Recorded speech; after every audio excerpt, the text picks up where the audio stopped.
kikao cha kwanza kikiitishwa kikao, conversations za kwanza. Look at your media plan.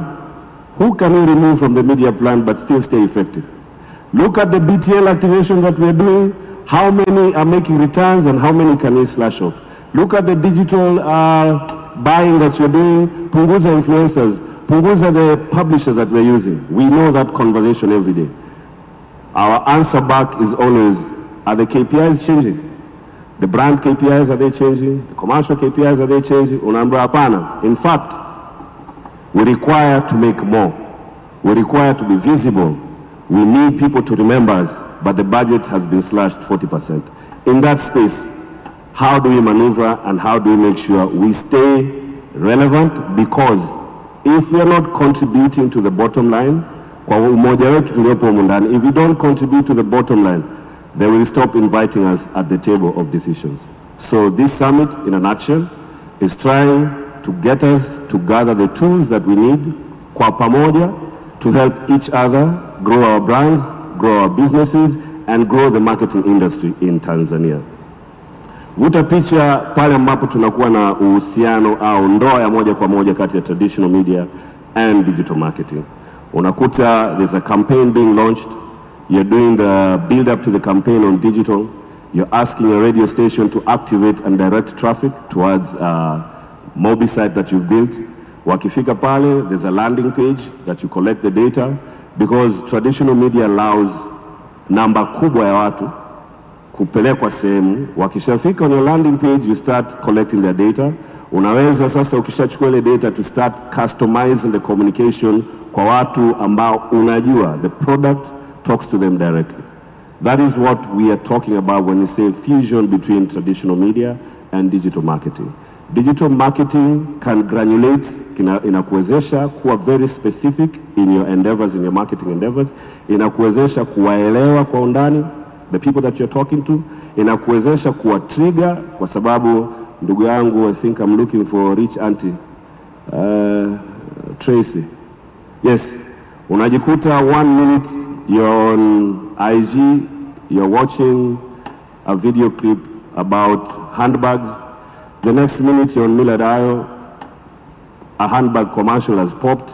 You don't understand why. The next minute you're on your phone, handbags commercials are following you. The next minute you're on Twitter, you see handbag commercial. It's because my rich auntie there has decided atakufuata. You've left cookies, na atakufuata wherever you are to try and make you make a purchase. Kwa sisi ambao we are in traditional media, we let the information go out. There are times inakuwa ni vigumu kuinteract one-on-one with the audience unless they wanaingia kwenye SMS, na wanaweza kuja kwenye SMS kwa kukwama where we are, we don't get their data. Unaweza kuja ukaniuliza na wasikilizaji wangapi. I'll tell you, day on day I have 20 million people listening to my station. Then you'll ask me, how many of them are women under 30 who wapo kwenye kikoba, who wana simu moja, wana bank account, and they have a cable service provider? I might not be able to know that at the current situation ikiweka as a traditional media. But if I'm a traditional media that is embracing digital marketing, I will be able to gather data from my audience and be able to use that data to repurpose it and sell it to my clients kwa moja yetu. So it's a unique dance that we want to embark on. Ni dance ambayo sio kama waltz au blues ina steps zinazoeleweka. Ni dance ambayo kuna kukosea, kuna kukanyagana vidole, kuna kusukumana, kuna kuchukua pause kidogo kwamba tubadilishe muziki, kuna kubadilisha partners kwamba hii dance nimejaribu kudance na huyu mwamba lakini they have two left feet. Tukiwa twende huku hanielewi, tukiwa twende huku hanielewi. So it's a delicate trial and error at times. It's a delicate learning of best practices. It's a delicate acquiring and looking for people who have the knowledge. It's a constant endeavor ya kuuliza maswali na kutokuogopa kuonekana hujui. The minute we start putting in our heads kwamba nikimuuliza Bruno this question, mimi kama Ruben from Clouds atanichukuliaje? The minute we stop that and have conversations that are genuine and open about marketing, I think that's when we go further. Now, if we break down the wall, kwa sababu right now, even when we were starting the thinking behind this summit, kuna ukuta kati ya traditional media and digital marketing. There is a certain feel of we are fighting each other. There's a certain feel of if I want to get better value from a traditional media house, I will dangle the digital marketing carrot. Kwamba if you don't, then I will go. Not if I put you guys together, how much more can I get? What more value can I get? So before I step off and let this lovely summit commence, let's take a moment to reflect on the incredible journey that we're about to embark on today. Najua to explore endless possibilities that come up with the fusion of digital marketing and traditional media. Tutacheka pale inabidi tucheke, tutajifunza pale inabidi tujifunze, and hopefully we'll be inspired to think outside the box and challenge the norms. By the time we leave the summit, ombi langu ni we will be armed with new insights, fresh perspectives, and remember that the future is fusion. It's about embracing the best of both worlds and understanding that the art and science of marketing can dance hand in hand, creating harmonious campaigns and resonate with our audience. So my fellow marketers, let's go out there and be the trailblazers, the pioneers who lead the charge in this fusion revolution. Tuchukue risks, let's push boundaries and dare to be different. And remember, a little sprinkle of humor and creativity never hurt anyone along the way. I want to express my deepest gratitude to all the incredible speakers that will come before me, after me, the organizers, attendees, and washirika wetu ambao wamewekeza chochote kitu kuhakikisha we are here. Kwa nyinyi ambao mmechukua muda kuja hapa kwa ajili ya hiki tunachokifanya, it does not go unnoticed. Tunawashukuru sana, na kwa kufunga, let's raise our glasses to the power of fusion, the fusion of digital marketing and traditional media. Together we have the potential to shape the future of marketing, not only in Tanzania, in Africa at large. Let's go forth, create campaigns that leave a lasting impact, campaigns that make people sit up and say, wow, that is brilliant. Cheers to the future of marketing, a future where fusion reigns supreme. Asanteni sana kwa kunisikiliza. Mungu awabariki.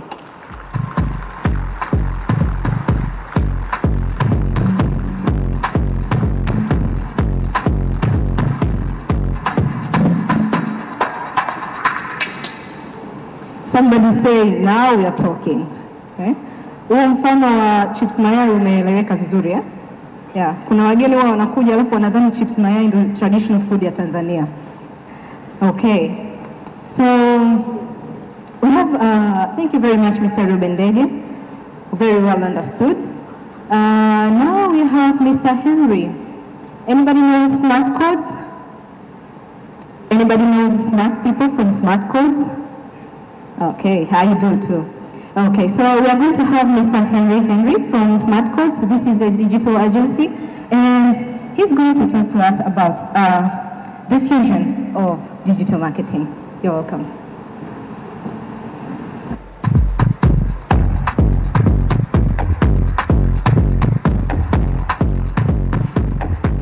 Right. Good morning. Right. So. Thank you first. I wanted to say, ladies and gentlemen, thank you for having me here. I'm really honored. It's quite an opportunity and an amazing moment actually to just be part of I guess an esteemed group of marketers in this digital age.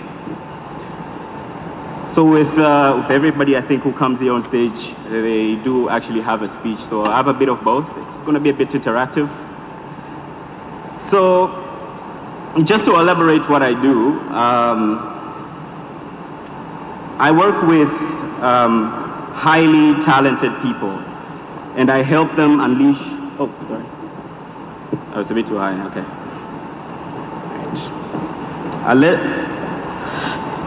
Right. I help them to unleash their creativity to solve complex business solutions. So it was quite interesting for me when I shared my topic with the organizers of this prestigious event. I couldn't help but think, Henry, you've probably set yourself up for failure. You see, the subject that I'm going to go over is shaping the future of digital marketing. That subject gives the impression that I have already seen the future and I have cracked the ever so elusive advertising code that, and I'm about to actually dispense the answer to all of our marketing problems and conundrums as well. Now that's a very tall ask for me, but then I thought, what's the best way to set the pace without any responsibility? And if someone questions my facts and misinterprets or is offended but what I say, I should leave here without any responsibility. That's right, a disclaimer. I work with these every single day. So just before I start my speech, Henry Mbwile is merely a CD and not a registered option provider. His words can't be used against him in any case. If they are used against him, terms and conditions apply. No animals, Nyakyusa or Chagas were harmed during this presentation. Right. So, ladies and gentlemen, it's crucial to stay ahead of the curve and explore emerging trends that will shape the future of digital experiences. Experiences that redefine boundaries of human interaction. But almost always, we need to prepare at least for the things that are to come. And I'm a problem solver, and I usually like to work within frameworks. So for this speech today, I have prepared a framework that will help us shape the future of marketing, digital marketing. The first thing that we're going to go over is the opportunity at hand. The second is understanding the culture economy and understanding the culture and how can brands immerse themselves. And then thirdly, it's basically active empathy towards our audience. Basically, since my job is actually to connect people and brands alike, we need to be a bit empathetic on how we approach them. So, I would like to call on King Henry to take us through this breakdown. I think cue the video. Anytime. Right, let's look at the opportunities at hand. We have virtual reality, augmented reality, and the new buzz in town, AI, that keep on blurring the lines between the real world and the digital spaces. By using these technologies, it enhances storytelling, product experiences, and brand engagements. Secondly, we need to look at the culture economy. As creators, our edge is in crafting compelling narratives in the digital verse. But how, you ask? Well, it's the opportunities that enable us to unleash the creative potential for immersive storytelling. Whether it's fusing Singing beats and then a piano for your next radio jingle, the power is in your hands. Lastly, we have empathy. Basically, ethical considerations in the digital verse that can balance innovation and responsibility by addressing ethical implications such as data privacy, security, and mental well-being. This should set us in the right place in shaping the future of digital. Back to you, Henry. Right. Wow. See what I did there? So that was all done in AI, and then obviously a little bit of help from an animator friend around the office. So, end of the day, my aim, really, I feel like it's like a guiding principle for a creative. I think any creative, really. You don't have to be a person who actually designs social media posts, or it could be a marketer, really. Creativity, it lives with us everywhere. My aim, honestly, is to really inspire marketers, inspire digital enthusiasts, and everybody and anybody who works in marketing. We're here to solve complex business solutions, and we're here for it. With that, thank you very much.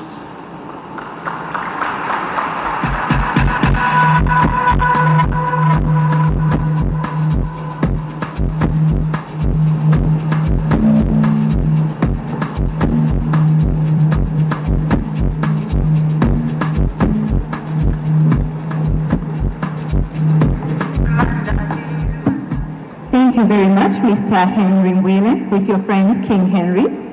You kind of look alike.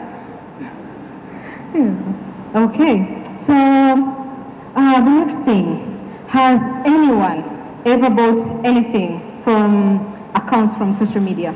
You know, we follow pages, we follow businesses, usually follow business, yeah? Has anybody bought anything from a social media account, a business social media account? This is the time when we can get customer experience. Where has digital marketing? So we're going to have a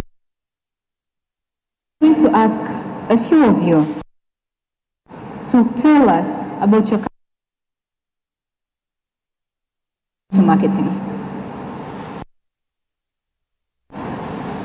The mics will be passed around. If you can raise your hand and tell us, could be something funny.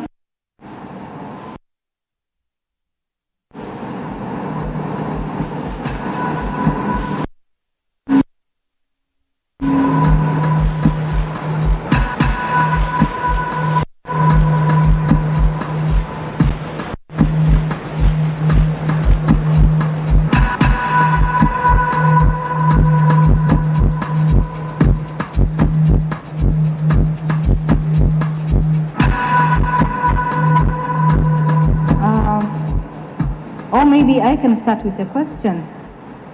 We have people online. Thank you very much for our dear viewers from all over Tanzania. I'm getting messages. Thank you very much. We appreciate that you're with us. So I have a question. I know I have marketers in here, and maybe this is an industry you have not thought of it as a business. And maybe also their industry does not look at it as business, but it is business. Health industry. Do we consider a health industry a business? Do they consider it a business? So I have a question here. When you are telling us your story, when you're telling us your experience from digital marketing, please tell us your name, please tell us where you're from, please tell us if you are sharing a good or bad experience, or if you're having a question. So let's start from this question here. From Larissa Mashingo, and she's asking, from Click to Bricks, and she's asking, how to apply digital marketing in health sector. So since we marketers are here, she's asking, now let's help and see, how can they do digital marketing in health sector?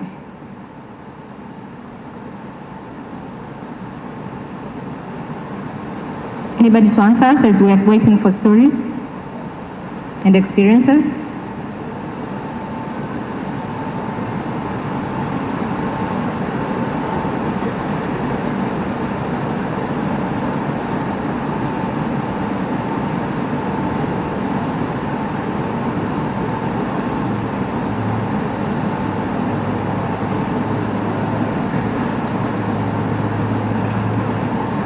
So this hall is full of introverts, and they do not want to share their stories. That's funny. All of you introverts? Marketers introverts?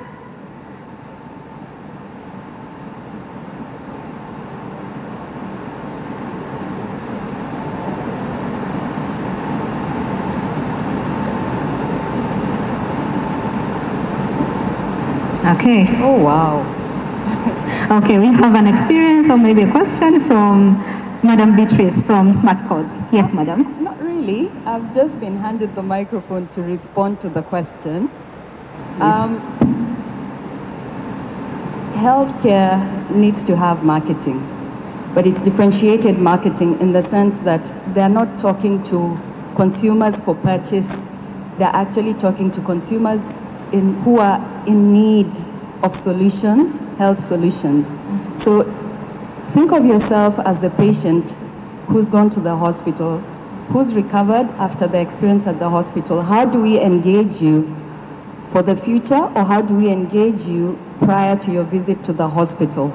So if you start thinking about the storytelling behind this person who's sick, this person who has a parent who's sick, this person who is looking for solutions in terms of testing solutions for tests, varied tests from a medical perspective, then we need to start thinking about how to communicate that to that audience. And then it becomes a broader audience because there's a number of us who are sitting in that space. So if we start thinking of it that way, then it's not necessarily a business, it becomes a storytelling journey, and it becomes an integrated storytelling journey that involves both the physical aspects of the visit to the hospital, the digital aspects of what we could possibly do in terms of website, creating an interactive website where you go and ask these questions, probably thinking about pre-solutions. For example, having a healthcare channel that answers to things like that, or an educative channel that actually activates and is able to give medical information prior to the visit to the hospital, or preventative information prior to the visit to the hospital. So in that sense, then healthcare becomes a way of communicating, but in an empathic way, in a way that is relatable to the person who's actually looking for the service. Thank you very much. That's a digital marketer expert speaking. Thank you very much, madam.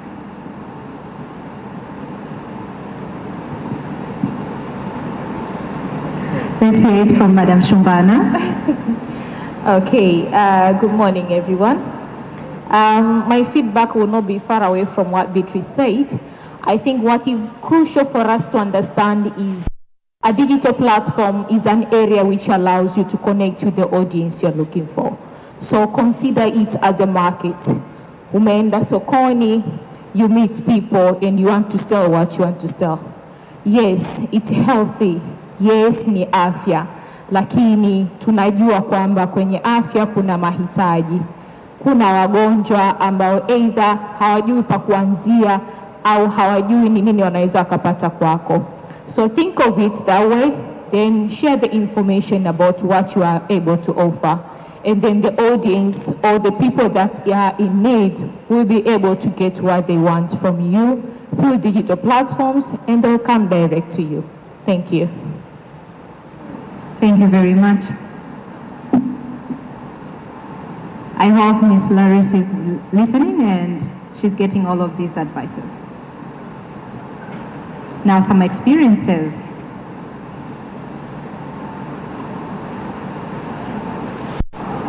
Ever saw an ad somewhere and you thought this thing would be just what I'm looking for? And it gets to your hands and you're like, what is this?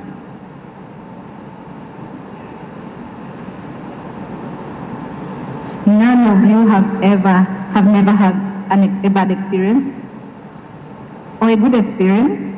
Yes, please. Yeah, thank you. My name is Herman Mkamba from SmartCodes.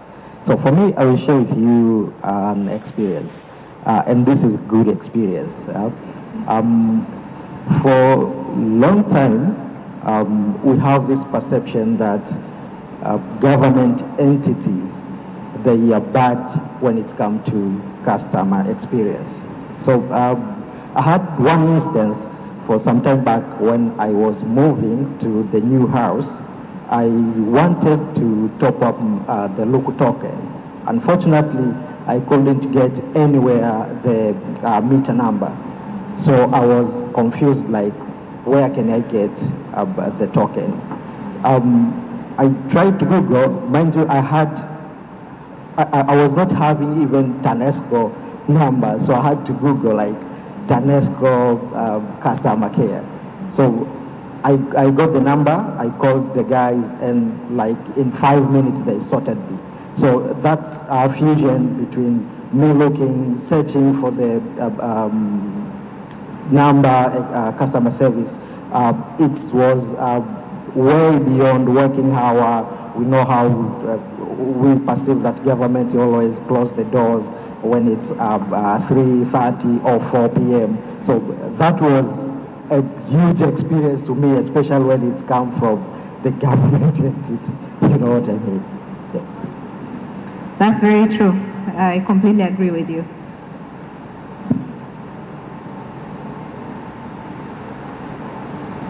Any more experiences?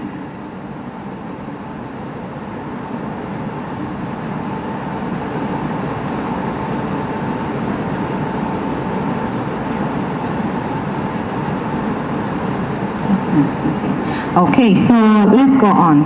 So now we are going to hear from somebody. This gentleman has been a mentor to many. He has been a mentor to many. He has been in the industry for a while. And I cannot get enough of listening to him, and I keep on learning every time he speaks. So let's hear it from Mr. Kelvin Twisa, who is a CEO from Jackson Group. Welcome, sir. First of all, I'd like to thank the organizers of this event for giving me this unique opportunity to be able to share my thoughts on the marriage between traditional and digital media.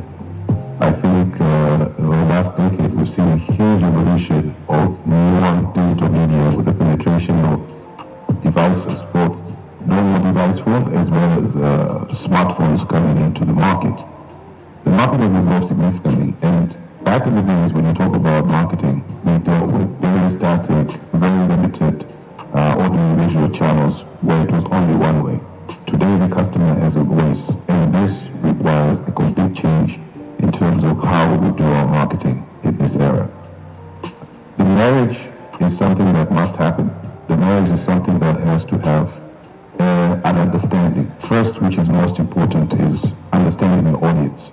So it's very important at this time and age to use more research and more data to understand who the customer is, how do they spend their time, and what it is that they do online and what it is that they do offline.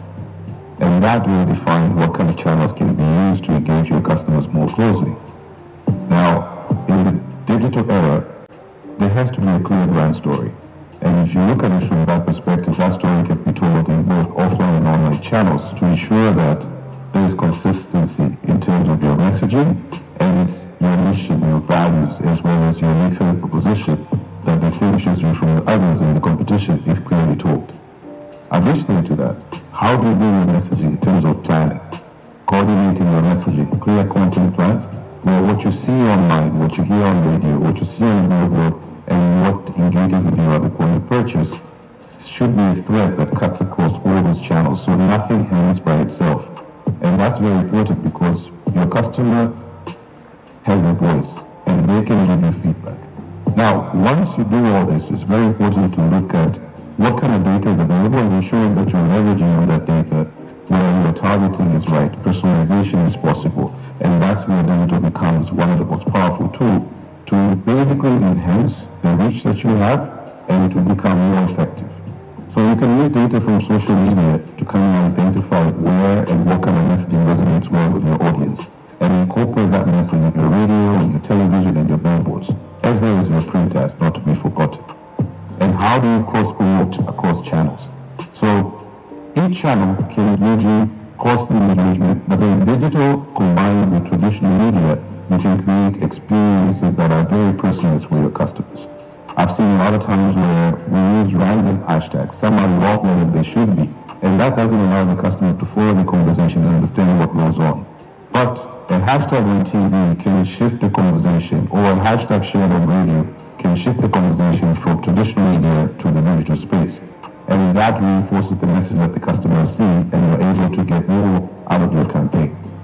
Now, once you've done this, it's very important to optimize on your multi-channel attribution, understanding that when you do just traditional media, this is what I get.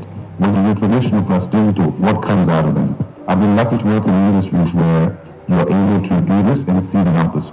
For example, we have a client who does device financing. So yes, we do the traditional media. We are on radio, we are on clouds, we are also on social media. We are also doing programmatic advertising as well. But then the impact of combining all these three, you can see how it directly impacts the number of footfall of people going into the stores to get the device finance. I cannot speak exactly what the numbers are, but every investment seems to trigger more engagement, more conversion as it goes. Because at the end of the day, even if I see it on the banner of social media, even if I see a billboard, but the funnel that you create, as broad as it can be, and then the possibilities in terms of how the customer can engage with your product. If it's a physical product, maybe that's a bit more difficult, but if it's an online product, it becomes much easier, because then, whether you're using lead generation or it's something that someone can complete the action without having to go into a physical store, it makes life so much easier for you. We are now the era where content calendars are very critical, and where you plan and you make sure that, okay, I have a clear calendar of what I'm doing, when I'm doing it, and you see everything integrating into one.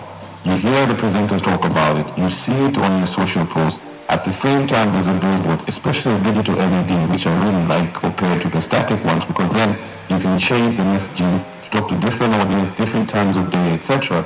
All that, being that it's integrated, makes for much more impactful marketing.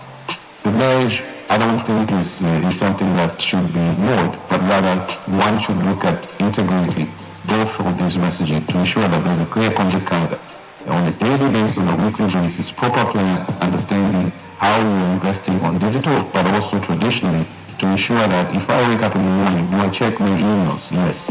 All right, if I'm going to check the emails, will I go into Instagram to see what's happening with the news outlets or whatever stuff I follow on? Good. Then I get in the car. Do I hear it on radio? I do hear the radio. Maybe during the day as I'm working. At what time do I get the messaging on which channel? All that being put together is quite easy. The beauty of it is, with the convergence of traditional and digital media, one is able to measure and adjust. While traditional media is more difficult, especially if you look at billboards, but radio is quite easy. You should be fluid in terms of changing the messaging. But with the two together, you are able to pivot in 2 seconds. If you see something when it's already optimized, you know what results you're getting. If you change the visuals and you change the messaging, what kind of results you get. So you're able to do on the fly, measure and adjust the message which you're giving to drive the commercial KPI that you're trying to drive. So in a nutshell, I think it's very important to understand that these two do coexist and must coexist, but thinking about it is, I personally would say, I think digital first. But then from there, I look at how I can leverage the other channels to ensure that the message gets through to the audience, but most importantly, I get the return on investment that the customer has put forward to say, okay, here are the results I want.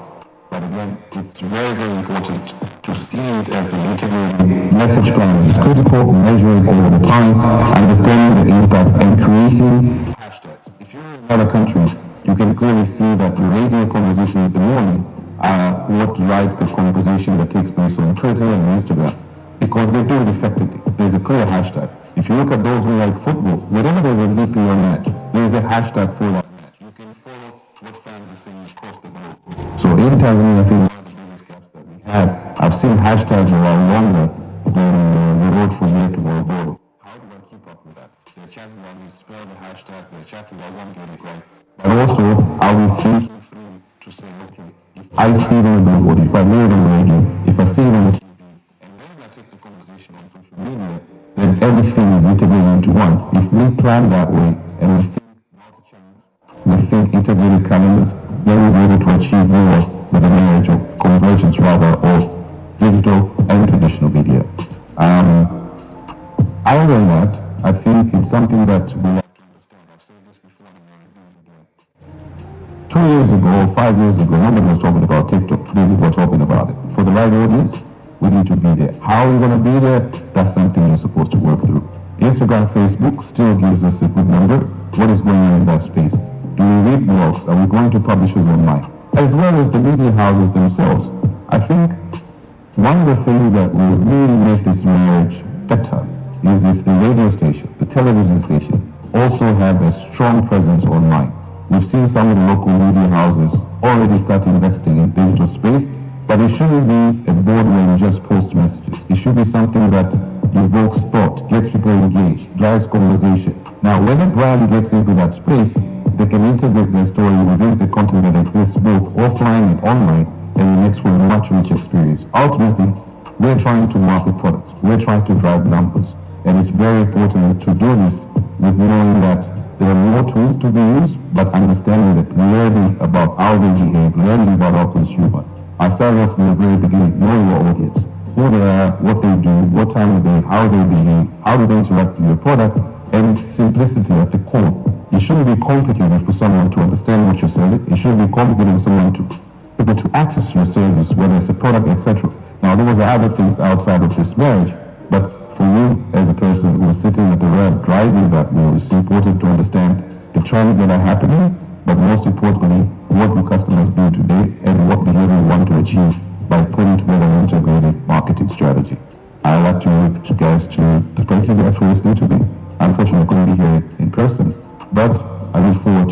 feedback. I look forward to engaging with you in the future. And I wish you and all the speakers today all the best. And let's continue to build this industry and make Tanzania great.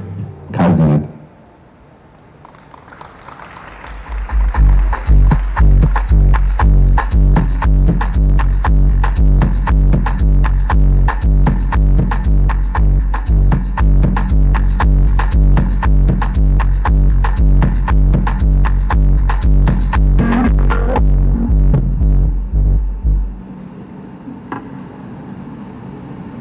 Thank you very much, Mr. Kelvin Twisa. That was very insightful.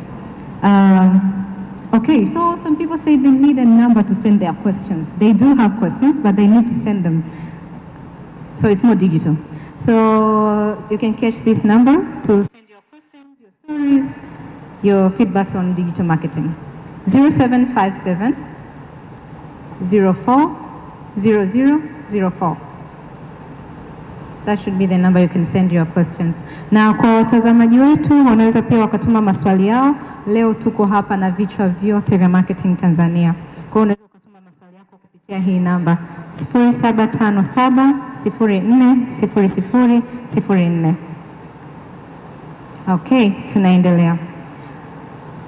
Tunaye mzungumzaji mwingine ambaye kwa bahati mbaya pia au kutokana na majukumu na kuingiliana leo hakuweza kuwa pamoja na sisi hapa.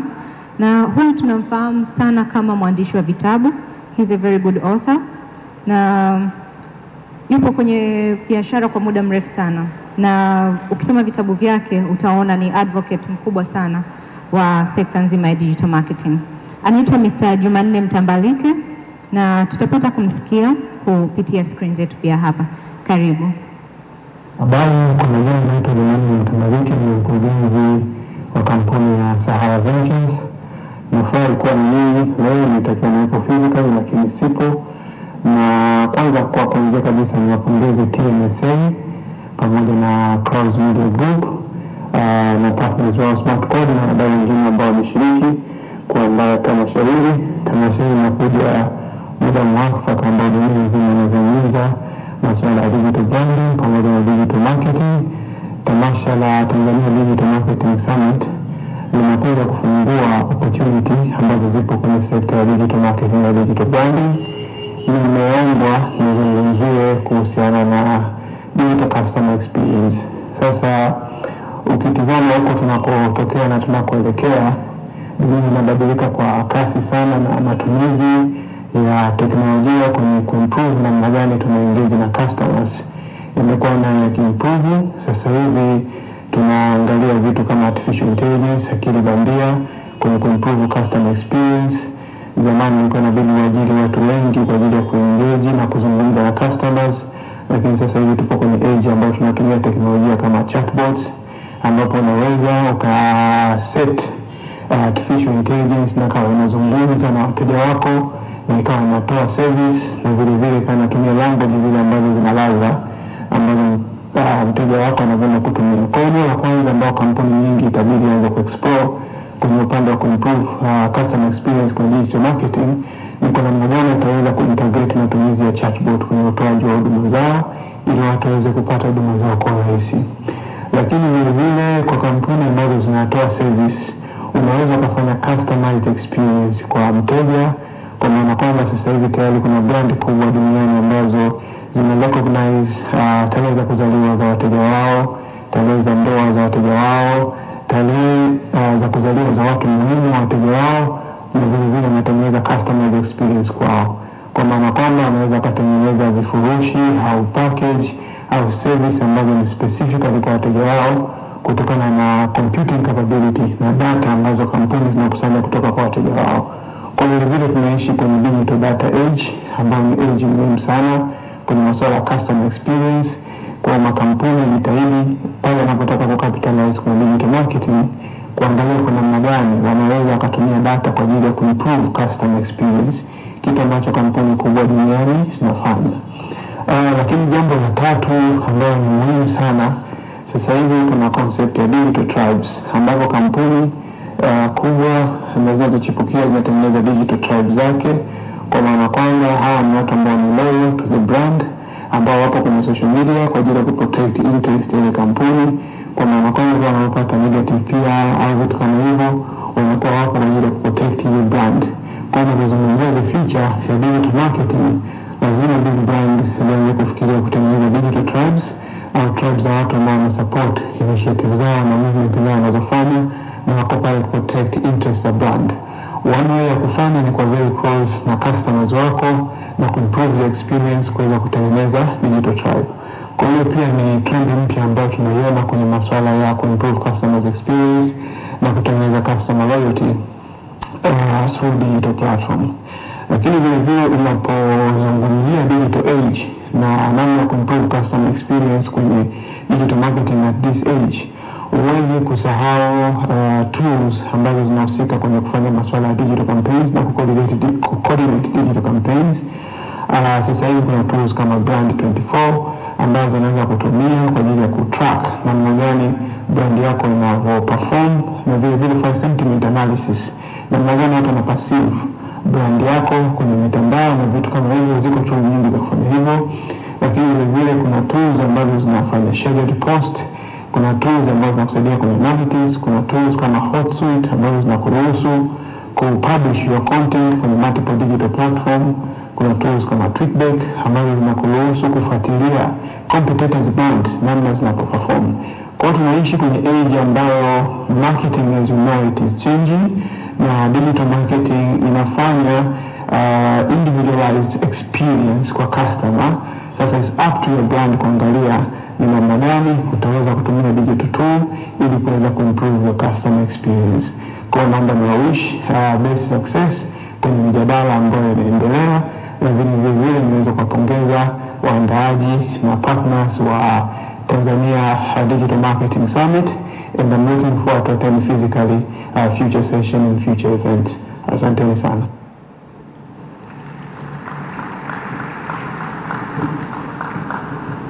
Thank you very much, Mr. Jumanne Mtambalike. Hope to have him some other time. Okay. Tunaye binti mmoja. Vijana wanafanya hii kitu kwa urahisi sana. Kama vile wamezaliwa nayo, wameikuta and wanaweza kuichukua vizuri sana. Kwa hiyo tunaye binti mmoja hapa anataka tuambie kitu. So, Noreen, go ahead. Hello, Hi. everyone. Hi. Well, I'm happy to be here kwa sababu pia ni fursa kubwa kuja kujifunza vitu tofauti kuhusiana na digital marketing, lakini pia kufanya kazi kwenye traditional marketing, media. Pia ni fursa kubwa kwa sababu nimejifunza kwamba the two go together very well, na media has evolved through time, na sasa hivi kila mtu duniani iko kiganjani right now. So it's a village, I can say. Lakini technology has made everything so much easier kwenye kuona kwamba mtu fulani, nchi fulani, sehemu fulani anafanya biashara fulani, lakini ukiangalia pia kuna insights ambazo zinakupa fursa ya kuona kwamba wewe biashara yako au content au chochote kile ambacho unakishare on social media, kwamba watu wamekiona from which parts of the world, ama if somebody is right next door kwako, it helps us kufahamu na giving us an opportunity to expand much more kwenye swala la kufikia walengwa wa biashara, au naweza nikasema your audience that you are targeting. Na nimefurahi kwamba younger people, more youngsters wamejikita sana kwenye kutumia teknolojia zaidi, na on top of that ni kwamba sasa hivi everyone is focused kufika au kufikia malengo ya kutumia teknolojia kwa ufasaha zaidi, not just a matter of posting pictures. We just need to look at how we perform kwenye brands zetu ambazo tunazishare sasa hivi on social media, be it your kazi yako au it's a personal image that you're trying to sell ili kupata fursa save flani. We need to keep on making sure kwamba we do the right thing using the right tools, kwa sababu siku hizi there are so many tools on not just social media, lakini watu wamekuja na applications tofauti ambazo zinatuwezesha sisi not just as vijana but anybody ambaye anatumia teknolojia katika upande wa masoko. So I can say the experience kwa kutumia teknolojia, modern technology in short, will keep on improving, lakini on top of everything it's naweza nikasema kwamba it's the best way to reach out to an audience that you are targeting much easier. But pia tukitumia TV na radio as traditional media, creating conversations, engagement kuanzia traditional media kuja social media helps us a lot. Pia kuwafikia ambao labda sim smartphone bado hawana au ndio mchakato bado unaendelea. So the world is in our hands. Thank you very much, Noreen. Thank you very much. Being so young and so confident, that's really good. So tumesikiliza mengi, tumekaa kwa muda kidogo. DJ, tupe muda tuweze kusoak in kidogo.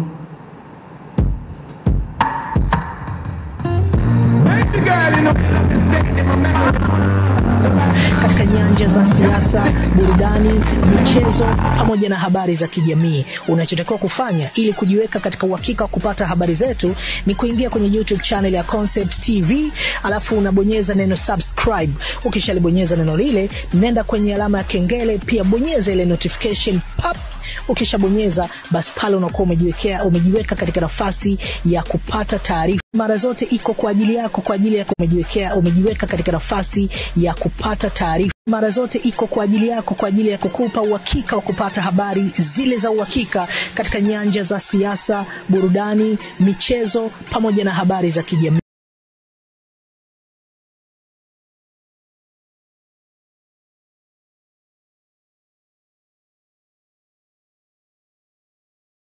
Unachotakiwa kufanya ili kujiweka katika uhakika wa kupata habari zetu ni kuingia kwenye YouTube channel ya Concept TV, alafu unabonyeza neno subscribe. Ukishalibonyeza neno lile, nenda kwenye alama ya kengele, pia bonyeza ile notification pop. Ukishabonyeza basi pale unakuwa umejiweka katika nafasi ya kupata taarifa. Mara zote iko kwa ajili yako, kwa ajili ya kukupa uhakika wa kupata habari zile za uhakika katika nyanja za siasa, burudani, michezo pamoja na habari za kijamii.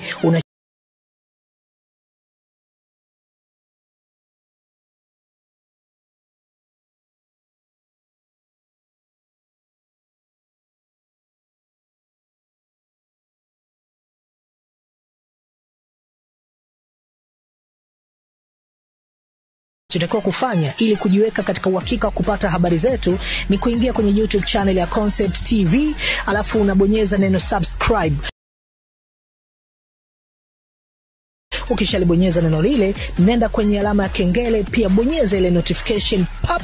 Ukishabonyeza basi pale unakuwa subscribe. Ukishalibonyeza neno lile, nenda kwenye alama ya kengele, pia bonyeza ile notification pop. Ukishabonyeza basi pale unakuwa umejiweka katika nafasi ya kupata taarifa. Mara zote iko kwa ajili yako, kwa ajili ya kukupa uhakika wa kupata habari zile za uhakika katika nyanja za siasa, burudani, michezo pamoja na habari za kijamii. Unachotakiwa kufanya ili kujiweka katika uhakika wa kupata habari zetu ni kuingia kwenye YouTube channel ya Concept TV, alafu unabonyeza neno subscribe. Ukishalibonyeza neno lile, nenda kwenye alama ya kengele, pia bonyeza ile notification pop. Ukishabonyeza basi pale unakuwa umejiweka katika nafasi ya kupata taarifa. Mara zote iko kwa ajili yako, kwa ajili ya kukupa uhakika wa kupata habari zile za uhakika katika nyanja za siasa, burudani, michezo pamoja na habari za kijamii. Unachotakiwa kufanya ili kujiweka katika uhakika wa kupata habari zetu ni kuingia kwenye YouTube channel ya Concept TV, alafu unabonyeza neno subscribe. Ukishalibonyeza neno lile, nenda kwenye alama ya kengele, pia bonyeza ile notification pop. Ukishabonyeza basi pale unakuwa umejiweka katika nafasi ya kupata taarifa. Mara zote iko kwa ajili yako, kwa ajili ya kukupa uhakika wa kupata habari zile za uhakika katika nyanja za siasa, burudani, michezo pamoja na habari za kijamii. Unachotakiwa kufanya ili kujiweka katika uhakika wa kupata habari zetu ni kuingia kwenye YouTube channel ya Concept TV, alafu unabonyeza neno subscribe. Ukishalibonyeza neno lile, nenda kwenye alama ya kengele, pia bonyeza ile notification pop. Ukishabonyeza basi pale unakuwa umejiweka katika nafasi ya kupata taarifa. Mara zote iko kwa ajili yako, kwa ajili ya kukupa uhakika wa kupata habari zile za uhakika katika nyanja za siasa, burudani, michezo pamoja na habari za kijamii. Unachotakiwa kufanya ili kujiweka katika uhakika wa kupata habari zetu ni kuingia kwenye YouTube channel ya Concept TV, alafu unabonyeza neno subscribe. Ukishalibonyeza neno lile, nenda kwenye alama ya kengele, pia bonyeza ile notification pop. Ukishabonyeza basi pale unakuwa umejiweka katika nafasi ya kupata taarifa. Mara zote iko kwa ajili yako, kwa ajili ya kukupa uhakika wa kupata habari zile za uhakika katika nyanja za siasa, burudani, michezo pamoja na habari za kijamii. Unachotakiwa kufanya ili kujiweka katika uhakika wa kupata habari zetu ni kuingia kwenye YouTube channel ya Concept TV, alafu unabonyeza neno subscribe. Ukishalibonyeza neno lile, nenda kwenye alama ya kengele, pia bonyeza ile notification pop. Ukishabonyeza basi pale unakuwa umejiweka katika nafasi ya kupata taarifa. Mara zote iko kwa ajili yako, kwa ajili ya kukupa uhakika wa kupata habari zile za uhakika katika nyanja za siasa, burudani, michezo pamoja na habari za kijamii. Unachotakiwa kufanya ili kujiweka katika uhakika wa kupata habari zetu ni kuingia kwenye YouTube channel ya Concept TV, alafu unabonyeza neno subscribe. Ukishalibonyeza neno lile, nenda kwenye alama ya kengele, pia bonyeza ile notification pop. Ukishabonyeza basi pale unakuwa umejiweka katika nafasi ya kupata taarifa. Mara zote iko kwa ajili yako, kwa ajili ya kukupa uhakika wa kupata habari zile za uhakika katika nyanja za siasa, burudani, michezo pamoja na habari za kijamii. Unachotakiwa kufanya ili kujiweka katika uhakika wa kupata habari zetu ni kuingia kwenye YouTube channel ya Concept TV, alafu unabonyeza neno subscribe.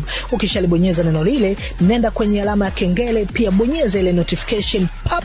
Ukishabonyeza basi pale unakuwa umejiweka katika nafasi ya kupata taarifa. Mara zote iko kwa ajili yako, kwa ajili ya kukupa uhakika wa kupata habari zile za uhakika katika nyanja za siasa, burudani, michezo pamoja na habari za kijamii. Unachotakiwa kufanya ili kujiweka katika uhakika wa kupata habari zetu ni kuingia kwenye YouTube channel ya Concept TV, alafu unabonyeza neno subscribe. Ukishalibonyeza neno lile, nenda kwenye alama ya kengele, pia bonyeza ile notification pop. Ukishabonyeza basi pale unakuwa umejiweka katika nafasi ya kupata taarifa. Mara zote iko kwa ajili yako, kwa ajili ya kukupa uhakika wa kupata habari zile za uhakika katika nyanja za siasa, burudani, michezo pamoja na habari za kijamii. Unachotakiwa kufanya ili kujiweka katika uhakika wa kupata habari zetu ni kuingia kwenye YouTube channel ya Concept TV, alafu unabonyeza neno subscribe. Ukishalibonyeza neno lile, nenda kwenye alama ya kengele, pia bonyeza ile notification pop.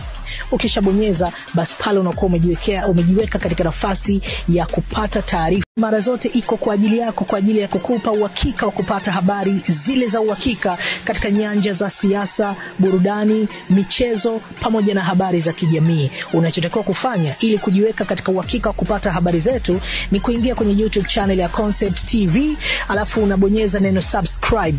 Ukishalibonyeza neno lile, nenda kwenye alama ya kengele, pia bonyeza ile notification pop.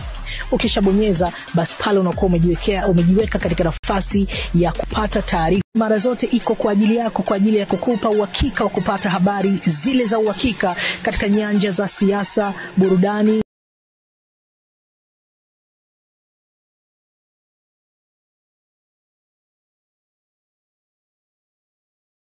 michezo pamoja na habari za kijamii. Unachotakiwa kufanya ili kujiweka katika uhakika wa kupata habari zetu ni kuingia kwenye YouTube channel ya Concept TV, alafu unabonyeza neno subscribe. Ukishalibonyeza neno lile, nenda kwenye alama ya kengele, pia bonyeza ile notification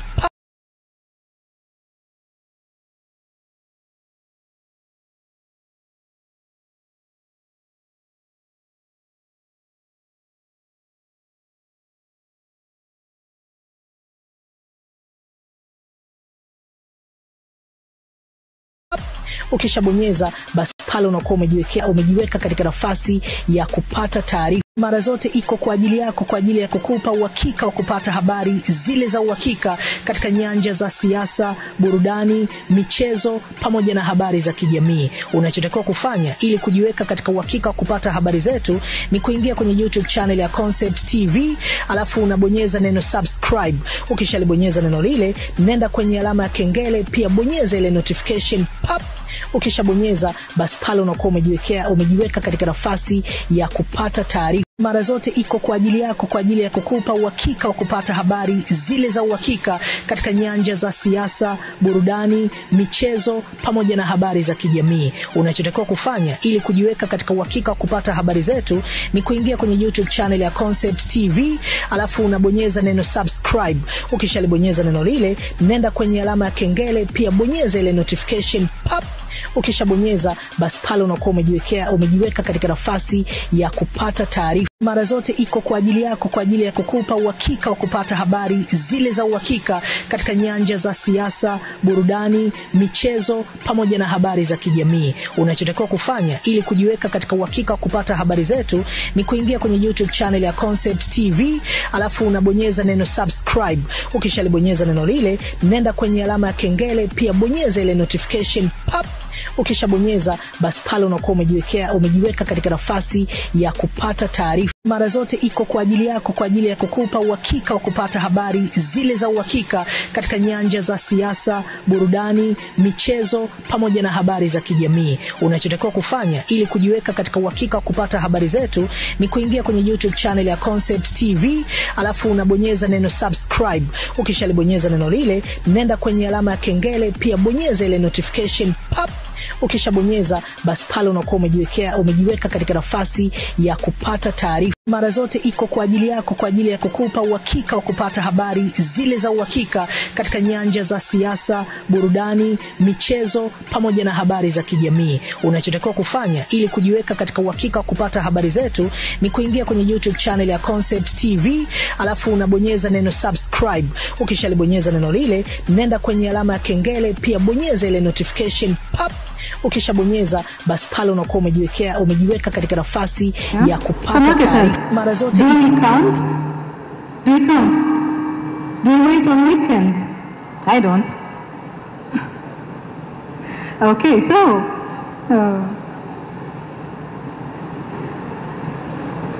I can see some people here. I'm at a very good angle to see everyone here. So I'm seeing some tables. Thank God you're all sitting on your tables. So I can see people from Vodafone here. I can see people from Smart Codes. I see people from Clouds. I see people from everywhere. Okay. So, mpaka sasa unatafakari fyoza kila kitu ambacho tumekiongea. Mimi natamani kusikia kutoka kwa watu wachache. And nitaanza na mdhamini wetu mmoja. Niza Vodacom wako wapi jamani? Natamani kuwatambua Vodacom. Where are you? By the show of hand. Okay. So, Madam Warda, I would love to hear from you. The future is fusion. Tumekuwa tukizoea kufanya traditional marketing and now we are going to digital marketing. Na leo tumesikia kutoka kwa watu wachache. Naomba tusikie kutoka kwako Madam Warda. Mpaka sasa, what do you have to say?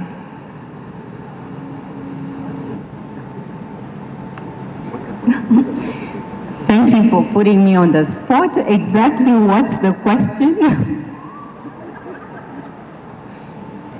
What's your question? just tell us your perspective. You've been talking a lot since morning, so give us your own perspective about the Future is Fusion. How do you combine it? How do you find it in your company? Of course, it's important to marry digital and traditional media. We try to do that as much as possible in our campaigns. Traditional media, and we worked with two big media houses, one of them being Clouds. And even before the event, during the event, they did the event live. And we also took the conversation post that. So I think it's important to fuse digital and traditional media to drive the conversations, to drive engagements, like previous speakers have said. With traditional media, you get reach. With digital media, you get engagement. So together, you have a more fulfilling campaign. Thanks. Thank you very much. Okay, let me go to this side. Looking for somebody, looking for somebody, looking for anyone. Okay.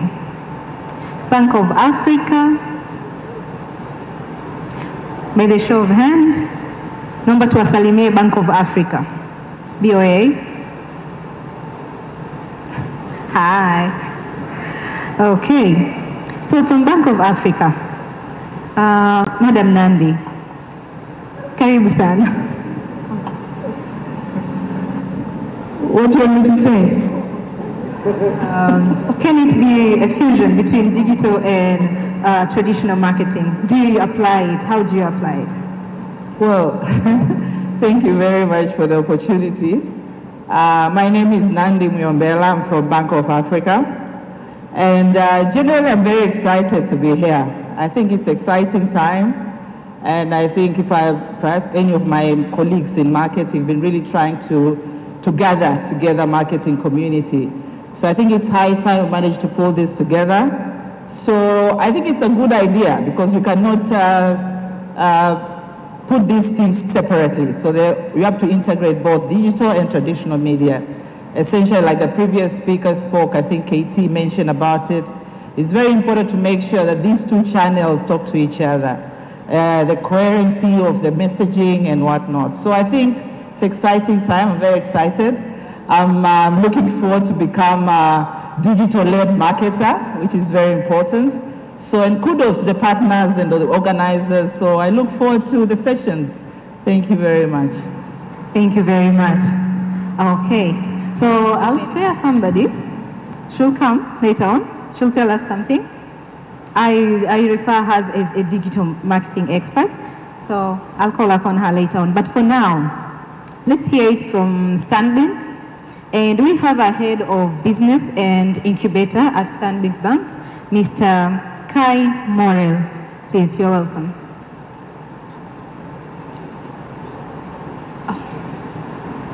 Ms. Kai Morel, excuse me.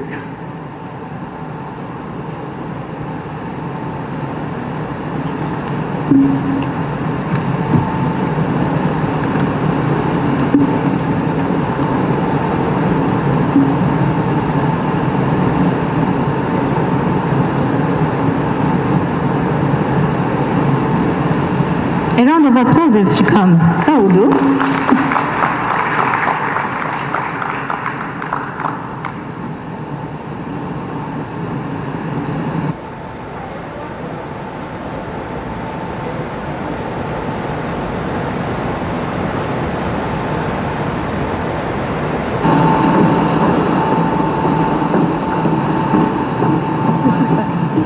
Hi everyone. Hello. Are you all disappointed because it's not Mr. Kai Morel? I can be just to get you to say hi back. So hello everyone. I'm so excited to see you all. You look incredibly well, and I am happy to the beginning of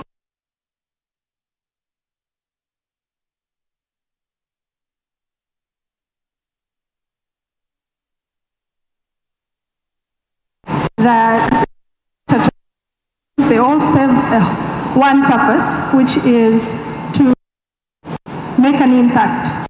So we are all believe you are respecting your impact, your market product, or you're sending a good message, or you are raising awareness from a good campaign, we're all trying to make an impact. So I'm going to talk to you a little bit about what,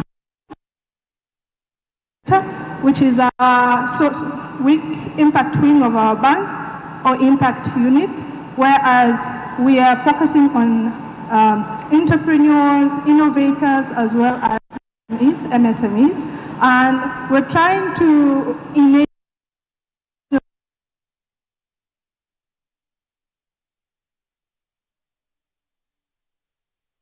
start their business, to run it, and to grow it and scale it. So that's the first thing we're doing with it. And well, how we're doing them trainings, certifications where there is need to get one, and then we're also doing coaching and mentoring. The second approach that we're doing to enable their success is we're giving them access to market. That would be to open up opportunities to opportunities that are existing in their specific industries. And then the other one, which is more exciting, is doing what you all here are doing, sort of branding them and profiling them, so their customers or their target market will find them interesting to do business with them, but also to see what kind of idea for innovators, what kind of ideal world that they're trying to create. And the third approach that we are doing is we're giving them access to financing. So basically we're doing it with our core offering as a bank. So we are helping them, giving them financial tools, financial literacy to run their business and their personal finances. But we're also linking them with strategic partners who are there to do impact financing. Why we're doing that is because we've noticed some startups, some innovators are not ready to receive the core offering that we offer. And so we unlock that side of financing for them by linking them with specific or strategic partners who offer financing for them. So those are the three exciting things that we do with innovators, entrepreneurs, and MSMEs, and I believe that we have some here today. Do we have some here today? Any entrepreneur here? No hands? No entrepreneurs? Tough crowd? Okay, I'm gonna run with that. So that's what we are doing. If and also the other thing, which is actually now that I'm in front of you, that we are trying to do, and we are going to ask for all your help. We're trying to build a community. Why we're doing that is we think there's a need to do a collective learning. We don't have to always start from zero. So we're trying to build a community of entrepreneurs. We're trying to build a community of enterprisers and innovators. And what we're expecting out of that community is today, one gets an opportunity, they go to the other one and say, hey, I can't do it because we're working with suppliers or subcontractors, and sometimes they have this big market share that they can't provide for it. I'm sure it's not new for you to hear someone has got a contract and they say, I cannot fulfill my contract. Hilo tumewahi kulisikia, si ndio? So we are trying to build a culture of partnership, a culture where they're sharing opportunities to each other. So that's the first thing. And the second thing is we're trying to have that peer-to-peer learning, kwa sababu ya context. So a lot of knowledge out there, a lot of trainings that is out there is for other markets. And now we are building our own learning port. And so we want them to teach each other. So that's the second reason why we're trying to build a community. And the other one, of course, we want a shared voice. So we want them to have sort of what marketing has. And we want them to one day stand up and say, this is what innovators, for example, this is what entrepreneurs or enterprises think about this policy or think about this impact or whatever that they're trying to do. So those are the four things I would say that we do. And happy to see you all. Please welcome to our booth. It's right there outside. Would love to see you all, and thank you again.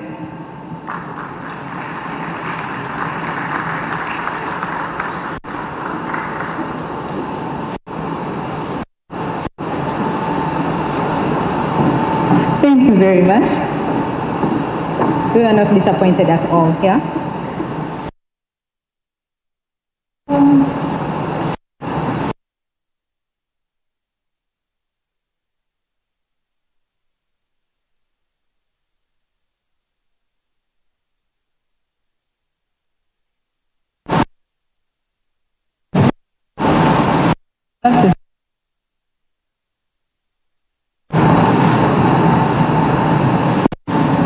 Yes, I'm coming for all of you.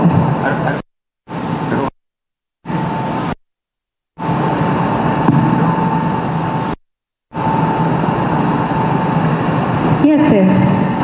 Please give us a wave.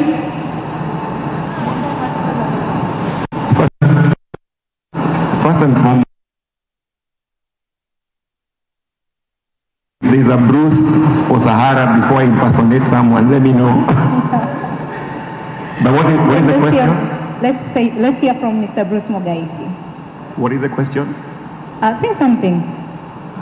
Okay, so my name is Bruce Mugaisi from HESA Africa. I'm the managing partner. First and foremost, congratulations to the team that has organized this. I think it's in the right direction. I have a lot of conversations with clients, some that I'm seeing here, and I always insist that it's good to build capacity for the country and for the people. So to see a full house for such an event, I think it's something brilliant and worth recognizing. Otherwise, as the day goes by, I'm sure there's a lot to learn, and we're looking forward to more speakers and more engagement. And one last point, we are marketers here, so we are encouraging more activities other than the DJ playing. So please propose something that we can all engage, move from one table to the other, so that we can be able to meet and greet. Thank you so much. Thank you very much. That's very well taken. Okay.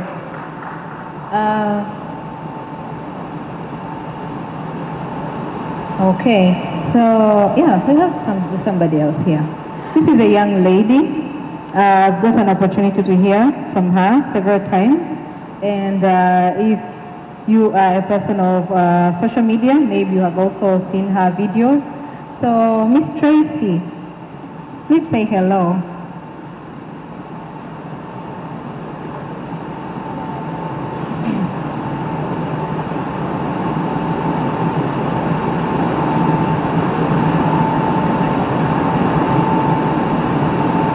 Sorry, I missed the question. No, I hadn't given it yet. So one thing maybe that maybe took a really good note on Miss Tracy. Maybe you can tell us the differences between digital marketing and social media. People confuse these things, and people think when you're doing social media, you're already doing digital marketing. So I had a moment with Ms. Tracy, got to really understand that, and I would love for Moni to understand that. So please, just that. So, like Warda, thank you for putting me on the spot. My name is Tracy. Today represents media.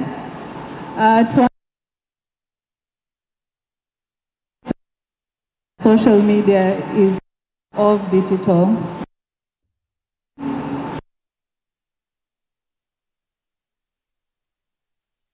While digital marketing is a practice, and inside this practice you have multiple channels.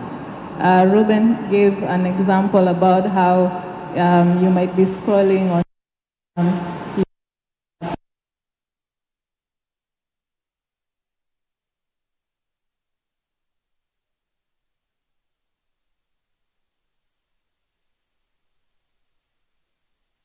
so yes.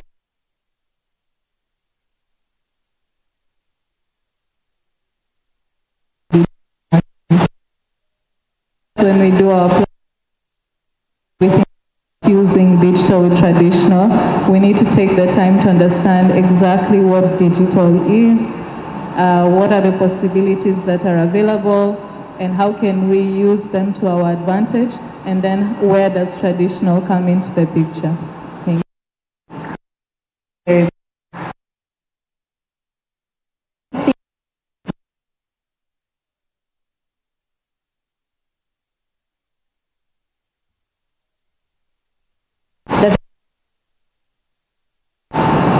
Yeah.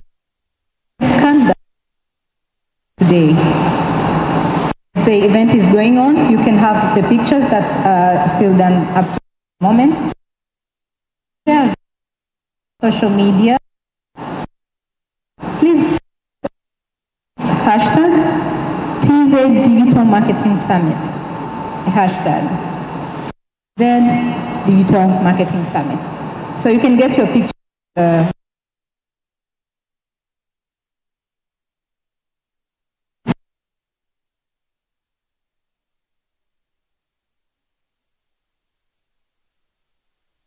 And this is and her name is. I'm honored to have met her. We are welcome.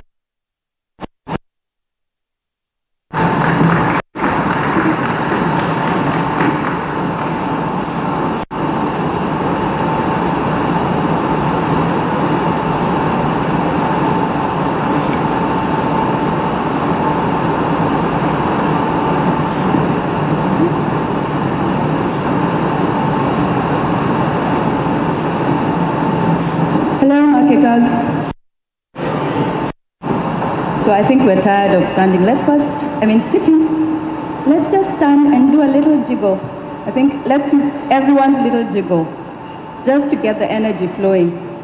So I can't sing, and I can't ask King Henry to sing, but I suppose we can do a little jiggle around Twinkle, Twinkle.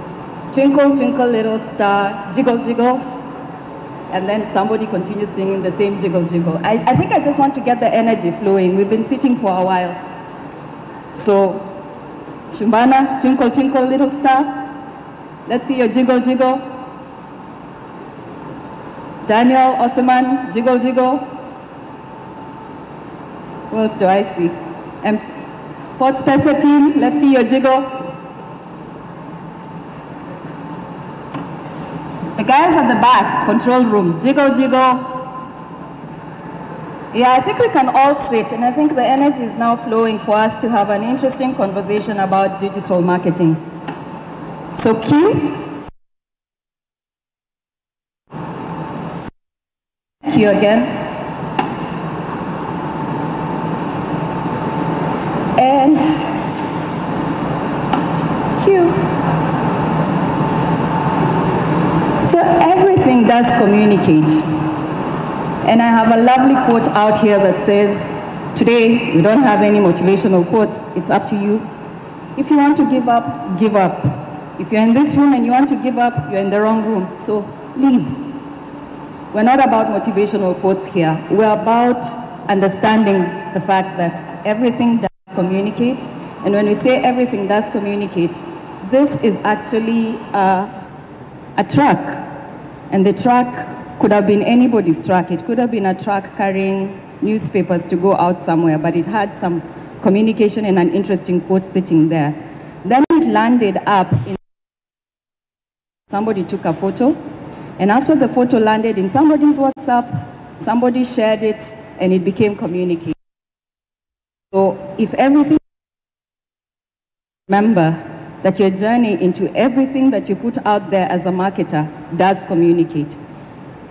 So to that extent, Q, I'm sorry, we have to do this the old school because we can't use clickers here.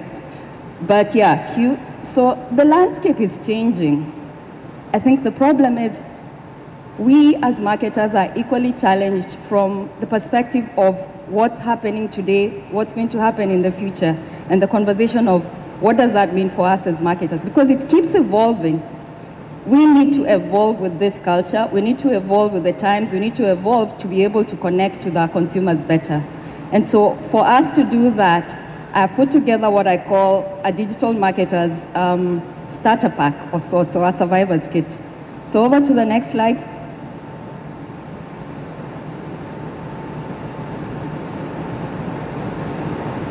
It all starts with strategy. The problem we have as marketers is we want to be very tactical and call our members of supports members for marketing and say to them, I need to run an activation. Or what is the big strategy that's driving that activation? And what is the objective of the business that is trying to drive that activation? What is the big thing that you want to drive out of it?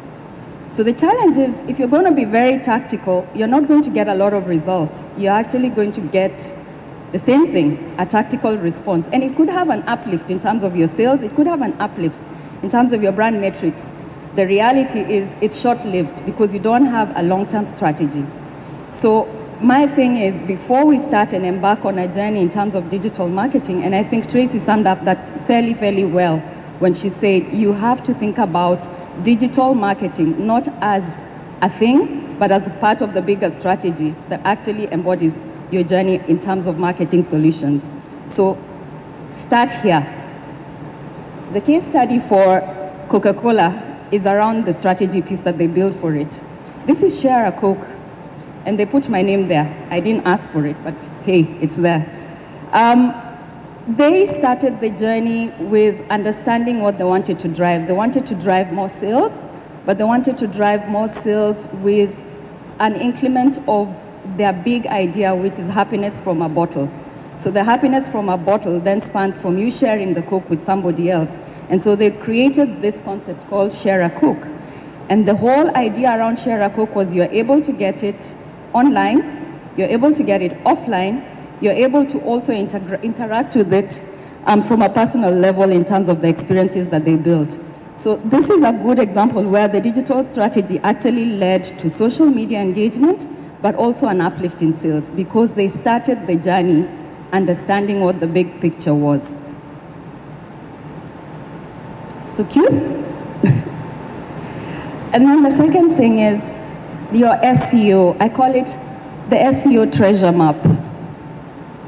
So you have your beautiful websites that you've created, and then you're using them just as pictures for information purposes. You're not using them to actively engage and interact with everything else that you're doing in terms of the keywords that you put out there. So the keywords are important, but the keywords need to reference your other activity back to the strategy. So if your strategy is not aligned, these keywords will not matter because you're not actually using them and you're using your website and other content in a very poor way. And so as a result, your website becomes the dead thing that no marketer is looking at, and you make it a tech thing. This is your home, especially from a digital perspective. Give it life. Give it life through the treasure map that is called SEO. Cute? So there's an example here around HubSpot. So they decided they're going to use their inbound software.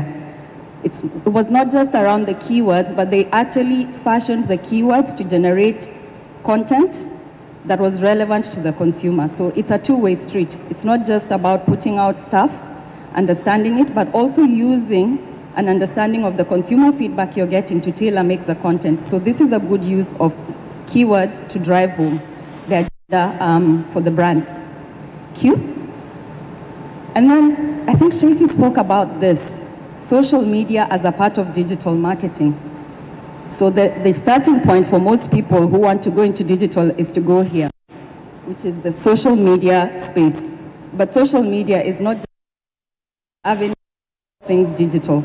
It's supposed to be able to drive for you some sort of conversion, some sort of engagement, back again to the strategy. And how do you flip that with the SEO back to the communication that you put out on social media? So it becomes a powerful tool, but you need to use it well. And you can't put everything in the same place. So your post on Facebook ideally should not be the same as the post that you have on Instagram, because the content is different, the context is different. One is visually appealing. LinkedIn cannot be the same as Instagram. How? You're having a professional conversation, putting out a fun thing that happened somewhere without context. It's supposed to do something. Use this effectively by understanding each social media platform and also that come on board, because I think when I was working at some place, I went with a recommendation of TikTok, and somebody kicked me out and said, no, it's for the low end of the market. Guys, where is TikTok now? That was, the journey, because we understood the consumer at the point, and they were trying to do some innovative things, and we wanted to give them an innovative solution.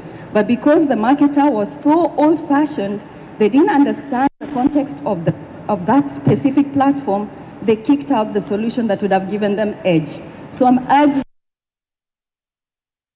learn trends, follow trends, learn your platforms, use your platforms well, engage with the platforms in the right context. There's a case study around dunk in the dark. So this was at the Super Bowl. There was a blackout. This is real-time marketing. There was a blackout, and this brand decided to actually wait and say, it's okay, we're still in the dark, but you can still dunk in the dark. And the impressions were really, really amazing. Are we using real-time marketing? No, because we are tactical, because we want to use this long-term formats of content.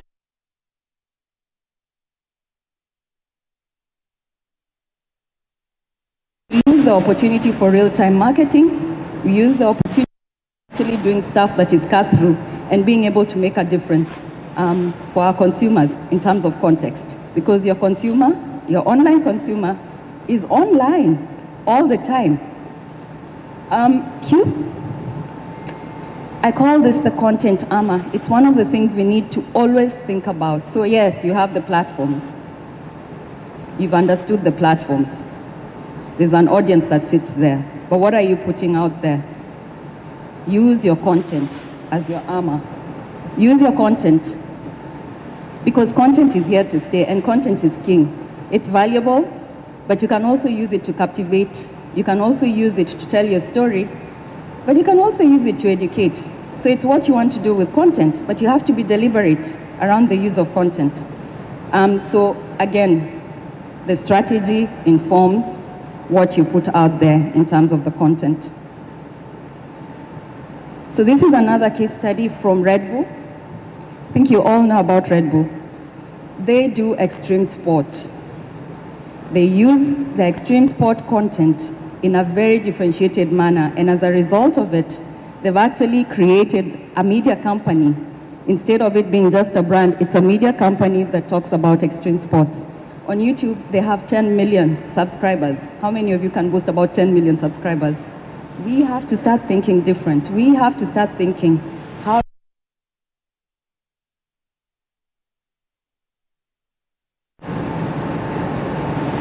Then there's what it's about right now. And AI has been there. I call it the AI jetpack.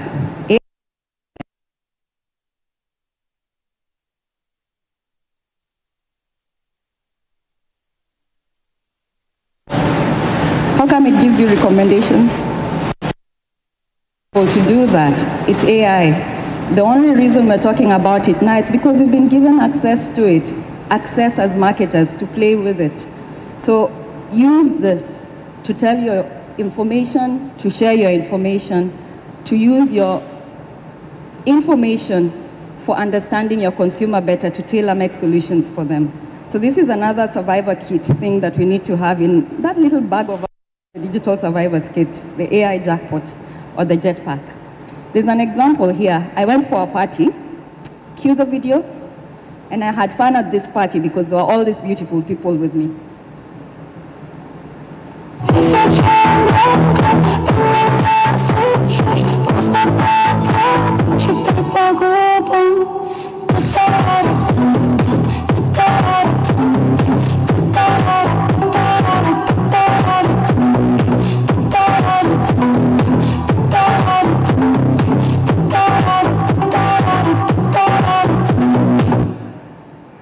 Wants to join me at this party? Are we going? We'll create it ourselves. This is AI generated. You can actually do anything with AI. So use it to create things, but use it with the right framework in terms of governance. There are limits to what you can do in terms of AI because there's copyright issues that are related to this. There's obviously, using people's visuals without their rights. So remember the copyrights, remember everything that is to do with governance. Are you using it for good? And do it right. But use AI. There's another case study from Starbucks where they used a chatbot. So they it goes back to what we said earlier, that AI has always been there with us. So the chatbots that we have are actually AI driven. So they use the chatbots to create immersive experiences for their users online and offline by understanding the consumer's needs. And they are able to serve up coffee based off the personalized recommendations because they've been listening to what you order on a single purchase, every purchase, continuous purchase. They've built an understanding of what it is that you drink every day and are able to offer it to you and probably give your name as you come in and say, hey, Sakri, it's for you. Oh my God, this is the best part. You don't have to do it alone. I call it the collaboration rocket. You really don't have to do everything alone. Look at us today. We're collaborating in every sense of the word. We're here trying to understand and figure out digital marketing together. So look at influencers, and sometimes we tend to think of influencers as the big macro influencers within your space. I think somebody asked a question around the hospital and healthcare space. Who are the influencers within that space that can then drive the conversations home for this particular requirement? So collaborate with the right influencers, cross-promote with others, with other brands, foster partnerships because they give you breadth. It's not always about you, it's how you can use others and work with others to better build your objectives at the end of the day. What is your big strategy? How are we collaborating to make it happen? But use the right references in terms of selection, especially when you're doing things around the influencers. Again, influencer is not a strategy, it's a tactic. So what is the tactic and how does it feed back into the big strategy? This is Adidas, another case study. So they partnered with influential YouTubers to create an engaging, shareable content, resulting in about 50 million views on their pages. They didn't just give anybody and everybody their backpacks or anybody and everybody their merchandise. They worked with people who resonate with the brands to be able to drive home those conversions. So don't do it alone. Go the mile with others, you'll go far. And this is the best part because you're all customers and consumers at the end of the day. The customer experience spacesuit. Your customers at the heart of everything you do. So that strategy that you're developing, why should the consumer care about it? You want to drive sales. Why should the consumer care about it? The minute you start thinking that way, then you start developing products that actually resonate with the consumer, and you actually start innovating with the existing products that you have or services that you have because you're thinking from the consumer's mind. So I urge us to think about the consumer experience. And my friend Wada, who happens to be my client, actually did this very well. So I'm going to play what she did or what we collaboratively did in terms of bringing the consumer experience by bringing the product closer home, by also using experiences to bring this home. And I'll also quickly speak about it as well.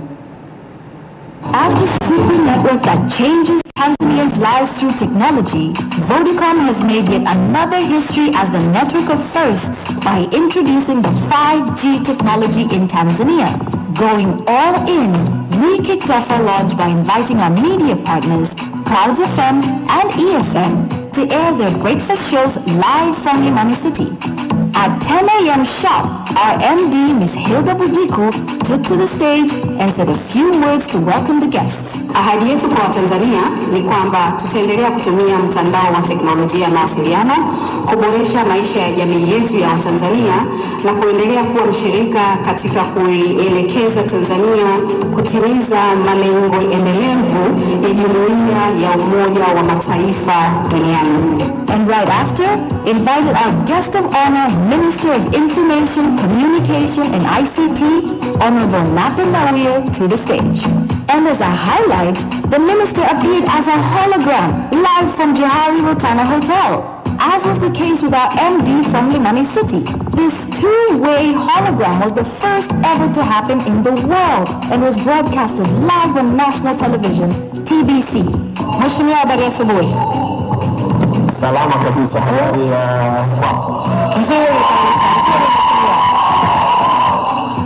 Minister Nape Nnauye later physically joined us at Mlimani City and spoke about the government's plans concerning technology. Serikali ya awamu ya 6 chini ya uongozi mahiri wa Mheshimiwa Samia Suluhu Hassan, Rais wa Jamhuri ya Muungano wa Tanzania, ni serikali ambayo imedhamiria kujenga mazingira rafiki kwa maendeleo ya teknolojia ya mawasiliano hapa nchini.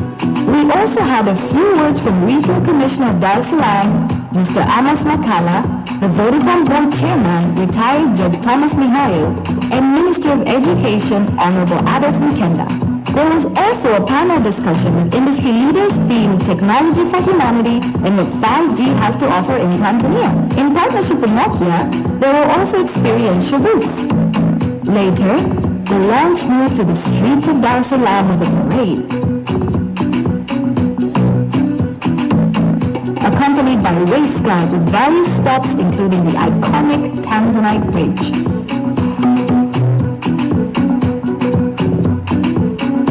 In true Vodacom spirit, the staff ushered another first in Tanzania, 5G technology.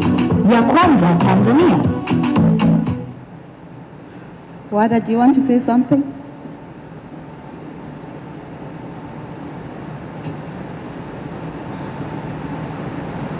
It's not every day we have the owner of the case study in the room.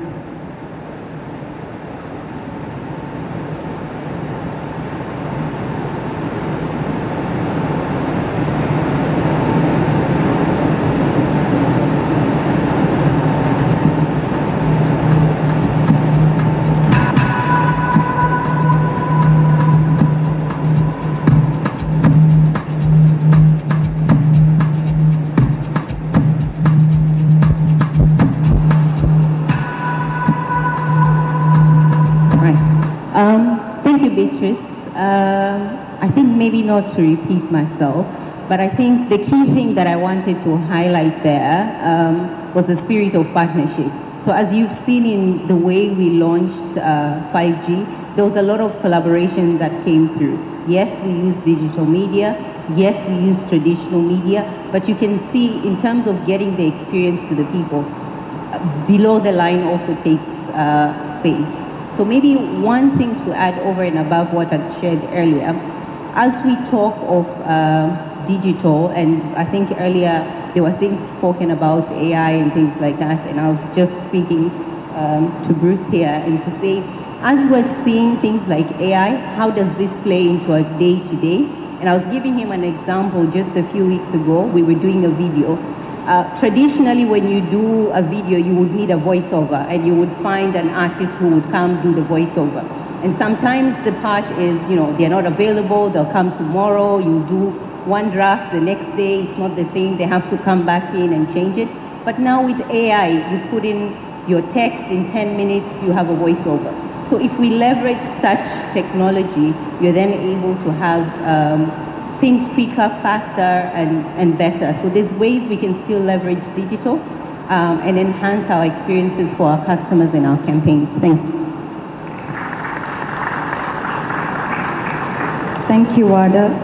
I think we have a segment specifically around the AI showcase that we may also respond to some of the thinking that you've already raised in your response. Thank you again. And the data toolbox, lastly.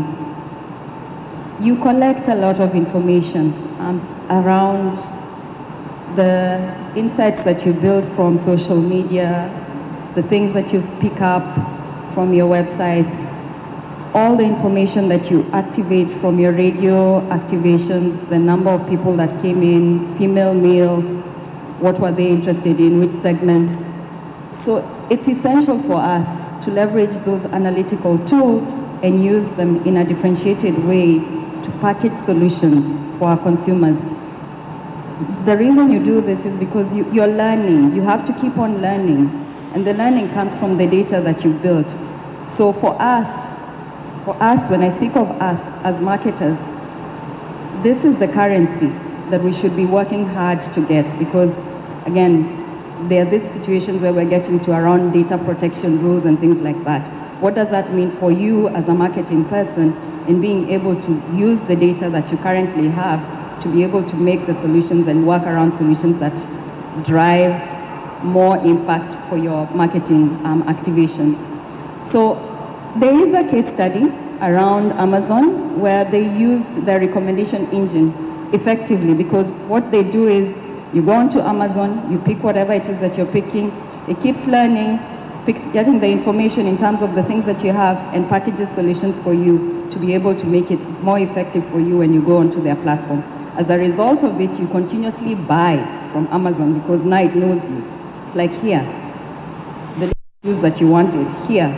They also go with the little bag that you were looking at the other day. So let's use data, let's activate data effectively. Next slide.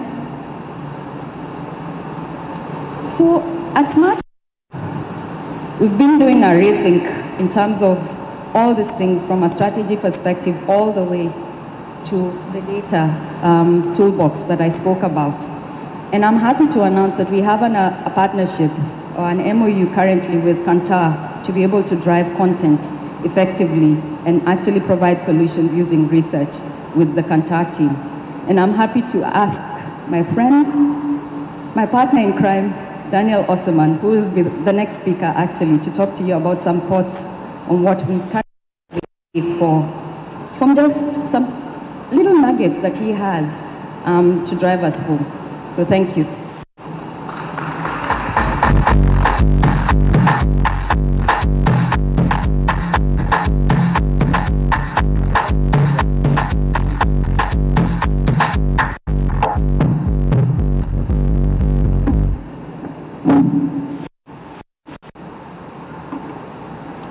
Good afternoon, everyone.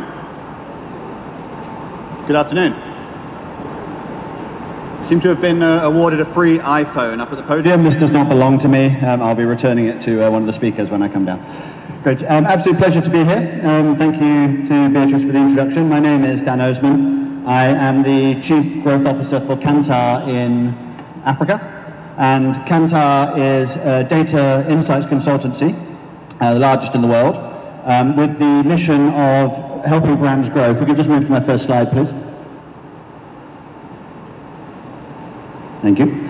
So, yes, as I say, we are an insights consultancy who help connect brands with consumers in order to shape and grow your strategy and your offering in order to drive growth into the future. And today I'm just going to talk through a few insights from a global study that we conduct called Media Reactions. It's in its 4th year now. It runs around the world, and the data and the trends I'm talking about are global, although we do include several African markets in the study. And I really just want to highlight 3 key areas that we see shaping the media landscape globally over the next 12 to 24 months. And then we'll dip into a few data points specifically from the Africa region that help provide a bit of contrast with what we see globally so that we can actually make some data-informed decisions. We have the mantra at Kantar that in God we trust, but all others must bring data.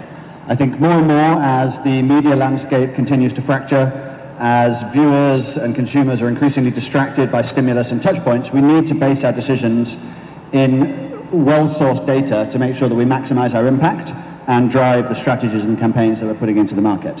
Next slide, please. So as I've already mentioned, our purpose is to shape the brands of tomorrow by better understanding people everywhere through data. And there are 3 trends that I'm going to talk about today before we actually go into the data. Number 1 is the fracturing and simultaneous convergence of the digital and the traditional channels and touch points. I'll go into that in a little bit more detail in a moment. Next, I'll be speaking about the macro-inflationary pressures that are affecting both consumers and advertisers and causing us to radically rethink the way that we engage with each other in order to drive strategy. And then finally, we will look at the looming changes in the way data is being used in the marketing and advertising sector over the next 12 months or so that are going to completely overhaul particularly the way that we forge our online digital marketing strategies. So if we can go to the next slide, please. Yeah, so the first area I'd like to talk about is the idea of the future of viewing. So it's so interesting to hear everybody talking today about the idea of being a digital marketer or a traditional marketer. I don't believe that we are either of those 2 things. We're marketers.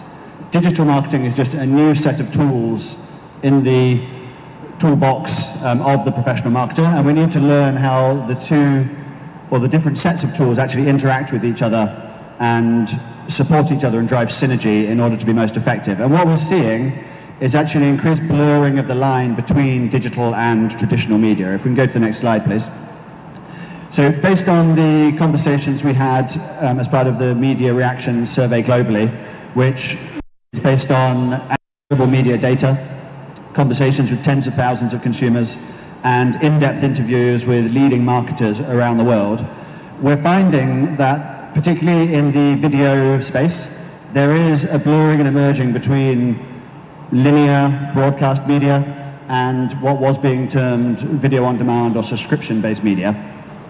And what that's causing, number one, is an increasing need for holistic planning within the marketing function. So a breaking down of the between digital and traditional teams to create a one blended approach that leverages the advantages of both. Because there's actually, the second step is blended viewing strategies starting to take place in the major producers of content. So we're starting to see linear traditional broadcasters adopting the most attractive aspects of the video on demand model. We're seeing video on demand providers adapt some elements of the traditional linear model, such as status viewing sessions. They're releasing their series in slower chunks in order to ensure that they stretch out the impact over time. So we're seeing traditional and digital video offerings or business models begin to merge. And in order for marketers to be able to react to that, we need to ensure that we have the diverse skill set in order to take advantage of those changes. Next, we're seeing a growing acceptance of ad-supported tiers. So more and more consumers are saying, I'm not so interested in the subscription model. I think we'll see in a slide or two that around 22% of people globally are saying they're planning on cutting down on the number of video subscription platforms that they interact with over the next month. And they're moving more towards an acceptance of ad-supported video on demand. Now, that creates two interesting dynamics. One, it creates an opening for advertisers to get back in front of viewers who had entered these walled gardens, such as Netflix or Amazon Prime and so on and so forth. But it also creates the potential for a two-tiered system in which people who can afford to do so remain insulated from advertising because they're still within subscription-based platforms. And you have a second tier of people who are actually oversubscribed with advertising because they're willing to accept advertising for content, but they become oversaturated and the impact of the content we're putting in front of them begins to diminish. So we need to be very cognizant and aware of that fact to make sure we're reaching the right consumer groups in the right way. Next is that we're seeing a significant increase in budgets for video. So we'll see later in the data sets that actually video, or particularly TV broadcasting, is one of the least cost-effective ways to reach consumers, although it's highly impactful. Over 40% of the marketers that we spoke to as part of the study say they plan to increase their spend or their share of spend in video at the expense of other touch points. So we're seeing spend gravitate back towards TV, video on demand, video online, at the expense of some other touch points. And I think that creates opportunities for marketers who can stay sharp and be aware of the advantages that still remain in other, often more cost-effective touch points. And then finally in this space, we're really seeing the growth of the gaming channel coming to the fore. So we have 3.2 billion global gamers, and these people are willing and open to being exposed to appropriate content at the right time within their gaming ecosystem. So that looks like it's one of the new frontiers, or one of the new channels that we need to be thinking about. And if you're not already actively considering the gaming channel in your media plans, you do need to start doing so because it's emerging as a major force. So those are 5 areas of viewing trends that we expect to develop in 2023. If we go to the next slide, please. Now, all of these trends are undercut by, I think everyone's aware, a pretty extensive global economically challenging environment, primarily driven by inflation.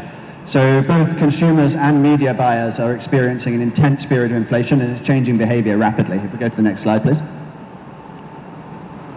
Number one, I've already mentioned the statistic that 22% globally are telling us they plan to actually cut back on what they're spending to view. So we're seeing people less willing to purchase subscriptions from video on demand providers. That's creating an opportunity and a threat to various business models. But it's not just consumers who are cutting back. The cost of advertising globally rose 31% in 2022, which means if budgets aren't increasing commensurately, and they're not when we speak to marketers, We need to be smarter about how we're using the money and how we're allocating it to make sure we're getting the maximum impact from the touch points and the channels that we spend, because those budgets are being forced to stretch further and further. Now, one way we can do that is by planning and strategizing with greater precision. In order to do so, we need data, we need information on our consumers. What are they watching? Where are they interacting with channels? What's appropriate content to put in front of them at certain times? What's the right format and the right design to optimize the impact of that content when you've chosen your channels? If you're not basing that in hard consumer data, you are at serious risk of wasting money and reducing impact. So I think it's something we all need to think seriously about. Next slide, please. And that's all about to get a lot harder because the data ecosystem is about to undergo a major change. We're moving into a post-cookie world. Some people are arguing we're already in a post-cookie world. I think that's debatable. But it's really going to change the way that we're able to engage and interact with consumers, particularly in the online space. If we go to the next slide, please.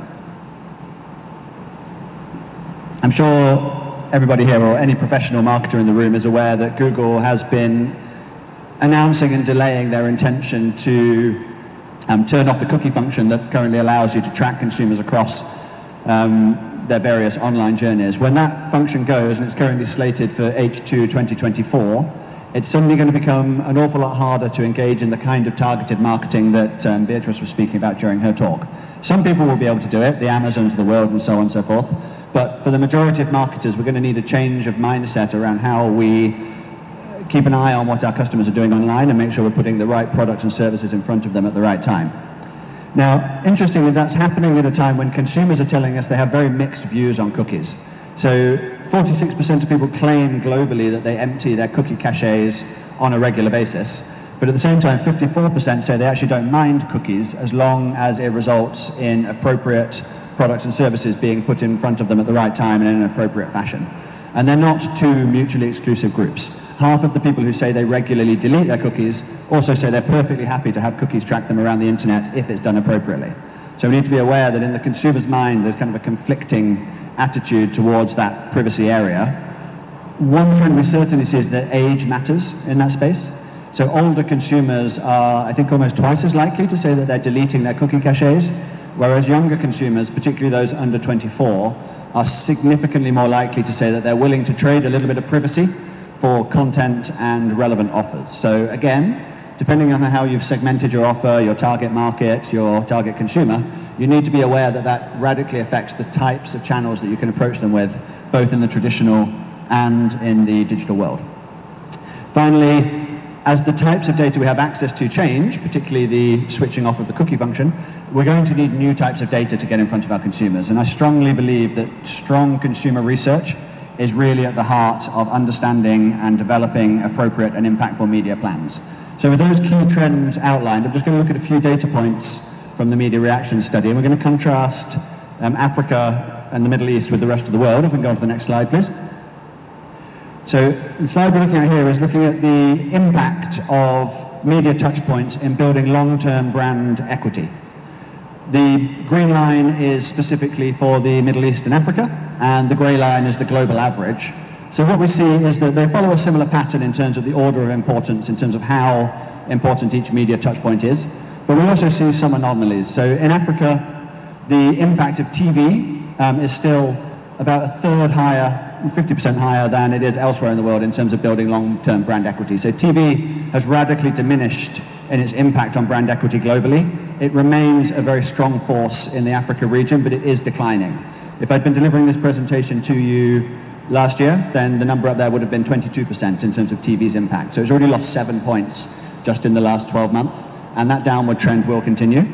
We also see word of mouth and recommendation is above the global average. Then out of home, recommendation by experts, and radio is more than double the global average in terms of its impact. So we need tailored marketing and communication strategies that take into account those local nuances. This is the Africa average. If we were to break that down into individual countries, we would see a lot more nuance. East Africa in particular, radio being more impactful than in South and the West, and there's various other nuances that we could consider. If we can go on to the next slide, please.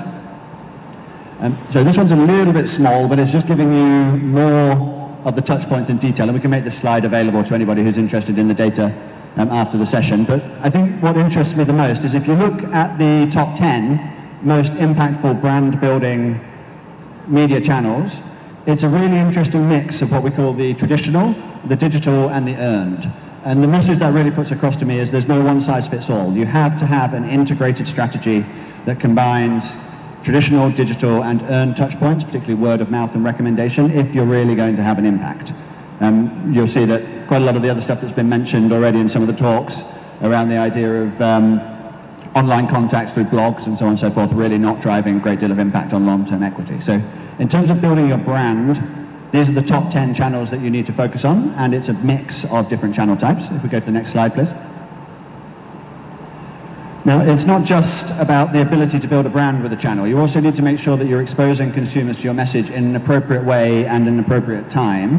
And I think the interesting takeout for me on this slide is actually not the areas where people are most receptive, it's where they're least receptive, because that's where we can do harm to our brand if we get it wrong. And what you'll see is that actually a lot of this is in the digital space.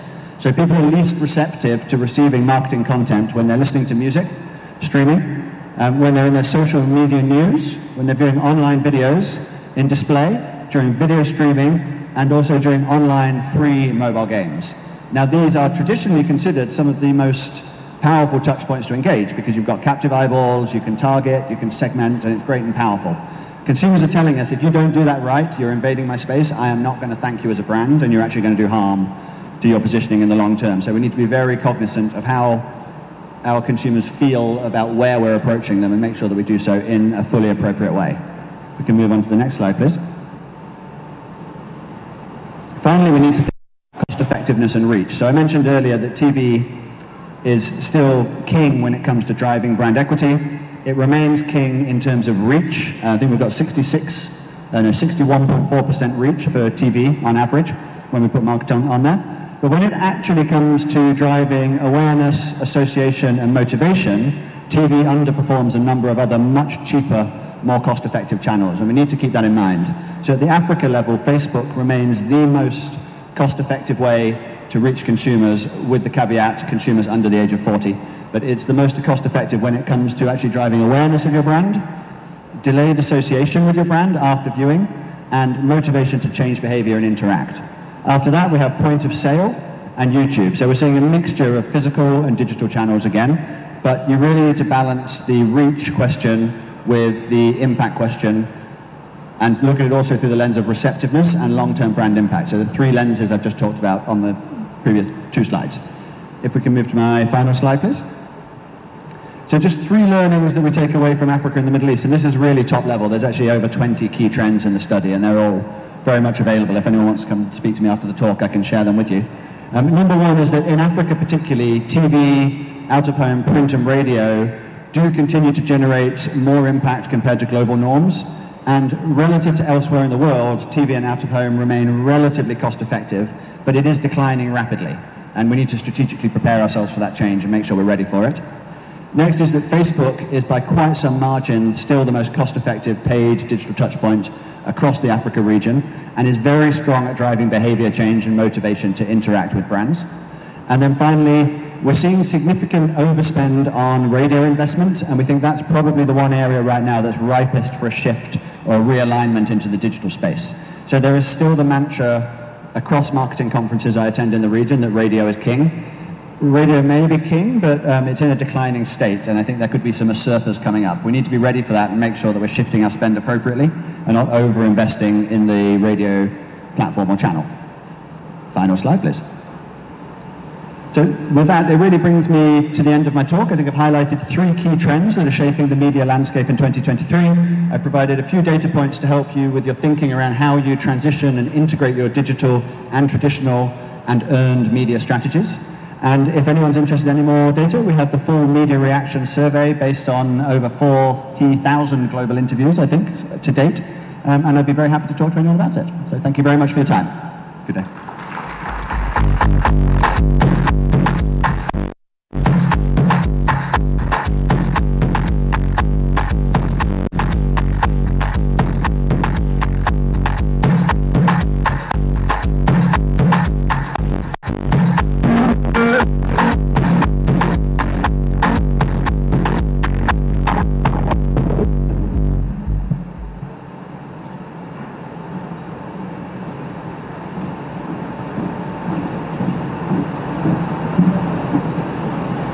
Thank you very much, Mr. Daniel. Okay. So, huu ni muda ambao inabidi tufahamiane. Naona tumekaa sana. Inawezekana ukajikuta umetoka hapa alafu haujafahamiana hata na mtu ambaye alikuwa amekaa meza ya nyuma yako. So, get your business cards in hand.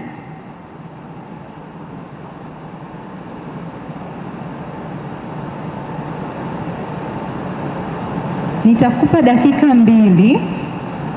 mbili tu utoke usalimiane na watu. Unaweza ukasalimiana na watu 2, 3 kadri unavyoweza. Lakini utakaporudi nitakuuliza alafu utaniambia kidogo kuhusu mtu ambaye umesalimiana naye. Dakika 2.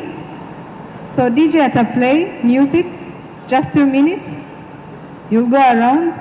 If you can talk to one person, it's okay. If you can talk to more, it's okay. But when those 2 minutes are done, nitakuuliza alafu utaniambia kuhusu huyo mtu ambaye umeongea naye au watu ambao umeongea nao. Get to know their names, where they're from, what they do. Okay. So we're on.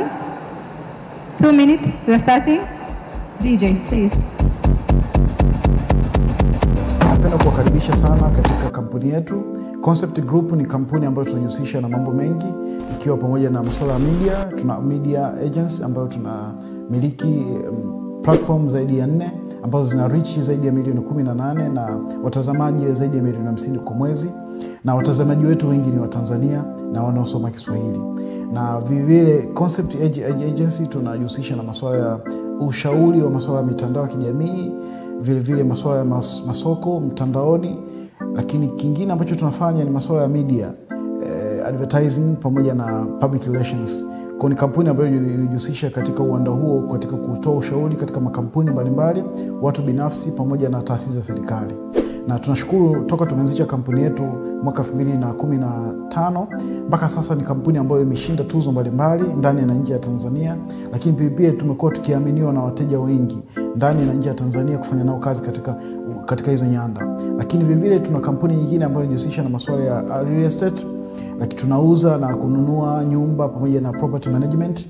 Vile tunajihusisha na masuala ya bima, vile tunajihusisha na masuala ya teknolojia, na leo nafuraha kuwakaribisha katika moja ya product yetu ambayo tumezindua hivi karibuni, inaitwa Swahili Connect. Swahili Connect ni one of the premium product ambayo tunao sisi Concept.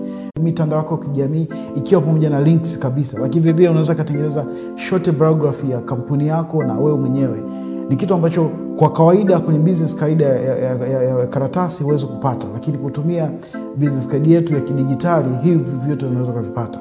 Lakini vile tuna product nyingine ya Concept Metrics ambayo hii inasaidia kufanya media intelligence analytics kwa ajili ya kuangalia watu gani wanakuzungumzia katika mitandao ya kijamii, vitu gani ambavyo vinazungumzwa kuhusu wewe, lakini kwa namna kubwa jinsi gani ambavyo competitors wako wanafanya kazi kwenye mitandao ya kijamii. Kwa hii ni media intelligence platform ambayo tunafanya listening, tunafanya reporting, tunafanya measuring. Kwa hii kupitia platform hii inatupa nafasi ya sisi kujua watazamaji wanapenda kitu gani au wateja wako wanapenda kitu gani kutoka kwako, lakini vile hata washindani wako wanafanya kitu gani ambacho wewe unataka kukijua kupitia platform hii, na hauhitaji kuwa na muda wote kuwa mtandaoni. Hii ni platform ambayo utaingiza keywords tu, lakini itakupa zile analytics kwa kila mwezi au kwa kila wiki kadri hapo utapenda. Lakini tuna product nyingine ambayo ni one of the best premium product sisi hapa, inaitwa Ubaoni.net. Hii ni advertising platform ambayo kupitia hii unaweza kukutana na watazamaji au publishers na advertiser wanakutana sehemu moja ambapo wanaweza kufanya biashara. Kwa mtu ambaye ana biashara yake anaweza kutumia Ubaoni.net akaweka tangazo lake kule na akapata vile wasomaji kupitia platform yetu. So hii ni fursa ya kuwawezesha publishers ambao ni bloggers na content creator mbalimbali na influencers mbalimbali kuweza kuingiza fedha kupitia platform yetu.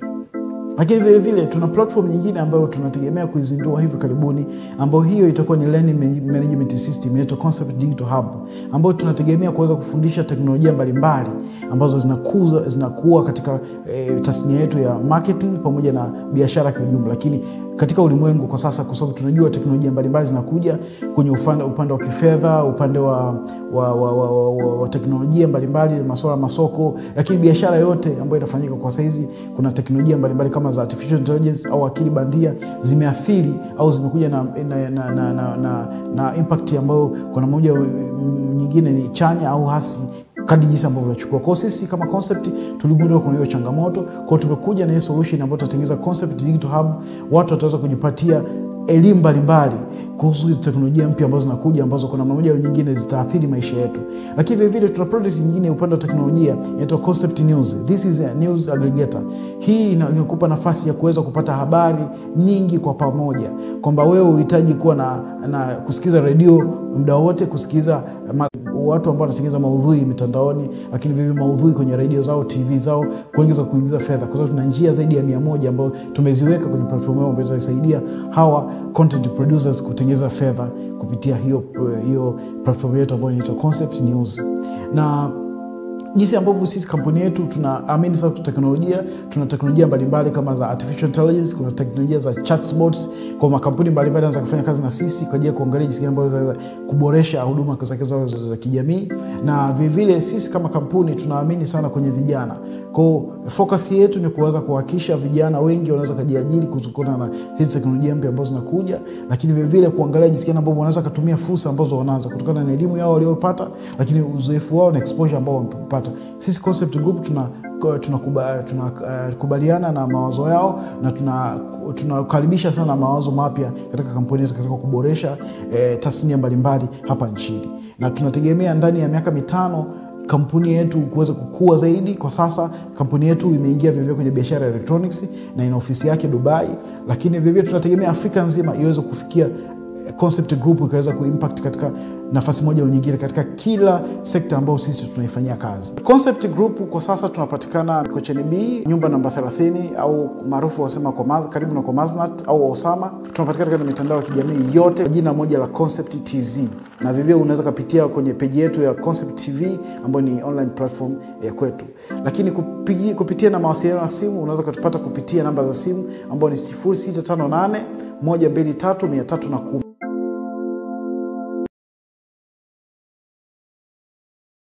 Habari, naitwa Cransy Mwantepele, ni mkurugenzi mtendaji wa Concept Group. Napenda kuwakaribisha sana katika kampuni yetu. Concept Group ni kampuni ambayo tunajihusisha na mambo mengi, ikiwa pamoja na masuala ya media. Tuna media agents ambayo tunamiliki platform zaidi ya 4 ambazo zina reach zaidi ya milioni 18 na watazamaji zaidi ya milioni 50 kwa mwezi. Na watazamaji wetu wengi ni wa Tanzania na wanaosoma Kiswahili. Na vile Concept Agency tunajihusisha na masuala ya ushauri wa masuala ya mitandao ya kijamii, vile masuala ya masoko mtandaoni, lakini kingine ambacho tunafanya ni masuala ya media, advertising pamoja na public relations. Kwa ni tuna kampuni nyingine ambayo inajihusisha na masuala ya real estate, lakini tunauza na kununua nyumba pamoja na property management. Vile tunajihusisha na masuala ya bima, vile tunajihusisha na masuala ya teknolojia, na leo nafuraha kuwakaribisha katika moja ya product yetu ambayo tumezindua hivi karibuni, inaitwa Swahili Connect. Swahili Connect ni one of the premium product ambayo tunao sisi Concept upande wa teknolojia, ambao kwa sasa huhitaji kuwa na kutembea na business card, ukiwa na furusha business card, lakini kupata stress za kila mwezi kuprint business card za karatasi. Concept Group tulijua hilo changamoto, kwa tumekuja na business card ambayo ni ya kidigitali, inaitwa Swahili Connect, ambayo hiyo inakupa fursa ya kuweza kuweka data zako zote ambazo unataka watu ambao wanapata content zako wazipate, ikiwa pamoja na jina la kampuni yako, logo ya kampuni yako, majina yako na vyeo vyako, namba zako za simu, mitandao yako kijamii, ikiwa pamoja na links kabisa. Lakini vile unaweza kutengeneza short biography ya kampuni yako na wewe mwenyewe. Ni kitu ambacho kwa kawaida kwenye business card ya karatasi huwezi kupata, lakini kutumia business card yetu ya kidigitali hivi vyote unaweza kuvipata. Lakini vivyo tuna product nyingine ya Concept Metrics ambayo hii inasaidia kufanya media intelligence analytics kwa ajili ya kuangalia watu gani wanakuzungumzia katika mitandao ya kijamii, vitu gani ambavyo vinazungumzwa kuhusu wewe, lakini kwa namna kubwa jinsi gani ambavyo competitors wako wanafanya kazi kwenye mitandao ya kijamii. Kwa hiyo hii ni media intelligence platform ambayo tunafanya listening, tunafanya reporting, tunafanya measuring. Kwa hiyo hii kupitia platform hii inatupa nafasi ya sisi kujua watazamaji wanapenda kitu gani au wateja wako wanapenda kitu gani kutoka kwako, lakini vivyo hata washindani wako wanafanya kitu gani ambacho wewe unataka kukijua kupitia platform hii, na hauhitaji kuwa na muda wote kuwa mtandaoni. Hii ni platform ambayo utaingiza keywords tu, lakini itakupa zile analytics kwa kila mwezi au kwa kila wiki kadri hapo utapenda. Lakini tuna product nyingine ambayo ni one of the best premium product sisi hapa, inaitwa ubaoni.net. Hii ni advertising platform ambayo kupitia hii unaweza kukutana na watazamaji au publishers na advertiser wanakutana sehemu moja ambapo wanaweza kufanya biashara. Kwa mtu ambaye ana biashara yake anaweza kutumia ubaoni.net akaweka tangazo lake kule na akapata vile wasomaji kupitia platform yetu. So hii ni fursa ya kuwawezesha publishers ambao ni bloggers na content creator mbalimbali na influencers mbalimbali kuweza kuingiza fedha kupitia platform yetu. Lakini vile vile tuna platform nyingine ambayo tunategemea kuizindua hivi karibuni, ambayo hiyo itakuwa ni learning management system inaitwa Concept Digital Hub, ambayo tunategemea kuweza kufundisha teknolojia mbalimbali ambazo zinakuwa katika tasnia yetu ya marketing pamoja na biashara kwa ujumla. Lakini katika ulimwengu kwa sasa, kwa sababu tunajua teknolojia mbalimbali zinakuja kwenye upande wa kifedha, upande wa teknolojia mbalimbali, masuala ya masoko, lakini biashara yote ambayo inafanyika kwa saizi kuna teknolojia mbalimbali kama za artificial intelligence au akili bandia zimeathiri au zimekuja na impact ambayo kwa namna moja nyingine ni chanya au hasi kadri jinsi ambavyo tunachukua. Kwa sisi kama Concept tuligundua kuna hiyo changamoto, kwa tumekuja na hiyo solution ambayo tutatengeneza Concept Digital Hub. Watu wataweza kujipatia elimu mbalimbali kuhusu hizo teknolojia mpya ambazo zinakuja, ambazo kuna mmoja au nyingine zitaathiri maisha yetu. Lakini vile vile tuna product nyingine upande wa teknolojia inaitwa Concept News. This is a news aggregator. Hii inakupa nafasi ya kuweza kupata habari nyingi kwa pamoja, kwamba wewe uhitaji kuwa na kusikiza radio muda wote, kuangalia magazeti muda wote, kuingilia kwenye mitandao. Kwa Concept News is a news aggregator. Kwa itakusanya habari zote kupitia vyanzo mbalimbali vya kuanzia television ambayo ni electronic media, radio, magazeti pamoja na online media. Hizi zitakupa kwa pamoja, zinakuja katika platform moja ambayo ni Concept News. This is a premium product ambayo itakusanya habari zote. Kwa kupitia Concept News hutahitaji kuangalia television fulani, hutahitaji kuangalia gazeti fulani. Kupitia platform yetu itakupa summary ya kila kitu ambacho kinaendelea huko. Na kwa umbali zaidi ukaweza kuingia mwenyewe na kuweza kupata hiyo platform. Lakini platform vile itakuja na solution ya kuwasaidia publishers mbalimbali au watu ambao wanatengeneza maudhui mitandaoni, lakini vile maudhui kwenye radio zao, TV zao, kuingiza fedha. Kwa sababu tuna njia zaidi ya 100 ambazo tumeziweka kwenye platform yao ambazo zinasaidia hawa content producers kutengeneza fedha kupitia hiyo platform yetu ambayo inaitwa Concept News. Na jinsi ambavyo sisi kampuni yetu tunaamini sana teknolojia, tuna teknolojia mbalimbali kama za artificial intelligence, kuna teknolojia za chatbots. Kwa makampuni mbalimbali yanaweza kufanya kazi na sisi kwa ajili ya kuangalia jinsi gani ambavyo zinaweza kuboresha huduma za kijamii. Na vile vile sisi kama kampuni tunaamini sana kwenye vijana. Kwa focus yetu ni kuweza kuhakikisha vijana wengi wanaweza kujiajiri kutokana na hizi teknolojia mpya ambazo zinakuja, lakini vile vile kuangalia jinsi gani ambavyo wanaweza kutumia fursa ambazo wanaanza kutokana na elimu yao waliopata, lakini uzoefu wao na exposure ambao wamepata. Sisi Concept Group tunakubaliana na mawazo yao na tunakaribisha sana mawazo mapya katika kampuni yetu katika kuboresha tasnia mbalimbali hapa nchini. Na tunategemea ndani ya miaka 5 kampuni yetu kuweza kukua zaidi. Kwa sasa kampuni yetu imeingia vivyo kwenye biashara ya electronics na ina ofisi yake Dubai, lakini vivyo tunategemea Afrika nzima iweze kufikia Concept Group kuweza kuimpact katika. Good afternoon. Good afternoon. My name is Noel, coming from MultiChoice Tanzania, DSTV. I'm the content marketing manager. And today I had a pleasure of meeting Sebastian, who works, we can say that we are family, but then in a competition world, he was at Azam, who is handling all the events, who is the events manager there. So it has been a pleasure meeting him today. Thank you. Perfect. Okay. Where's Jules? Yes? Please pick somebody.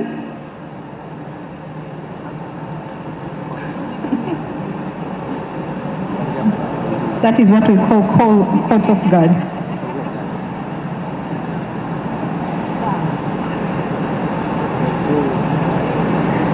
Karibu sana, jitambulishe majina yako, unatokea wapi na umekutana na nani leo?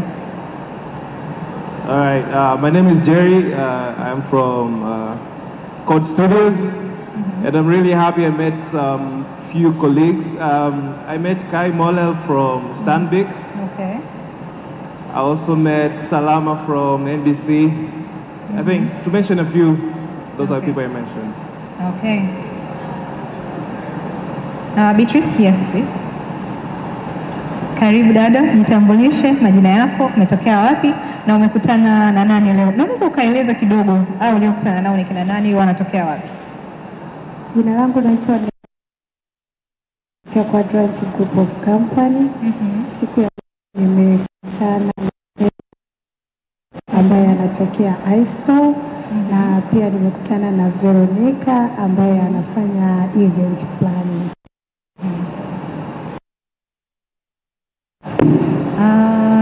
Jules, where are you? Yes, yes. Please pick somebody.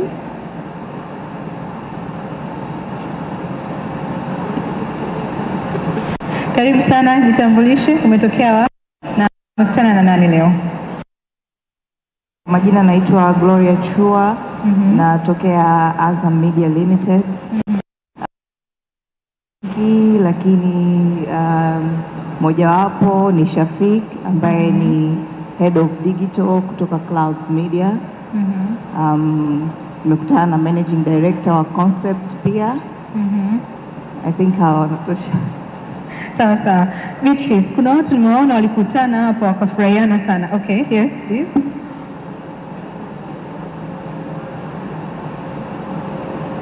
Karibu sana, jitambulishe unatokea wapi na Well, mimi naitwa Salama, ni Head of Customer Experience from NBC Bank. Nilikutana na watu kama watano. One from Simplicity Company, there's another one from Raider, na mwingine Jerry, ameshaji introduce, and the manager for this dog. Hongera sana. Yes, I saw Sia Louise here. Alifurahia sana kukutana na mtu fulani, so maybe you can tell us here. Hi, my name is Sia Louise. I come from TCC. I think Rafia, wale nilokutana nao kwanza si wageni. Kwa hiyo you're expecting me wageni wawili tu. Okay. So I met Neema from Blue Train. Okay. So she manages the influencers and they do programmatic digital marketing. So I learned something from her today. And then I met Daniel. I think he's the event manager for the whole. But congratulations to everybody and the organizers because I've been able to connect with some really long-time friends and colleagues. Ambao mara nyingi tumeshindwa kukutana lakini hapa tumekutana ndo nafikiri ndo kile kicheko ulichokiona. So it's my brother Ruben, Sakri, Nawaz, Beatrice, I think many good faces. Hongera sana. Yeah. Na watu wengi walikuwa wanajiuliza kwamba should I go, should I not? What is in it for me? Kwa hiyo that's one of the reason tumekutana hapa leo. Okay, tukiendelea na ratiba yetu. Tunaye Mr. Shamsi Ramadhani ndani ya nyumba na huyo anatoka Duka Huru na hawa ni kati ya watu ambao wamejaribu kutumia digital marketing vizuri sana na wameweza kufanya mambo mazuri sana kwenye ulimwengu mzima wa digital marketing. So Mr. Shamsi, karibu sana.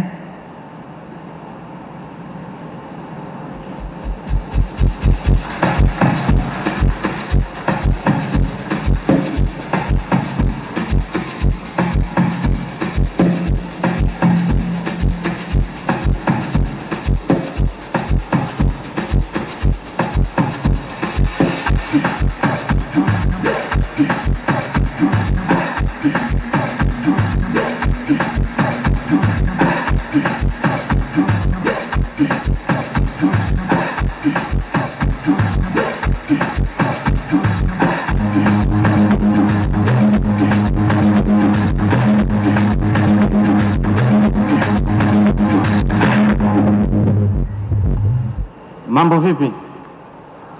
You all look sad and mambo vipi? Kwenye marketing and branding, there are two sentences you should remember today. If people do not know you, you fail in marketing yourself. And if they don't choose you, you fail to brand yourself.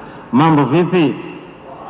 Thank you very much. Naitwa Shamsi Ramadhani, ama Duka Huru. Mimi ni one of the Tanzanians ambao nimeweza kutumia one of the channels kwenye digital marketing. I mean, social.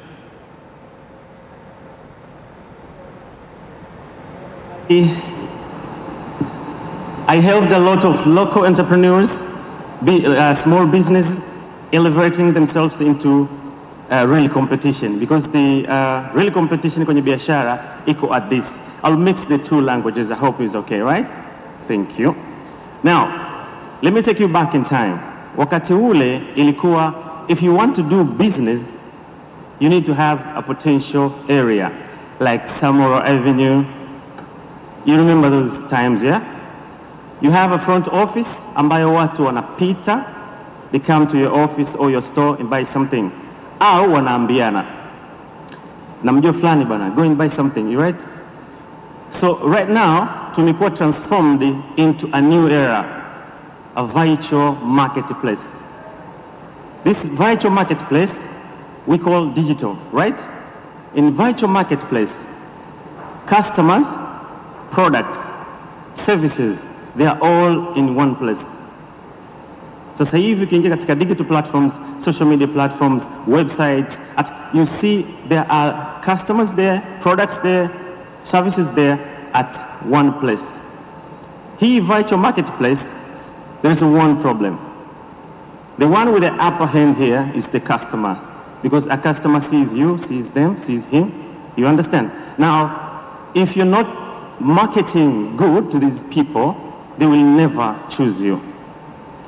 Today, I want to talk about something that will change hiyo shida ya kufanya biashara kwenye digital era. And I'll be talking about something called neuromarketing. Neuromarketing ni taaluma ya kutambua saikolojia ya mteja. What trigger them to buy? What behaviors they have? Kumuelewa mteja. And hichi ni zaidi ya customer persona. Customer persona, we used to know about their ages, their behaviors, their finance. No. Neuromarketing is to understand their deep thinking, their deep behaviors. Let me ask you something. In neuromarketing, there are 4 examples I prepared for you today. One is called treadmill, or FOMO, fear of missing out. This strategy has been implemented by iPhone.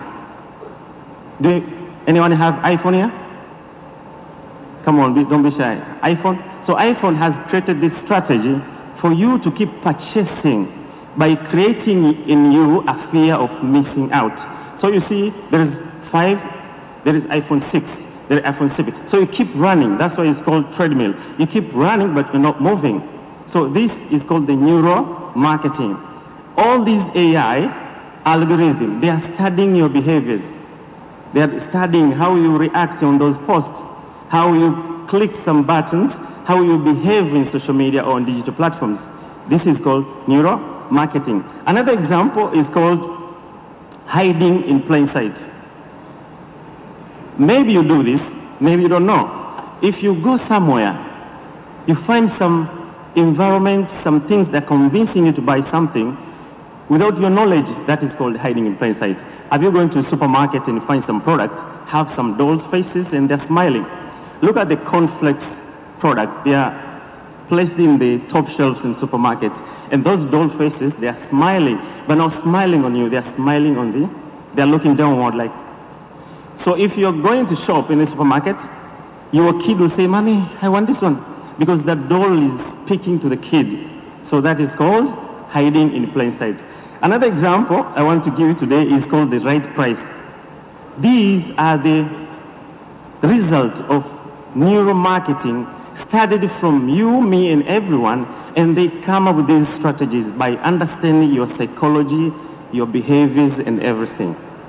Now, right price, if you find, Brother Ruben, if you find 5 bottles of wine, the same brand, maybe the same size, the one is $5, the other one is $10, and the other one is $20. Which one would you pick? Oh, sorry? You're buying for yourself or your spouse? Anyone? $20. So the right price method is giving you the ability to choose, but you're not choosing because we plan those prices. So everything I'm giving you as an example is called the neuromarketing. Now, namna gani tunatengeneza ile zege la Brother Ruben, maono yake? First of all, please tuwape makofi walioandaa hii forum kwa sababu Digital Marketers Tanzania tukuwa na platform ya kukutana.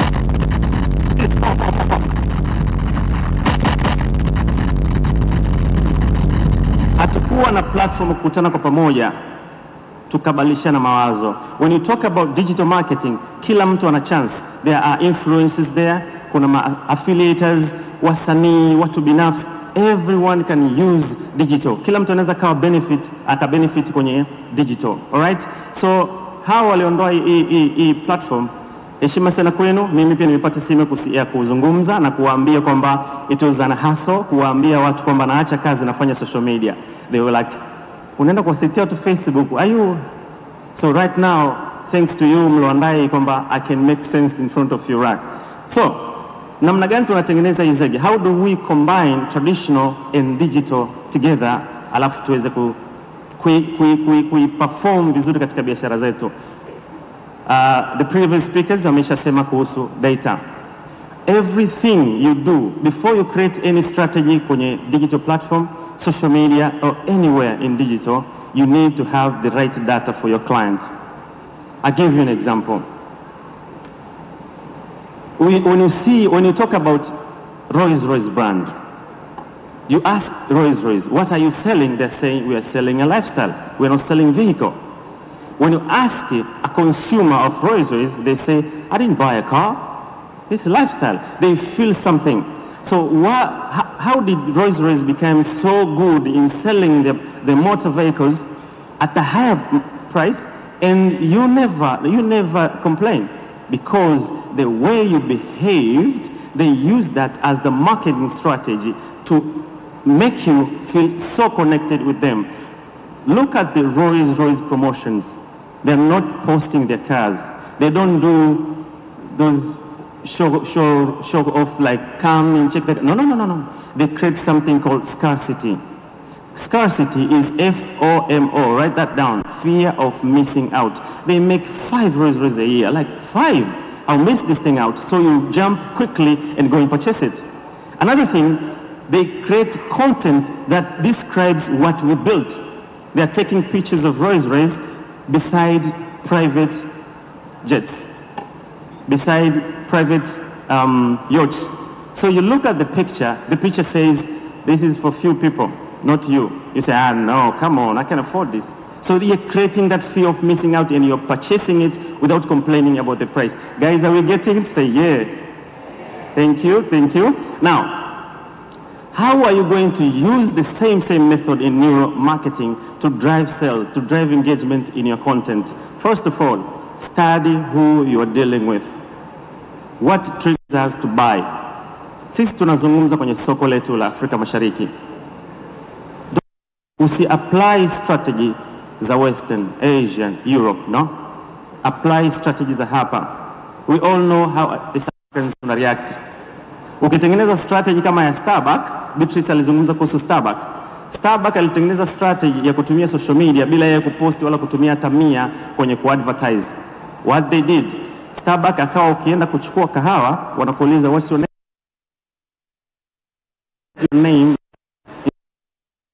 They write Tribris. So when you have the cup, you're like, these people themselves can just write my name wrong. So you take the picture and post on social media. Yeah, you bring traffic more to their restaurant. Guys, are you feeling okay? So you can't bring that strategy right here, because here you get a negativity, and negativity will not bring you sales. It will bring you attention. There are different ways here. There are content that brings you value and attention, and there are content that convert people into buyers. Like if you're posting every day about your product and services, that will bring you value. Only that.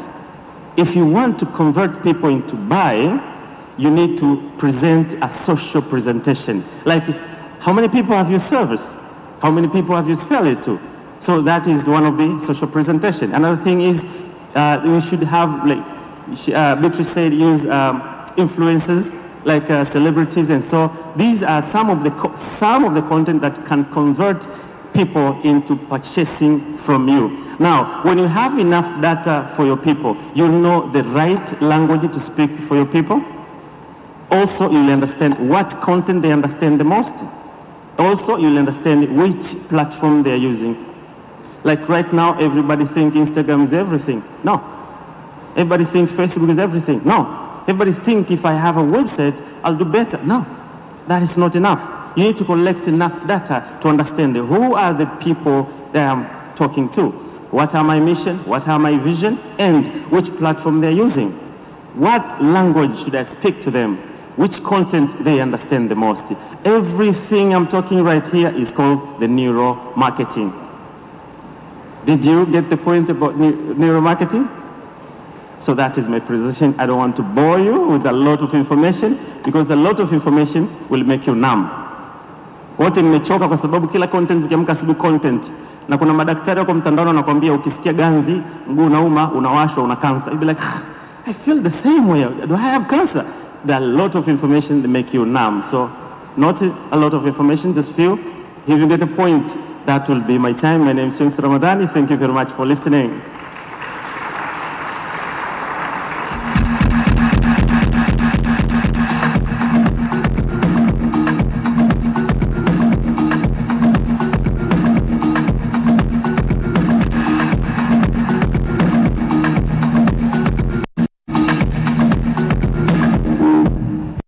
Makofi tena tafadhali kwa Shams Ramadhani.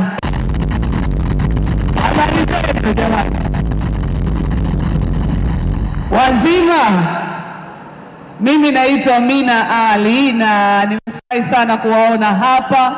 Nimefurahi kuwa hapa. Heshima kubwa kwa dada yangu Rafia ambaye alikuwa ametushikia tangu mwanzo na alikuwa na sisi. Mimi natokea Clouds FM na Clouds TV na Clouds Digital. Kwa hiyo mimi ni fusion ya traditional media pamoja na digital media as well. Kwa hiyo mimi ni exactly ambacho tunakizungumzia siku ya leo hapa. Nafanya kazi kwenye mazingira hayo. Nina furaha sana kuwa hapa kwa sababu nimekuwa nikijaribu kufanya zaidi kwenye mitandao ya kijamii na kudeliver ujumbe huu ambao unazungumziwa leo. So I'm very happy. I see a lot of familiar faces. Which means I've been in the right industry and I've been dealing with the right people. Kutoka huku, SportPesa, ndugu zangu nawaona, nasalimia sana Tigo family, DSTV, na heshima kwa wote ambao mko hapa. So, ukitazama mitandao ya kijamii miaka nyuma iliyopita, tulikuwa tunaambiwa ukikuta maneno labda amesema mtandaoni, naambiwa maneno ya mtandaoni hayo usiajali, si ndio?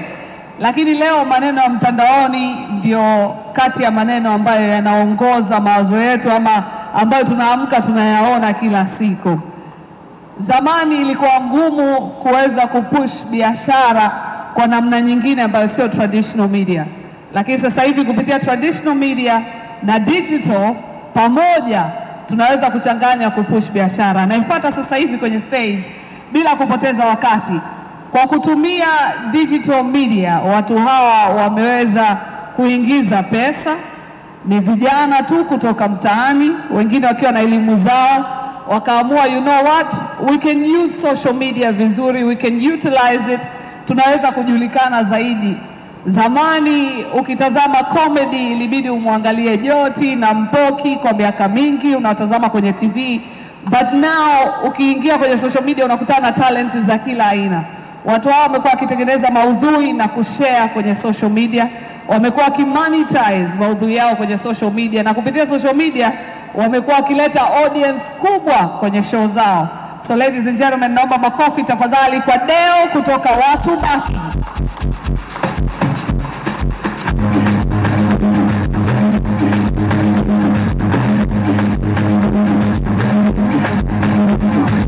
Basi pale unakuwa umejiweka katika nafasi ya kupata taarifa. Mara zote iko kwa ajili yako, kwa ajili ya kukupa uhakika wa kupata habari zile za uhakika katika nyanja za siasa, burudani, michezo pamoja na habari za kijamii. Unachotakiwa kufanya ili kujiweka katika uhakika wa kupata habari zetu ni kuingia kwenye YouTube channel ya Concept. Yes!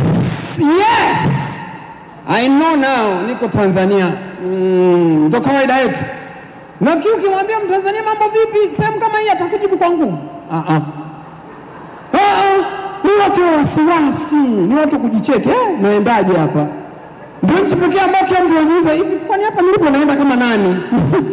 Yes. Ni ngumu. Kila mtu ana wasiwasi. Bro, jibu tu. Wewe jamaa, wewe mwenyewe unakuwa na wasiwasi, unaona kama labda mimi si jamaa atanionaje. Naomba nikwambie, na yeye anadaiwa kodi kama wewe. Hana lolote. Watanzania mambo vipi? Tunakuja. Yeah, beautiful country, beautiful people. Hilo pili iliyoingia nalo inaitwa Sister Bettina. I fell in love with this song in South Africa. I'm traveling now, I'm doing comedies in Africa and stuff.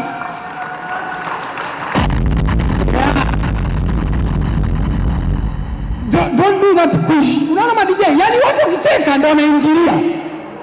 Wakinuna na yeye ananiangalia. I fell in love with that song in South Africa.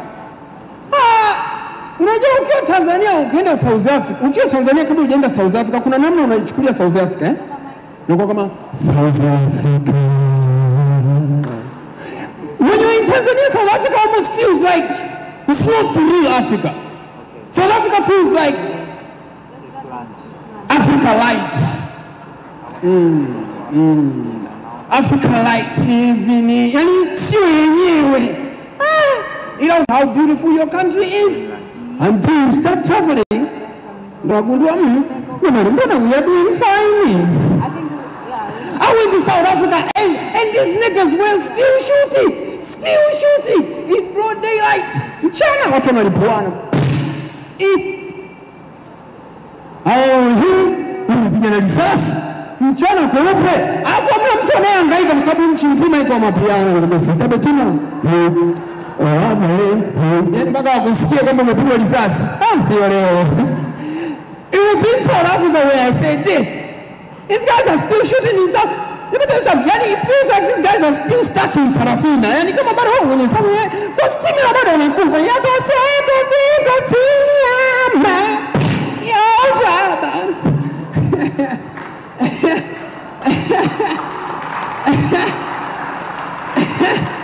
Yeah. But as a Tanzanian, that was very confusing for me. Watu wanauana kwa upe. Let me tell you something. Tanzania sio kwamba tupigane.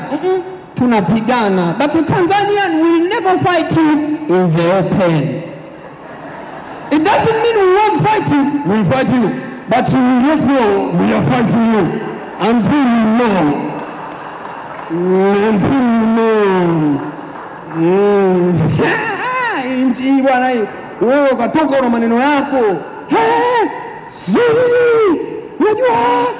Sijui serikali, sijui nini. Sio kama ile.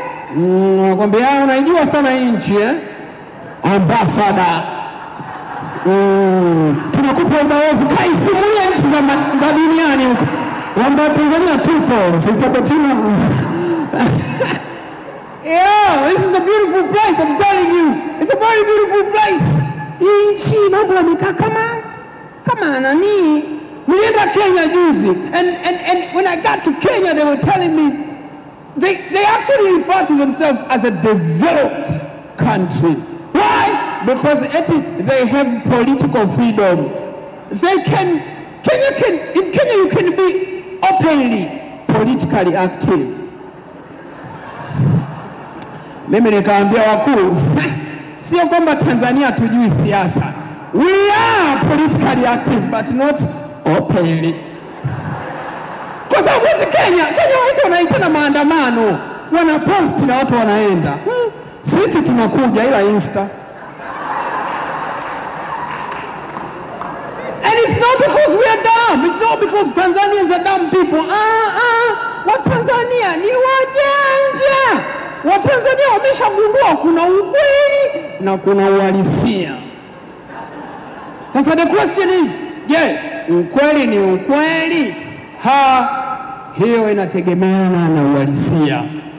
Kwa sababu kiukweli uhalisia ndio ukweli wenyewe. Lakini sasa kwa sababu ukweli unauma, tuwezi kuambia ukweli wenyewe. Kwa hiyo unabaki na ukweli fulani ambao kiuhalisia hauna ukweli wowote. Hauna ukweli wowote. And some kwa mfano ukija hapa Tanzania, they'll tell you the people sijui watu hawajui vitu. Watu hawajui haya. Shauri yako. Because we gotta look at things this way. Kuna ukweli na uhalisia. Baada ya uchaguzi unasikia kuna mtu anataka kumshtaki rais. Sawa, ni kweli. Bro, ni kweli katiba imeruhusu, lakini umejaribu kuliangalia swali uhalisia manake.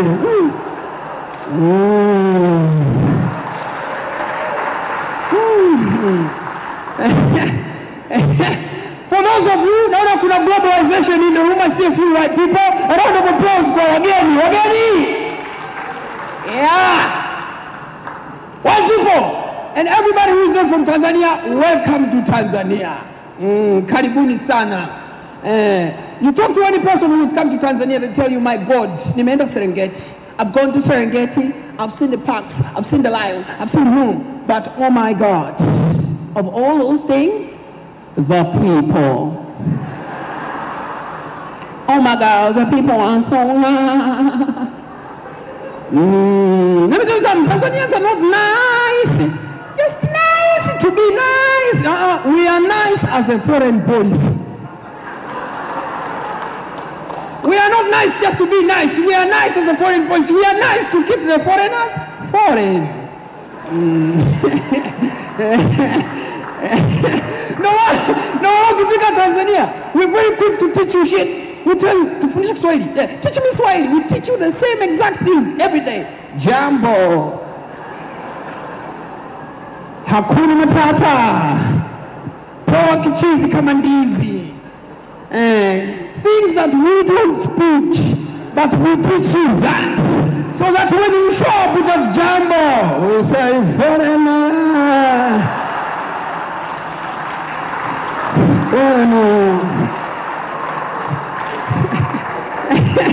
And don't you worry, we don't do that because we hate foreigners. We don't do that because we are not an inclusive people. We are very inclusive. We do that because we know now foreigners have their own prices in this country. This speaker may be 100,000 Tanzanian shillings, but when you show up with a jumbo, 500 Tanzanian shillings. When you're a German, these people don't know what is going on. They don't know, They don't know. Yeah. So, one of the things, the reason why I came with this song is because of this conflict. I don't know if this debate is still going on. People feel like, sisi hatuwezi kusikiza mapiano, mbona hatuna nyimbo zetu, sijui nini. Let me tell you something. Thanks to technology, if you check your phone right now, you realize kwenye playlist ya simu yako unasikiliza nyimbo za Kiafrika zaidi kuliko unavyowasikiliza kina Chris Brown. When was the last time you listened to Bruno Mars, my sister? Let me tell you about a man I know. Alikuwa hana radio, alikuwa hana TV, na alikuwa hana social media, but he achieved fusion. This man was called Julius Kambarage Nyerere. Now the question would be, how? How did he achieve fusion? I think fusion is not going to be achieved because of digital marketing. Fusion is not going to be achieved because of traditional marketing. Fusion is going to be achieved by care. Do you care enough? Do you really care enough to serve these people? Kwa sababu, when this country started, we were told 3 things. We are here to fight 3 things. Ujinga, maradhi, na umaskini. How is marketing doing in that? How are marketers doing in making sure that this happens? Tupo. So I feel like if we care enough, the means will manifest. Mimi naanzisha kanisa. Mimi naanzisha kanisa. Itwa BFGC. Baria Full Bible Gospel Church. Iwapo inadili na wauni tu, inadili na wana kwa sababu Mungu anapenda wana. Ndio maana Yesu mwenyewe alikuja, alikuwa anazunguka na wana. Ndio maana tunamuita Mungu mwana. Haleluya.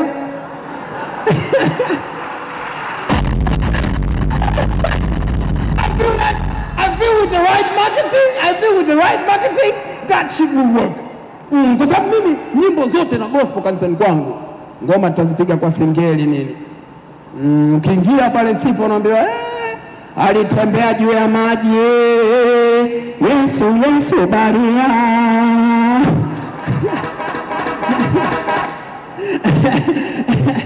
Hata muda wa sala, gospel mwenyewe kumshusha Roho Mtakatifu tunamshusha kwa singeli. Kwa sababu tunajua Roho Mtakatifu mwenyewe ni mtu wa timbwili.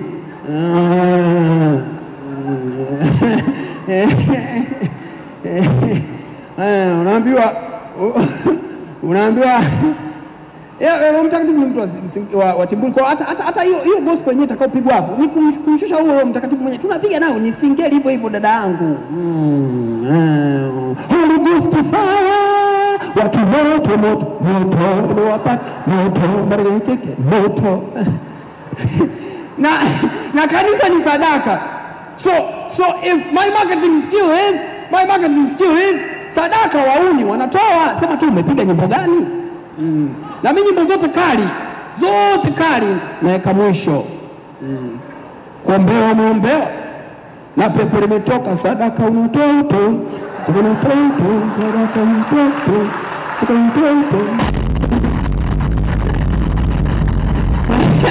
Ukisali dini ya masela sadaka lazima. So here's what I want you people to think about it. While Amapiano is blowing up, people marketing and making money out of this, in our backyard, something new came out. Something of our own. Singeli kwa mfano. It came out. And let me tell you something. People think that music is dumb, but if you really think about it, those people are very smart. Singeli ndio muziki pekee ambao watu wameweza kuendesha maisha. Show vingilio bure. Muziki YouTube bure. Ukiangalia watu Singeli mbona wana maisha? Unagundua hewa wanapita kwenye show. Ngoja nikwambie, show ambayo haina kiingilio haimaanishi kwamba ni show ya bure dada yangu. Kwa sababu show yote ya Singeli ni biashara kati ya watu hao. Msanii, mwimbaji, DJ na wauni.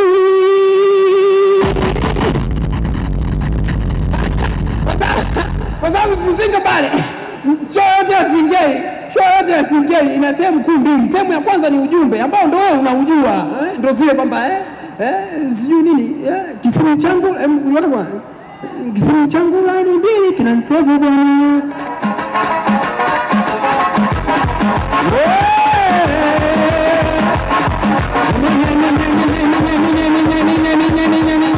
Watu wa marketing, mazera the future is diffusion. Singeli kwa Kiingereza ni ngumu, eti mazera the future is diffusion. So this is the part you understand, and this is the peaceful part. Sasa kisha hii part ya kuimba ambayo unaijua, inakuja part B dada yangu. Sasa hapa ndipo mnapolipia kiingilio. Kwa sababu ikijaga hiyo part kwanza, biti liko linapiga, lipige kwa chini chini, lipige kwa chini chini, biti liko linapiga. Kwanza wenyewe wanakuambia wewe Mushizo utawaua Minya. Sasa unajiuliza atatuua kwa mziki? Wewe unajua zinakuja vibe hapa, anaenda kutuua na mziki. Mziki. Sasa hapo ndio waga wanashtua washikaji wengine wanakuambia wauni.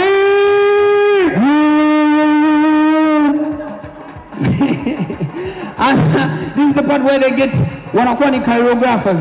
Wote ndio nasema turuke Ligoma, twende kushoto, twende kushoto, twende kulia, twende kulia, mikono juu, mikono juu, mikono juu. Asiyecheza masera apigwe na mawe. Asiyecheza masera apigwe makofi. Kata. Sasa utaachaje kucheza? Hapo unacheza. Sasa ukicheza hapo sasa ndio mnapiga selili ndio mnaenda huku.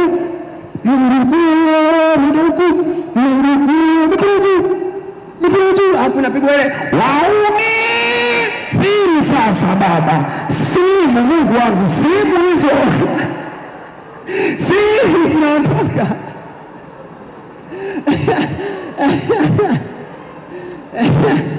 Simu zinasafa. So that's what happens. Sometimes when we don't have the right minds to back our ventures kama vijana, sometimes we have to do the necessary. And sometimes the necessary is not what you necessarily want. So I'm here. Ukiachana mambo ya kuchekesha, I am here to specifically tell you guys, although the world is connected, although leo wanaweza kwenda South Africa kufanya show, although leo wanaweza kwenda South Sudan kufanya show, yes, the connection is right. But these aspects ambazo nyinyi mnaona ni normal stuff, storytelling, nini, artists don't really know this stuff. So you truly have the power ya kupambana na ujinga, umaskini na maradhi kwa wasanii, doing exactly what you want. And all you have to do is care. Ladies and gentlemen, thank you very much. My name is Leo Gratias.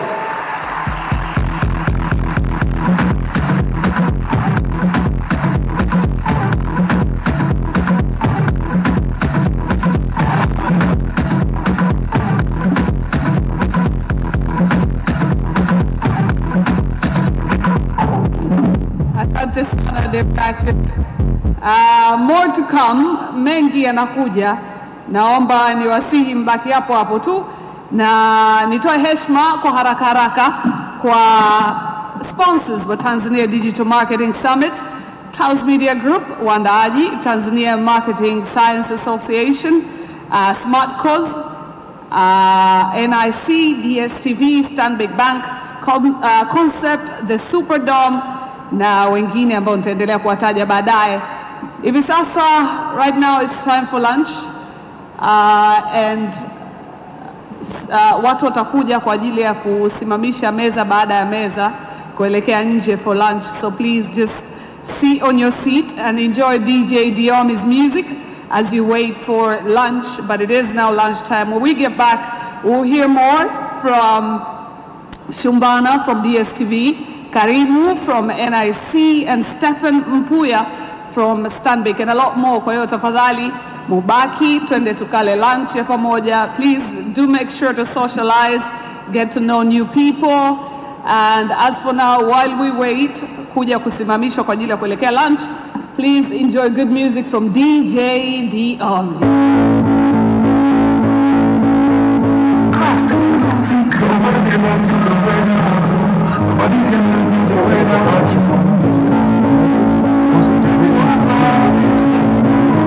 Ikiwa pamoja na masuala ya media, tuna media agents ambayo tunamiliki platform zaidi ya 4 ambazo zina reach zaidi ya milioni 18 na watazamaji zaidi ya milioni 50 kwa mwezi, na watazamaji wetu wengi ni wa Tanzania na wanaosoma Kiswahili.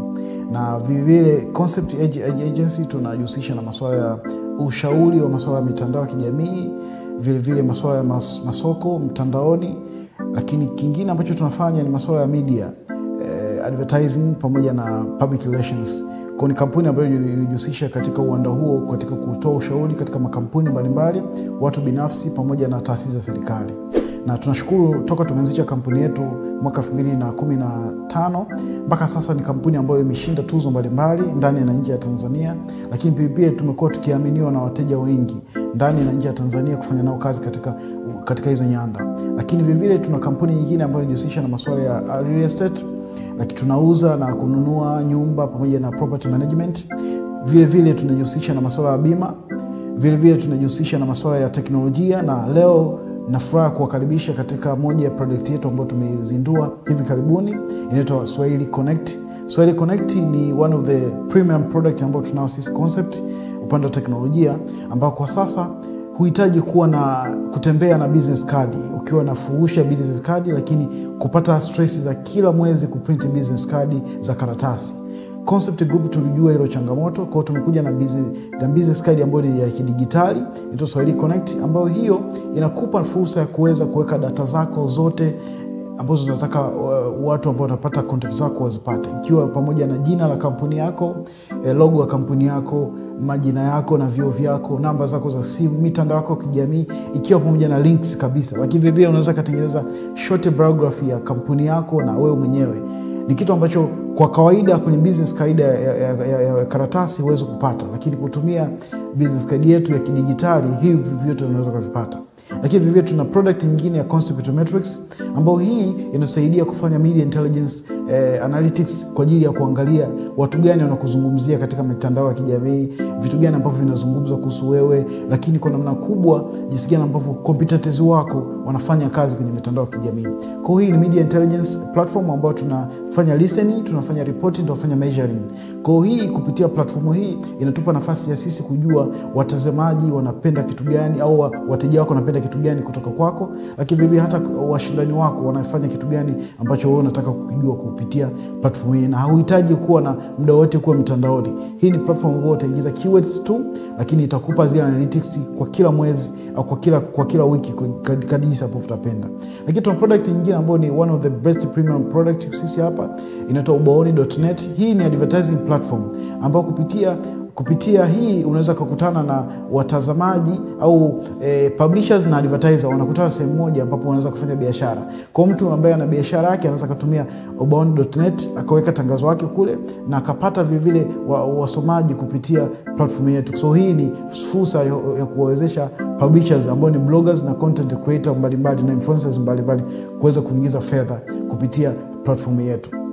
Lakini vile tuna platform nyingine ambayo tunategemea kuizindua hivi karibuni, ambayo hiyo itakuwa ni learning management system, inaitwa Concept Digital Hub, ambayo tunategemea kuweza kufundisha teknolojia mbalimbali ambazo zinakuwa katika tasnia yetu ya marketing pamoja na biashara kwa ujumla. Lakini katika ulimwengu kwa sasa, kwa sababu tunajua teknolojia mbalimbali zinakuja kwenye upande wa kifedha, upande wa teknolojia mbalimbali, masuala masoko, lakini biashara yote ambayo inafanyika kwa saizi kuna teknolojia mbalimbali kama za artificial intelligence au akili bandia zimeathiri au zimekuja na impact ambayo kwa namna moja nyingine ni chanya au hasi kadri jinsi ambavyo tunachukua. Kwa sisi kama Concept tuligundua kuna hiyo changamoto, kwa tumekuja na hiyo solution ambayo tutatengeneza Concept Digital Hub. Watu wataweza kujipatia elimu mbalimbali kuhusu hizo teknolojia mpya ambazo zinakuja, ambazo kwa namna moja au nyingine zitaathiri maisha yetu. Lakini vile tuna product nyingine upande wa teknolojia inaitwa Concept News. This is a news aggregator. Hii inakupa nafasi ya kuweza kupata habari nyingi kwa pamoja, kwamba wewe uhitaji kuwa na kusikiza radio muda wote, kuangalia magazeti muda wote, kuingilia kwenye mitandao. Kwa Concept News is a news aggregator. Kwa itakusanya habari zote kupitia vyanzo mbalimbali vya kuanzia television ambayo ni electronic media, radio, magazeti pamoja na online media. Hizi zitakupa kwa pamoja, zinakuja katika platform moja ambayo ni Concept News. This is a premium product ambayo itakusanya habari zote. Kwa kupitia Concept News hutahitaji kuangalia television fulani, hutahitaji kuangalia gazeti fulani. Kupitia platform yetu itakupa summary ya kila kitu ambacho kinaendelea huko. Na kwa umbali zaidi ukaweza kuingia mwenyewe na kuweza kupata hiyo platform. Lakini platform vile itakuja na solution ya kuwasaidia publishers mbalimbali au watu ambao wanatengeneza maudhui mitandaoni, lakini vile vile maudhui kwenye radio zao, TV zao, kuingiza fedha. Kwa sababu tuna njia zaidi ya 100 ambazo tumeziweka kwenye platform yao ambazo zinasaidia hawa content producers kutengeneza fedha kupitia hiyo platform yetu ambayo inaitwa Concept News. Na jinsi ambavyo sisi kampuni yetu tunaamini sana teknolojia, tuna teknolojia mbalimbali kama za artificial intelligence, kuna teknolojia za chatbots, kwa makampuni mbalimbali yanaweza kufanya kazi na sisi kwa ajili ya kuangalia jinsi gani ambavyo kuboresha huduma za kijamii. Na vile sisi kama kampuni tunaamini sana kwenye vijana. Kwa focus yetu ni kuweza kuhakikisha vijana wengi wanaweza kujiajiri kutokana na hizi teknolojia mpya ambazo zinakuja, lakini vile kuangalia jinsi gani ambavyo wanaweza kutumia fursa ambazo wanaanza kutokana na elimu yao waliopata, lakini uzoefu wao na exposure ambao wamepata. Sisi Concept Group tunakubaliana na mawazo yao na tunakaribisha sana mawazo mapya katika kampuni yetu katika kuboresha tasnia mbalimbali hapa nchini. Na tunategemea ndani ya miaka 5 kampuni yetu kuweza kukua zaidi. Kwa sasa kampuni yetu imeingia vivyo kwenye biashara ya electronics na ina ofisi yake Dubai, lakini vivyo tunategemea Afrika nzima iweze kufikia Concept Group ikaweza kuimpact katika nafasi moja au nyingine katika kila sekta ambayo sisi tunaifanyia kazi. Concept Group kwa sasa tunapatikana Mikocheni B, nyumba namba 30 au maarufu wasema karibu na Komaznat au Osama. Tunapatikana katika mitandao ya kijamii yote jina moja la Concept TZ. Na vivyo unaweza kupitia kwenye page yetu ya Concept TV ambayo ni online platform ya kwetu. Lakini kupitia na mawasiliano ya simu unaweza kutupata kupitia namba za simu ambayo ni 0658 123 310. Habari, naitwa Cransi Mwantepele, ni mkurugenzi mtendaji wa Concept Group. Napenda kuwakaribisha sana katika kampuni yetu. Concept Group ni kampuni ambayo tunajihusisha na mambo mengi, ikiwa pamoja na masuala ya media. Tuna media agency ambayo tunamiliki platform zaidi ya 4 ambazo zina reach zaidi ya milioni 18 na watazamaji zaidi ya milioni 50 kwa mwezi. Na watazamaji wetu wengi ni wa Tanzania na wanaosoma Kiswahili. Na vile Concept Agency tunajihusisha na masuala ya ushauri wa masuala ya mitandao ya kijamii, vile masuala ya masoko mtandaoni, lakini kingine ambacho tunafanya ni masuala ya media, advertising pamoja na public relations. Kwa ni kampuni ambayo inajihusisha katika uwanda huo katika kutoa ushauri katika makampuni mbalimbali, watu binafsi pamoja na taasisi za serikali. Na tunashukuru toka tumeanzisha kampuni yetu mwaka 2015 mpaka sasa ni kampuni ambayo imeshinda tuzo mbalimbali ndani na nje ya Tanzania, lakini pia tumekuwa tukiaminiwa na wateja wengi ndani na nje ya Tanzania kufanya nao kazi katika hizo nyanda. Lakini vile tuna kampuni nyingine ambayo inajihusisha na masuala ya real estate, lakini tunauza na kununua nyumba pamoja na property management. Vile tunajihusisha na masuala ya bima, vile tunajihusisha na masuala ya teknolojia. Na leo nafuraha kuwakaribisha katika moja ya product yetu ambayo tumezindua hivi karibuni, inaitwa Swahili Connect. Swahili Connect ni one of the premium product ambayo tunao sisi Concept upande wa teknolojia, ambao kwa sasa huhitaji kuwa na kutembea na business card ukiwa na furusha business card, lakini kupata stress za kila mwezi kuprint business card za karatasi.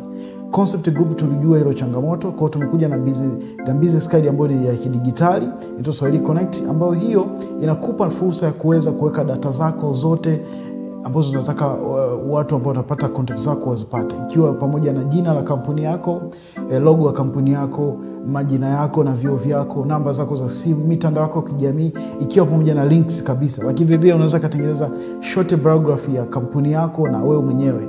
Ni kitu ambacho kwa kawaida kwenye business card ya karatasi huwezi kupata, lakini kutumia business card yetu ya kidijitali hivi vyote unaweza kuvipata. Lakini vivyo tuna product nyingine ya Concept Metrics ambayo hii inasaidia kufanya media intelligence analytics kwa ajili ya kuangalia watu gani wanakuzungumzia katika mitandao ya kijamii, vitu gani ambavyo vinazungumzwa kuhusu wewe, lakini kwa namna kubwa jinsi gani ambavyo competitors wako wanafanya kazi kwenye mitandao ya kijamii. Kwa hiyo hii ni media intelligence platform ambayo tunafanya listening, tunafanya reporting, tunafanya measuring.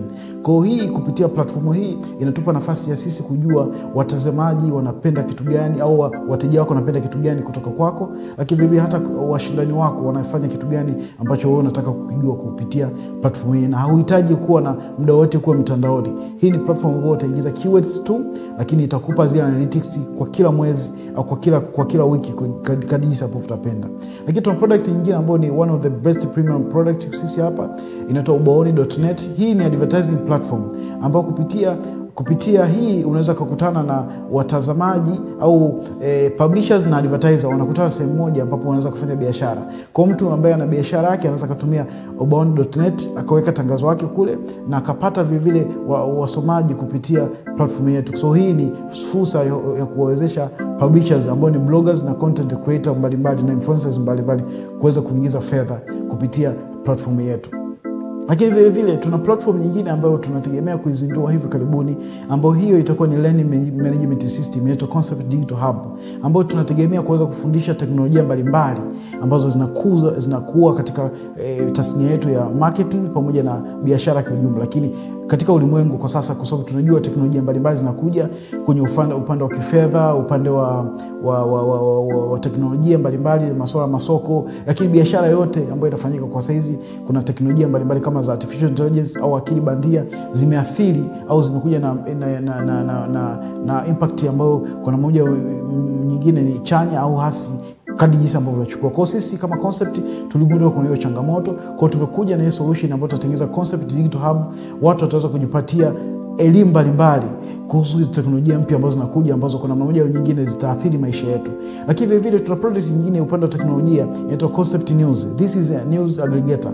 Hii inakupa nafasi ya kuweza kupata habari nyingi kwa pamoja, kwamba wewe uhitaji kuwa na kusikiza radio muda wote, kuangalia magazeti muda wote, kuingilia kwenye mitandao. Kwa Concept News is a news aggregator. Kwa itakusanya habari zote kupitia vyanzo mbalimbali vya kuanzia television ambayo ni electronic media, radio, magazeti pamoja na online media. Hizi zitakupa kwa pamoja, zinakuja katika platform moja ambayo ni Concept News.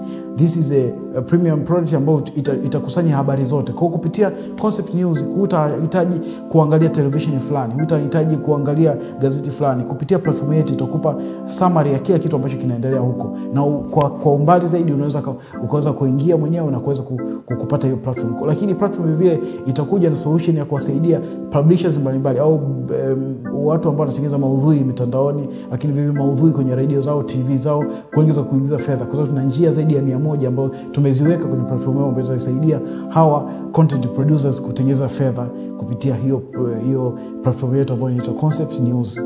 Na jinsi ambavyo sisi kampuni yetu tunaamini sana teknolojia, tuna teknolojia mbalimbali kama za artificial intelligence, kuna teknolojia za chatbots. Kwa makampuni mbalimbali yanaweza kufanya kazi na sisi kwa ajili ya kuangalia jinsi gani ambavyo kuboresha huduma zao za kijamii. Na vile vile sisi kama kampuni tunaamini sana kwenye vijana. Kwa focus yetu ni kuweza kuhakikisha vijana wengi wanaweza kujiajiri kutokana na hizi teknolojia mpya ambazo zinakuja, lakini vile vile kuangalia jinsi gani ambavyo wanaweza kutumia fursa ambazo wanaanza kutokana na elimu yao waliyopata, lakini uzoefu wao na exposure ambao wamepata. Sisi Concept Group tunakubaliana na mawazo yao na tunakaribisha sana mawazo mapya katika kampuni yetu katika kuboresha tasnia mbalimbali hapa nchini. Na tunategemea ndani ya miaka 5 kampuni yetu kuweza kukua zaidi. Kwa sasa kampuni yetu imeingia vivyo kwenye biashara ya electronics na ina ofisi yake Dubai, lakini vivyo tunategemea Afrika nzima iweze kufikia Concept Group ikaweza kuimpact katika nafasi moja au nyingine katika kila sekta ambayo sisi tunaifanyia kazi. Concept Group kwa sasa tunapatikana Kocheni B, nyumba namba 30 au maarufu wasema karibu na Komaznat au Osama. Tunapatikana katika mitandao ya kijamii yote jina moja la Concept TZ. Na vivyo unaweza kupitia kwenye page yetu ya Concept TV ambayo ni online platform ya kwetu. Lakini kupitia na mawasiliano ya simu unaweza kutupata kupitia namba za simu ambayo ni 0658 123 310. Habari, naitwa Cransy Mwantepele, ni mkurugenzi mtendaji wa Concept Group. Napenda kuwakaribisha sana katika kampuni yetu. Concept Group ni kampuni ambayo tunajihusisha na mambo mengi, ikiwa pamoja na masuala ya media. Tuna media agency ambayo tunamiliki platform zaidi ya 4 ambazo zina reach zaidi ya milioni 18 na watazamaji zaidi ya milioni 50 kwa mwezi. Na watazamaji wetu wengi ni Watanzania na wanaosoma Kiswahili. Na vile Concept Agency tunajihusisha na masuala ya ushauri wa masuala ya mitandao ya kijamii, vile masuala ya masoko mtandaoni, lakini kingine ambacho tunafanya ni masuala ya media, advertising pamoja na public relations. Kwa ni kampuni ambayo inajihusisha katika uwanda huo katika kutoa ushauri katika makampuni mbalimbali, watu binafsi pamoja na taasisi za serikali. Na tunashukuru toka tumeanzisha kampuni yetu mwaka 2015 mpaka sasa ni kampuni ambayo imeshinda tuzo mbalimbali ndani na nje ya Tanzania, lakini pia tumekuwa tukiaminiwa na wateja wengi ndani na nje ya Tanzania kufanya nao kazi katika hizo nyanda. Lakini vile vile tuna kampuni nyingine ambayo inajihusisha na masuala ya real estate, lakini tunauza na kununua nyumba pamoja na property management. Vile vile tunajihusisha na masuala ya bima, vile vile tunajihusisha na masuala ya teknolojia, na leo nafurahi kuwakaribisha katika moja ya product yetu ambayo tumezindua hivi karibuni, inaitwa Swahili Connect. Swahili Connect ni one of the premium product ambao tunao sisi Concept upande wa teknolojia, ambao kwa sasa huhitaji kutembea na business card, ukiwa na furusha business card, lakini kupata stress za kila mwezi kuprint business card za karatasi.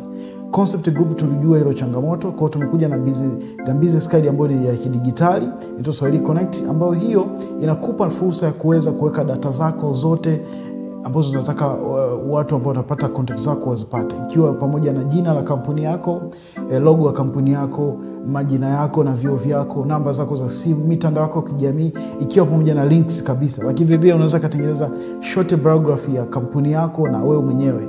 Ni kitu ambacho kwa kawaida kwenye business card ya karatasi huwezi kupata, lakini kutumia business card yetu ya kidigitali hivi vyote unaweza kuvipata.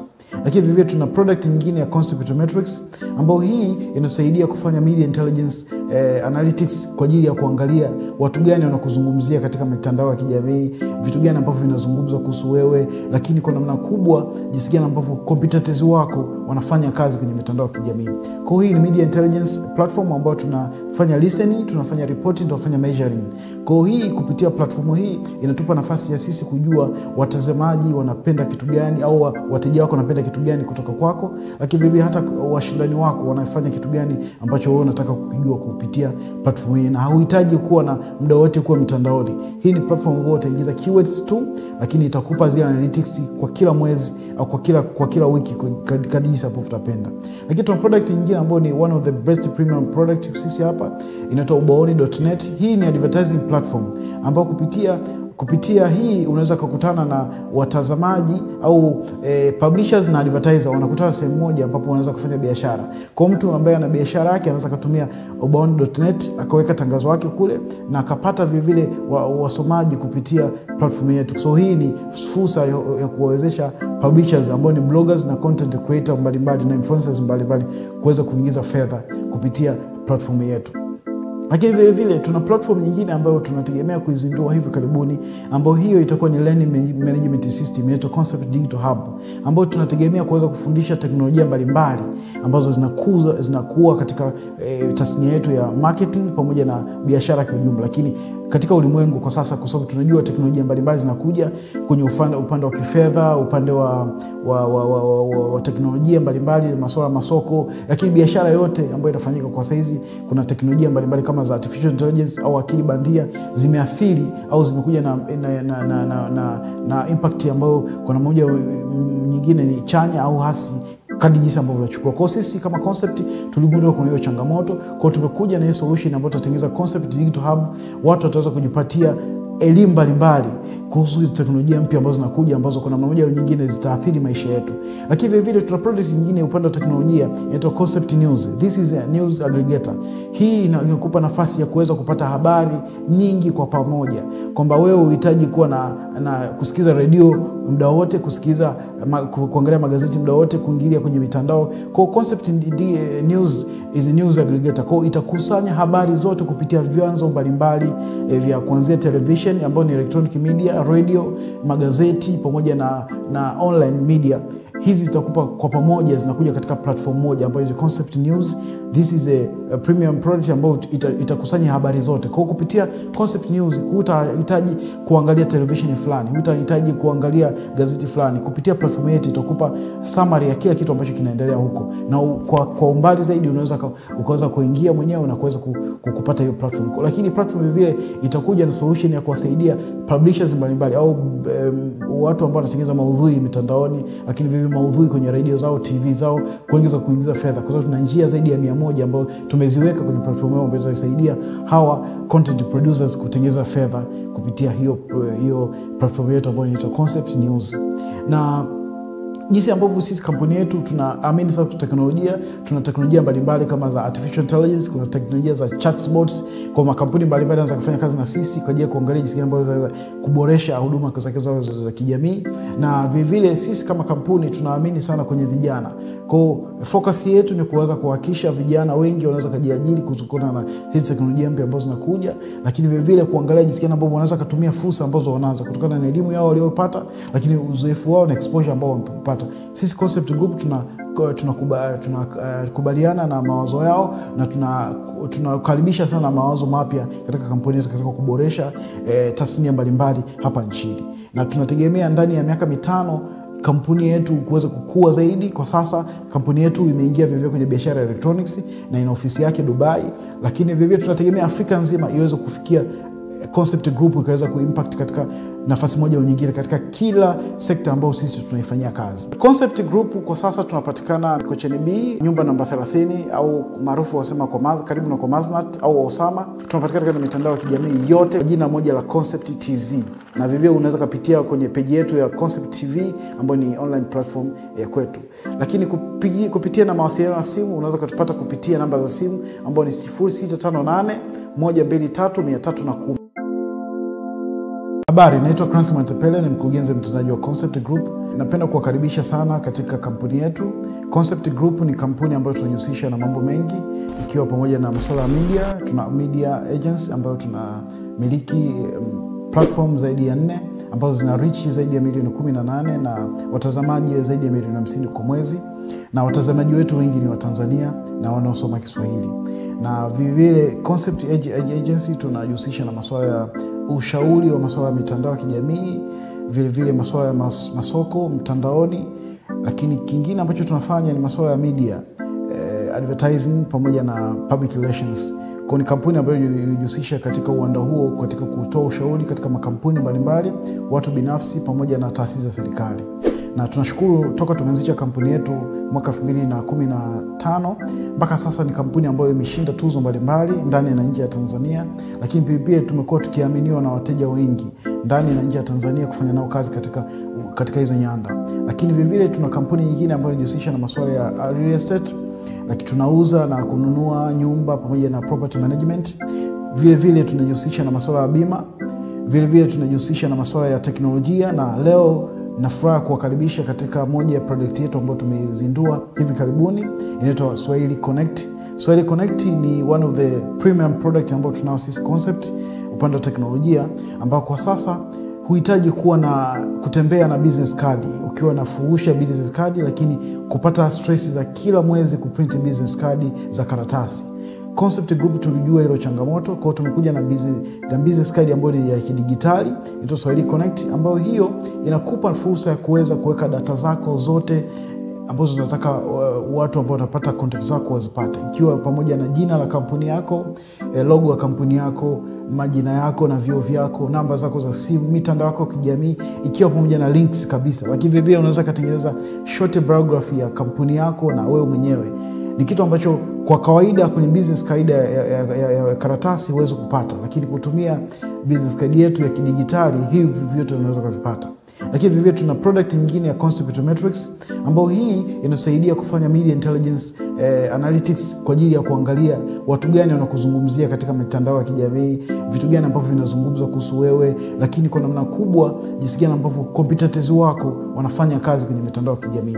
Kwa hiyo hii ni media intelligence platform ambayo tunafanya listening, tunafanya reporting, tunafanya measuring. Kwa hiyo hii kupitia platform hii inatupa nafasi ya sisi kujua watazamaji wanapenda kitu gani au wateja wako wanapenda kitu gani kutoka kwako, lakini vivyo hata washindani wako wanafanya kitu gani ambacho wewe unataka kukijua kupitia platform hii, na hauhitaji kuwa na muda wote kuwa mitandaoni. Hii ni platform ambayo utaingiza keywords tu, lakini itakupa zile analytics kwa kila mwezi au kwa kila wiki kadri hapo utapenda. Lakini tuna product nyingine ambayo ni one of the best premium product sisi hapa, inaitwa ubaoni.net. Hii ni advertising platform ambayo kupitia hii unaweza kukutana na watazamaji au publishers na advertiser wanakutana sehemu moja ambapo wanaweza kufanya biashara. Kwa mtu ambaye ana biashara yake anaweza kutumia ubaoni.net akaweka tangazo lake kule na akapata vile wasomaji kupitia platform yetu. So hii ni fursa ya kuwawezesha publishers ambao ni bloggers na content creator mbalimbali na influencers mbalimbali kuweza kuingiza upande wa kifedha, upande wa teknolojia mbalimbali, masuala masoko, lakini biashara yote ambayo inafanyika kwa saizi kuna teknolojia mbalimbali kama za artificial intelligence au akili bandia zimeathiri au zimekuja na impact ambayo kuna moja kwamba wewe uhitaji kuwa na kusikiza radio muda wote, kusikiza kuangalia magazeti muda wote, kuingilia kwenye mitandao. Kwa Concept News is a news aggregator. Kwa itakusanya habari zote kupitia vyanzo mbalimbali vya kuanzia television ambayo ni electronic media, radio, magazeti pamoja na online media. Hizi zitakupa kwa pamoja, zinakuja katika platform moja ambayo ni Concept News. This is na kwa umbali zaidi ukaweza kuingia mwenyewe na kuweza kupata hiyo platform. Lakini platform vile itakuja na solution ya kuwasaidia publishers mbalimbali au watu ambao wanatengeneza maudhui mitandaoni, lakini vile maudhui kwenye radio zao, TV zao, kuingiza fedha. Kwa sababu tuna njia zaidi ya 100 ambazo tumeziweka kwenye platform yao ambayo itasaidia hawa content producers kutengeneza fedha kupitia hiyo platform yetu ambayo inaitwa Concept News. Na jinsi ambavyo sisi kampuni yetu tunaamini sana teknolojia, tuna teknolojia mbalimbali kama za artificial intelligence, kuna teknolojia za chatbots. Kwa makampuni mbalimbali yanaweza kufanya kazi na sisi kwa ajili ya kuangalia jinsi gani ambavyo kuboresha huduma zao za kijamii. Na vile sisi kama kampuni tunaamini sana kwenye vijana. Kwa focus yetu ni kuweza kuhakikisha vijana wengi wanaweza kujiajiri kutokana na hizi teknolojia mpya ambazo zinakuja, lakini vile kuangalia jinsi gani ambavyo wanaweza kutumia fursa ambazo wanaanza kutokana na elimu yao waliyopata, lakini uzoefu wao na exposure ambao wamepata. Sisi Concept Group tunakubaliana na mawazo yao na tunakaribisha sana mawazo mapya katika kampuni yetu katika kuboresha tasnia mbalimbali hapa nchini. Na tunategemea ndani ya miaka 5 kampuni yetu kuweza kukua zaidi. Kwa sasa kampuni yetu imeingia vivyo kwenye biashara ya electronics na ina ofisi yake Dubai, lakini vivyo tunategemea Afrika nzima iweze kufikia Concept Group ikaweza kuimpact katika nafasi moja au nyingine katika kila sekta ambayo sisi tunaifanyia kazi. Concept Group kwa sasa tunapatikana Mikocheni B, nyumba namba 30 au maarufu wasema kwa karibu na Komaznat au Osama. Tunapatikana katika mitandao ya kijamii yote jina moja la Concept TZ. Na vivyo unaweza kupitia kwenye page yetu ya Concept TV ambayo ni online platform ya kwetu. Lakini kupitia na mawasiliano ya simu unaweza kutupata kupitia namba za simu ambayo ni 0658 123 310. Habari, naitwa Cransy Mwantepele, ni mkurugenzi mtendaji wa Concept Group. Napenda kuwakaribisha sana katika kampuni yetu. Concept Group ni kampuni ambayo tunajihusisha na mambo mengi ikiwa pamoja na masuala ya media. Tuna media agents ambayo tunamiliki platform zaidi ya 4 ambazo zina reach zaidi ya milioni 18 na watazamaji zaidi ya milioni 50 kwa mwezi. Na watazamaji wetu wengi ni wa Tanzania na wanaosoma Kiswahili. Na vile Concept Agency tunajihusisha na masuala ya ushauri wa masuala ya mitandao ya kijamii, vile masuala ya masoko mtandaoni, lakini kingine ambacho tunafanya ni masuala ya media, advertising pamoja na public relations. Kwa ni kampuni ambayo inajihusisha katika uwanda huo katika kutoa ushauri katika makampuni mbalimbali, watu binafsi pamoja na taasisi za serikali. Na tunashukuru toka tumeanzisha kampuni yetu mwaka 2015 mpaka sasa ni kampuni ambayo imeshinda tuzo mbalimbali ndani na nje ya Tanzania. Lakini pia hivi karibuni inaitwa Swahili Connect. Swahili Connect ni one of the premium product ambao tunao sisi Concept upande wa teknolojia, ambao kwa sasa huhitaji kuwa na kutembea na business card ukiwa na furusha business card, lakini kupata stress za kila mwezi kuprint business card za karatasi. Concept Group tulijua hilo changamoto, kwa hiyo tumekuja na business card ambayo ni ya kidigitali inaitwa Swahili Connect, ambayo hiyo inakupa fursa ya kuweza kuweka data zako zote ambazo unataka watu ambao wanapata contact zako wazipate, ikiwa pamoja na jina la kampuni yako, logo ya kampuni yako, majina yako na vyeo vyako, namba zako za simu, mitandao yako ya kijamii, ikiwa pamoja na links kabisa. Lakini vile unaweza kutengeneza short biography ya kampuni yako na wewe mwenyewe. Ni kitu ambacho kwa kawaida kwenye business card ya karatasi huwezi kupata, lakini kutumia business card yetu ya kidigitali hivi vyote unaweza kuvipata. Lakini vivyo tuna product nyingine ya Concept Metrics ambayo hii inasaidia kufanya media intelligence analytics kwa ajili ya kuangalia watu gani wanakuzungumzia katika mitandao ya kijamii, vitu gani ambavyo vinazungumzwa kuhusu wewe, lakini kwa namna kubwa jinsi gani ambavyo competitors wako wanafanya kazi kwenye mitandao ya kijamii. Kwa hiyo hii ni media intelligence platform ambayo tunafanya listening, tunafanya reporting, tunafanya measuring. Kwa hiyo hii kupitia platform hii inatupa nafasi ya sisi kujua watazamaji wanapenda kitu gani au wateja wako wanapenda kitu gani kutoka kwako, lakini vivyo hata washindani wako wanafanya kitu gani ambacho wewe unataka kukijua kupitia platform hii, na hauhitaji kuwa na muda wote kuwa mitandaoni. Hii ni platform ambayo utaingiza keywords tu, lakini itakupa zile analytics kwa kila mwezi au kwa kila wiki kadri hapo utapenda. Lakini tuna product nyingine ambayo ni one of the best premium product sisi hapa, inaitwa ubaoni.net. Hii ni advertising platform ambayo kupitia hii unaweza kukutana na watazamaji au publishers na advertiser wanakutana sehemu moja ambapo wanaweza kufanya biashara. Kwa mtu ambaye ana biashara yake anaweza kutumia ubaoni.net akaweka tangazo lake kule na akapata vile wasomaji kupitia platform yetu. So hii ni fursa ya kuwawezesha publishers ambao ni bloggers na content creator mbalimbali na influencers mbalimbali kuweza kuingiza fedha kupitia platform yetu. Lakini vile tuna platform nyingine ambayo tunategemea kuizindua hivi karibuni, ambayo hiyo itakuwa ni learning management system, inaitwa Concept Digital Hub, ambayo tunategemea kuweza kufundisha teknolojia mbalimbali ambazo zinakuwa katika tasnia yetu ya marketing pamoja na biashara kwa ujumla. Lakini katika ulimwengu kwa sasa, kwa sababu tunajua teknolojia mbalimbali zinakuja kwenye upande wa kifedha, upande wa teknolojia mbalimbali, masuala masoko, lakini biashara yote ambayo inafanyika kwa saizi kuna teknolojia mbalimbali kama za artificial intelligence au akili bandia zimeathiri au zimekuja na impact ambayo kwa namna moja nyingine ni chanya au hasi kadri jinsi ambavyo tunachukua. Kwa sisi kama concept tuligundua kuna hiyo changamoto, kwa tumekuja na hiyo solution ambayo tutatengeneza Concept Digital Hub. Watu wataweza kujipatia elimu mbalimbali kuhusu hizo teknolojia mpya ambazo zinakuja, ambazo kwa namna moja au nyingine zitaathiri maisha yetu. Lakini vile tuna product nyingine upande wa teknolojia inaitwa Concept News. This is a news aggregator.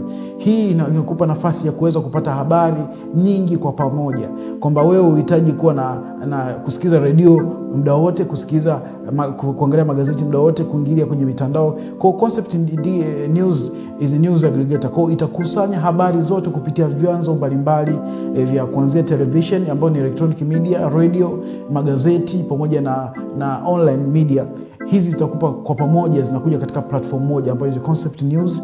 This is a premium product ambayo itakusanya habari zote. Kwa kupitia Concept News hutahitaji kuangalia television fulani, hutahitaji kuangalia gazeti fulani. Kupitia platform yetu itakupa summary ya kila kitu ambacho kinaendelea huko. Na kwa umbali zaidi ukaweza kuingia mwenyewe na kuweza kupata hiyo platform. Lakini platform vile itakuja na solution ya kuwasaidia publishers mbalimbali au watu ambao wanatengeneza maudhui mitandaoni, lakini vile maudhui kwenye radio zao, TV zao, kuingiza fedha. Kwa sababu tuna njia zaidi ya 100 ambazo tumeziweka kwenye platform yao ambazo zinasaidia hawa content producers kutengeneza fedha kupitia hiyo platform yetu ambayo inaitwa Concept News. Na jinsi ambavyo sisi kampuni yetu tunaamini sana teknolojia, tuna teknolojia mbalimbali kama za artificial intelligence, kuna teknolojia za chatbots. Kwa makampuni mbalimbali yanaweza kufanya kazi na sisi kwa ajili ya kuangalia jinsi gani ambavyo kuboresha huduma za kijamii. Na vile sisi kama kampuni tunaamini sana kwenye vijana.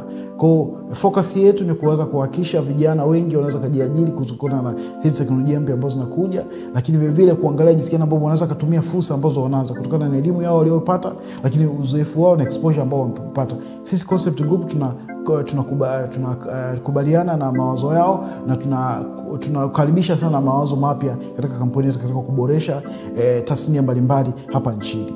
Na tunategemea ndani ya miaka 5 kampuni yetu imeingia vivyo kwenye biashara ya electronics na ina ofisi yake Dubai, lakini vivyo tunategemea Afrika nzima iweze kufikia Concept Group ikaweza kuimpact katika nafasi moja au nyingine katika kila sekta ambayo sisi tunaifanyia kazi. Concept Group kwa sasa tunapatikana Mikocheni B, nyumba namba 30 au maarufu wasema karibu na Komaznat au Osama. Tunapatikana katika mitandao ya kijamii yote jina moja la Concept TZ. Na vivyo unaweza kupitia kwenye page yetu ya Concept TV ambayo ni online platform ya kwetu. Lakini kupitia na mawasiliano ya simu unaweza kutupata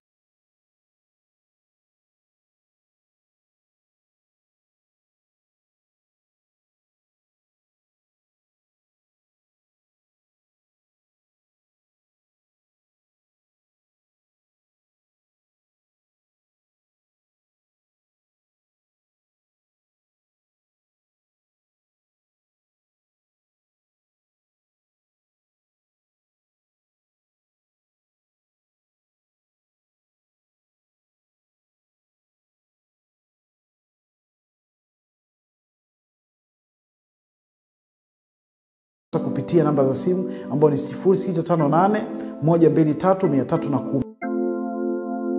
Habari, naitwa Cransi Mwantepele, ni mkurugenzi mtendaji wa Concept Group. Napenda kuwakaribisha sana katika kampuni yetu.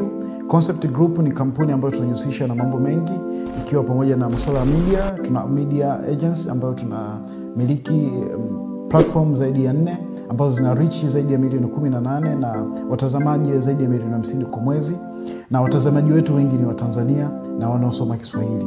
Na vile Concept Agency tunajihusisha na masuala ya ushauri wa masuala ya mitandao ya kijamii, vile masuala ya masoko mtandaoni, lakini kingine ambacho tunafanya ni masuala ya media, advertising pamoja na public relations.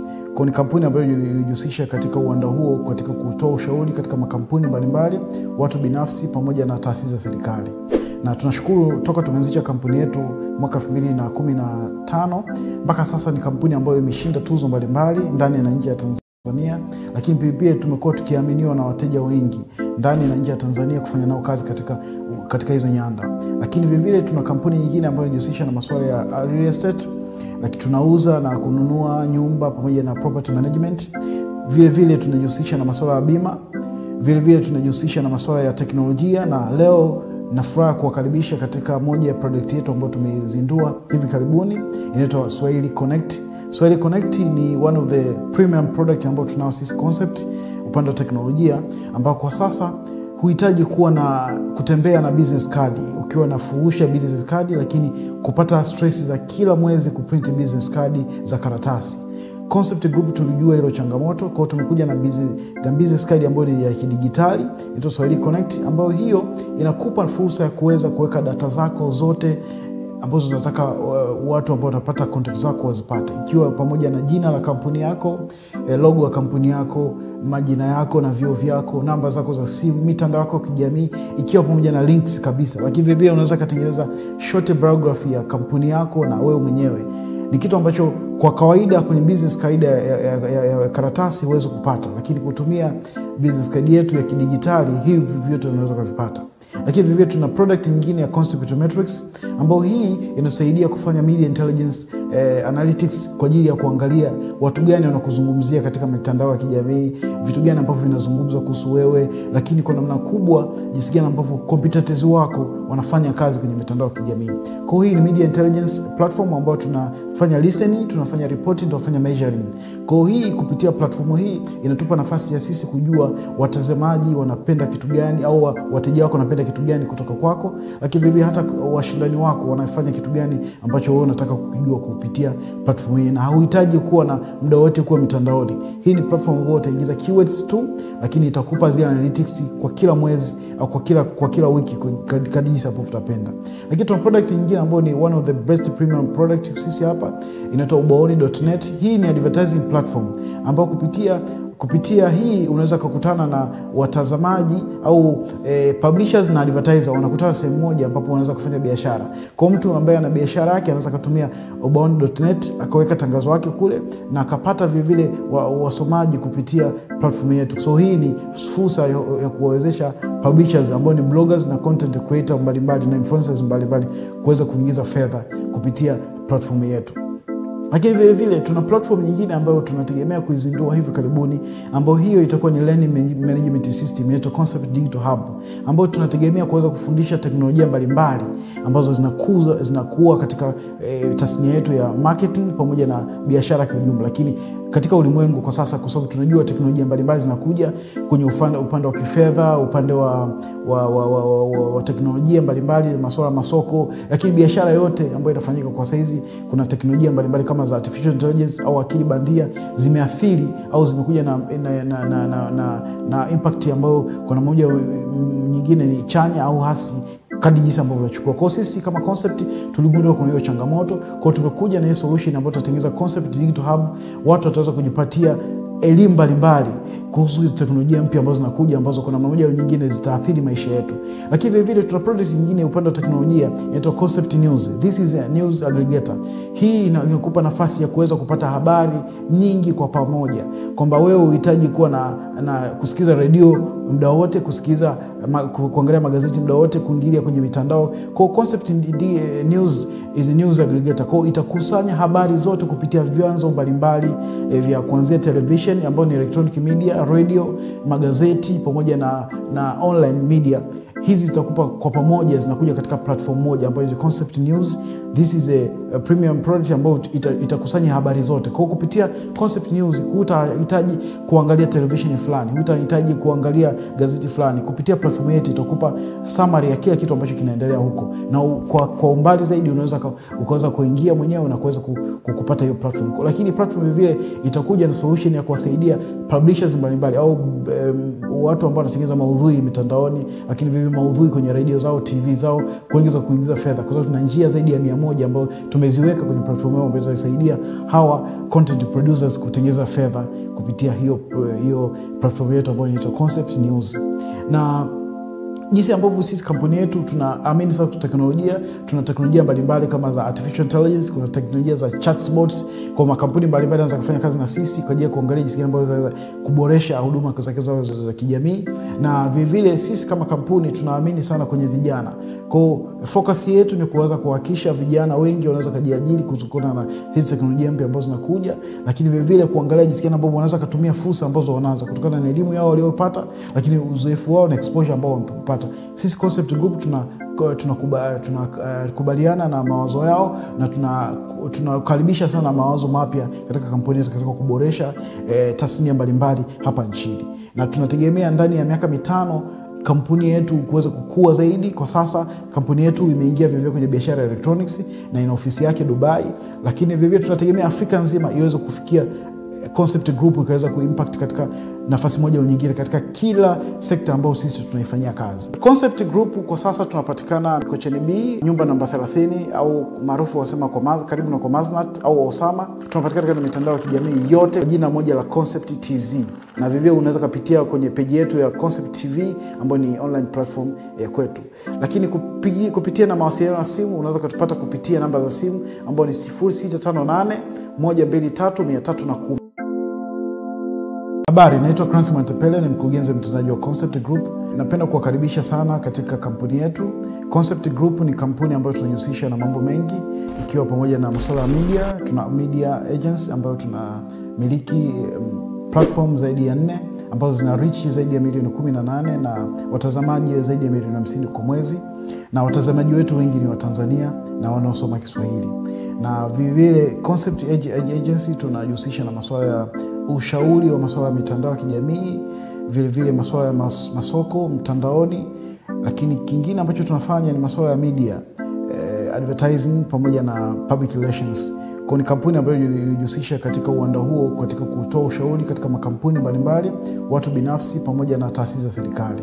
Na tunashukuru toka tumeanzisha kampuni yetu mwaka 2015 mpaka sasa ni kampuni ambayo imeshinda tuzo mbalimbali ndani na nje ya Tanzania, lakini pia tumekuwa tukiaminiwa na wateja wengi ndani na nje ya Tanzania kufanya nao kazi katika hizo nyanda. Lakini vile tuna kampuni nyingine ambayo inajihusisha na masuala ya real estate, lakini tunauza na kununua nyumba pamoja na property management.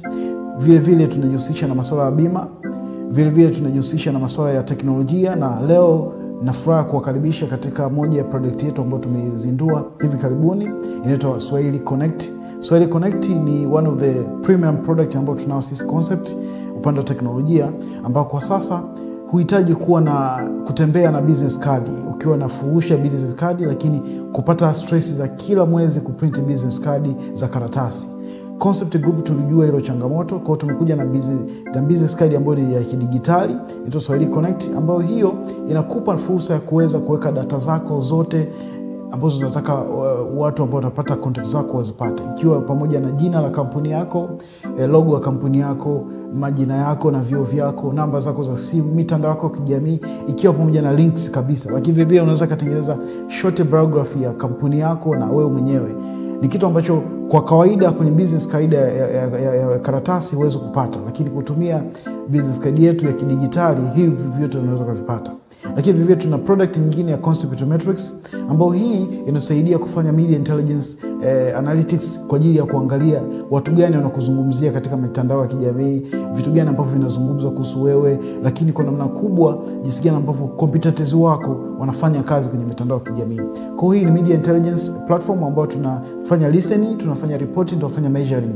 Kwa hiyo hii kupitia platform hii inatupa nafasi ya sisi kujua watazamaji wanapenda kitu gani au wateja wako wanapenda kitu gani kutoka kwako, lakini vivyo hata washindani wako wanafanya kitu gani ambacho wewe unataka kukijua kupitia platform hii, na hauhitaji kuwa na muda wote kuwa mtandaoni. Hii ni platform ambayo utaingiza keywords tu, lakini itakupa zile analytics kwa kila mwezi au kwa kila wiki kadri hapo utapenda. Lakini tuna product nyingine ambayo ni one of the best premium product sisi hapa, inaitwa ubaoni.net. Hii ni advertising platform ambayo kupitia hii unaweza kukutana na watazamaji au publishers na advertiser wanakutana sehemu moja ambapo wanaweza kufanya biashara. Kwa mtu ambaye ana biashara yake anaweza kutumia ubaoni.net akaweka tangazo lake kule na akapata vile wasomaji kupitia platform yetu. So hii ni fursa ya kuwawezesha publishers ambao ni bloggers na content creator mbalimbali na influencers mbalimbali kuweza kuingiza fedha kupitia platform yetu. Lakini vile tuna platform nyingine ambayo tunategemea kuizindua hivi karibuni, ambayo hiyo itakuwa ni learning management system, inaitwa Concept Digital Hub, ambayo tunategemea kuweza kufundisha teknolojia mbalimbali ambazo zinakuwa katika tasnia yetu ya marketing pamoja na biashara kwa ujumla. Lakini katika ulimwengu kwa sasa, kwa sababu tunajua teknolojia mbalimbali zinakuja kwenye upande wa kifedha, upande wa teknolojia mbalimbali, masuala masoko, lakini biashara yote ambayo inafanyika kwa saizi kuna teknolojia mbalimbali kama za artificial intelligence au akili bandia zimeathiri au zimekuja na impact ambayo kwa namna moja nyingine ni chanya au hasi kadri jinsi ambavyo tunachukua. Kwa sisi kama Concept tuligundua kuna hiyo changamoto, kwa tumekuja na hiyo solution ambayo tutatengeneza Concept Digital Hub. Watu wataweza kujipatia elimu mbalimbali kuhusu hizo teknolojia mpya ambazo zinakuja, ambazo kuna namna moja au nyingine zitaathiri maisha yetu. Lakini vile tuna product nyingine upande wa teknolojia inaitwa Concept News. This is a news aggregator. Hii inakupa nafasi ya kuweza kupata habari nyingi kwa pamoja, kwamba wewe uhitaji kuwa na kusikiza radio muda wote, kuangalia magazeti muda wote, kuingilia kwenye mitandao. Kwa Concept News is a news aggregator. Kwa itakusanya habari zote kupitia vyanzo mbalimbali vya kuanzia television ambayo ni electronic media, radio, magazeti pamoja na online media. Hizi zitakupa kwa pamoja, zinakuja katika platform moja ambayo ni Concept News.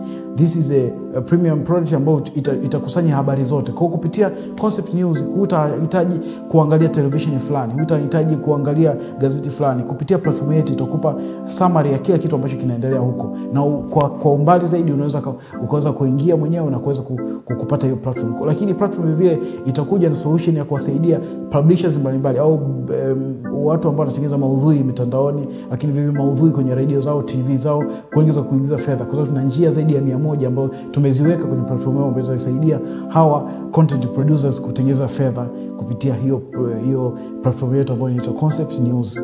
Na jinsi ambavyo sisi kampuni yetu tunaamini sana teknolojia, tuna teknolojia mbalimbali kama za artificial intelligence, kuna teknolojia za chatbots. Kwa makampuni mbalimbali yanaweza kufanya kazi na sisi kwa ajili ya kuangalia jinsi gani ambavyo kuboresha huduma zao za kijamii. Na vile sisi kama kampuni tunaamini sana kwenye vijana. Kwa focus yetu ni kuweza kuhakikisha vijana wengi wanaweza kujiajiri kutokana na hizi teknolojia mpya ambazo zinakuja, lakini vile kuangalia jinsi gani ambavyo wanaweza kutumia fursa ambazo wanaanza kutokana na elimu yao waliyopata, lakini uzoefu wao na exposure ambao wamepata. Sisi Concept Group tunakubaliana na mawazo yao na tunakaribisha sana mawazo mapya katika kampuni yetu katika kuboresha tasnia mbalimbali hapa nchini. Na tunategemea ndani ya miaka 5 kampuni yetu kuweza kukua zaidi. Kwa sasa kampuni yetu imeingia vivyo kwenye biashara ya electronics na ina ofisi yake Dubai, lakini vivyo tunategemea Afrika nzima iweze kufikia Concept Group ikaweza kuimpact katika nafasi moja au nyingine katika kila sekta ambayo sisi tunaifanyia kazi. Concept Group kwa sasa tunapatikana Mikocheni B, nyumba namba 30 au maarufu wasema karibu na Komaznat au Osama. Tunapatikana katika mitandao ya kijamii yote jina moja la Concept TZ. na vivyo unaweza kupitia kwenye page yetu ya Concept TV ambayo ni online platform ya kwetu. Lakini kupitia na mawasiliano ya simu unaweza kutupata kupitia namba za simu ambayo ni 0658 123 310. Habari, naitwa Cransman Mwantepele, ni mkurugenzi mtendaji wa Concept Group. Napenda kuwakaribisha sana katika kampuni yetu. Concept Group ni kampuni ambayo tunajihusisha na mambo mengi, ikiwa pamoja na masuala ya media. Tuna media agents ambayo tunamiliki platform zaidi ya 4 ambazo zina reach zaidi ya milioni 18 na watazamaji zaidi ya milioni 50 kwa mwezi, na watazamaji wetu wengi ni wa Tanzania na wanaosoma Kiswahili. Na vile Concept Agency tunajihusisha na masuala ya ushauri wa masuala ya mitandao ya kijamii, vile masuala ya masoko mtandaoni, lakini kingine ambacho tunafanya ni masuala ya media, advertising pamoja na public relations. Kwa ni kampuni ambayo inajihusisha katika uwanda huo, katika kutoa ushauri katika makampuni mbalimbali, watu binafsi pamoja na taasisi za serikali. Na tunashukuru toka tumeanzisha kampuni yetu mwaka 2015 mpaka sasa ni kampuni ambayo imeshinda tuzo mbalimbali ndani na nje ya Tanzania, lakini pia tumekuwa tukiaminiwa na wateja wengi ndani na nje ya Tanzania kufanya nao kazi katika hizo nyanda. Lakini vile tuna kampuni nyingine ambayo inajihusisha na masuala ya real estate, lakini tunauza na kununua nyumba pamoja na property management. Vile tunajihusisha na masuala ya bima, vile tunajihusisha na masuala ya teknolojia, na leo nafurahi kuwakaribisha katika moja ya product yetu ambayo tumezindua hivi karibuni, inaitwa Swahili Connect. Swahili Connect ni one of the premium product ambayo tunao sisi Concept upande wa teknolojia, ambao kwa sasa huhitaji kuwa na kutembea na business card, ukiwa na furusha business card, lakini kupata stress za kila mwezi kuprint business card za karatasi. Concept Group tulijua hilo changamoto, kwa hiyo tumekuja na business card ambayo ni ya kidigitali, inaitwa Swahili Connect, ambayo hiyo inakupa fursa ya kuweza kuweka data zako zote ambazo unataka watu ambao wanapata content zako wazipate, ikiwa pamoja na jina la kampuni yako, logo ya kampuni yako, majina yako na vyeo vyako, namba zako za simu, mitandao yako kijamii, ikiwa pamoja na links kabisa. Lakini vile unaweza kutengeneza short biography ya kampuni yako na wewe mwenyewe. Ni kitu ambacho kwa kawaida kwenye business card ya karatasi huwezi kupata, lakini kutumia business card yetu ya kidigitali hivi vyote unaweza kuvipata.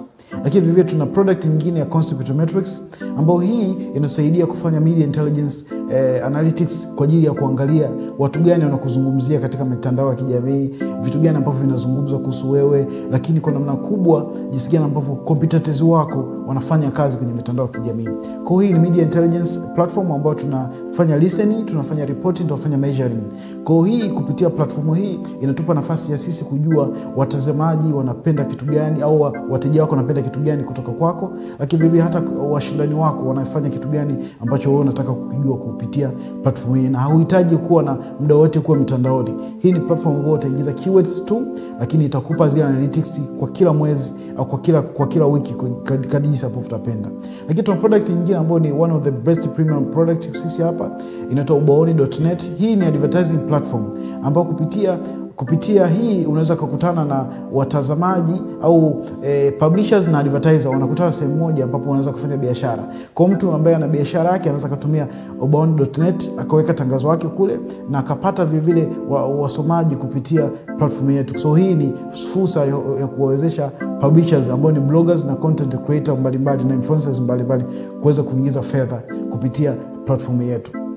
Lakini vile tuna platform nyingine ambayo tunategemea kuizindua hivi karibuni, ambayo hiyo itakuwa ni learning management system, inaitwa Concept Digital Hub, ambayo tunategemea kuweza kufundisha teknolojia mbalimbali ambazo zinakuwa katika tasnia yetu ya marketing pamoja na biashara kwa ujumla. Lakini katika ulimwengu kwa sasa, kwa sababu tunajua teknolojia mbalimbali zinakuja kwenye upande wa kifedha, upande wa teknolojia mbalimbali, masuala ya masoko, lakini biashara yote ambayo inafanyika kwa saizi kuna teknolojia mbalimbali kama za artificial intelligence au akili bandia zimeathiri au zimekuja na impact ambayo kwa namna moja nyingine ni chanya au hasi kadri jinsi ambavyo tunachukua. Kwa sisi kama Concept tuligundua kuna hiyo changamoto, kwa tumekuja na hiyo solution ambayo tutatengeneza Concept Digital Hub. Watu wataweza kujipatia elimu mbalimbali kuhusu hizo teknolojia mpya ambazo zinakuja, ambazo kuna mmoja au nyingine zitaathiri maisha yetu. Lakini vile tuna product nyingine upande wa teknolojia inaitwa Concept News. This is a news aggregator. Hii inakupa nafasi ya kuweza kupata habari nyingi kwa pamoja, kwamba wewe uhitaji kuwa na kusikiza radio muda wote, kusikiza kuangalia magazeti muda wote, kuingilia kwenye mitandao. Kwa Concept News is a news aggregator. Kwa itakusanya habari zote kupitia vyanzo mbalimbali vya kuanzia television ambayo ni electronic media, radio, magazeti pamoja na online media. Hizi zitakupa kwa pamoja, zinakuja katika platform moja ambayo ni Concept News. This is a premium product ambayo itakusanya habari zote. Kwa kupitia Concept News hutahitaji kuangalia television fulani, hutahitaji kuangalia gazeti fulani. Kupitia platform yetu itakupa summary ya kila kitu ambacho kinaendelea huko. Na kwa umbali zaidi ukaweza kuingia mwenyewe na kuweza kupata hiyo platform. Lakini platform vile itakuja na solution ya kuwasaidia publishers mbalimbali au watu ambao wanatengeneza maudhui mitandaoni, lakini vile maudhui kwenye radio zao, TV zao, kuingiza fedha. Kwa sababu tuna njia zaidi ya 100 ambazo tumeziweka kwenye platform yao ambazo zinasaidia hawa content producers kutengeneza fedha kupitia hiyo platform yetu ambayo inaitwa Concept News. Na jinsi ambavyo sisi kampuni yetu tunaamini sana teknolojia, tuna teknolojia mbalimbali kama za artificial intelligence, kuna teknolojia za chatbots. Kwa makampuni mbalimbali yanaweza kufanya kazi na sisi kwa ajili ya kuangalia jinsi gani ambavyo zinaweza kuboresha huduma za kijamii. Na vile sisi kama kampuni tunaamini sana kwenye vijana.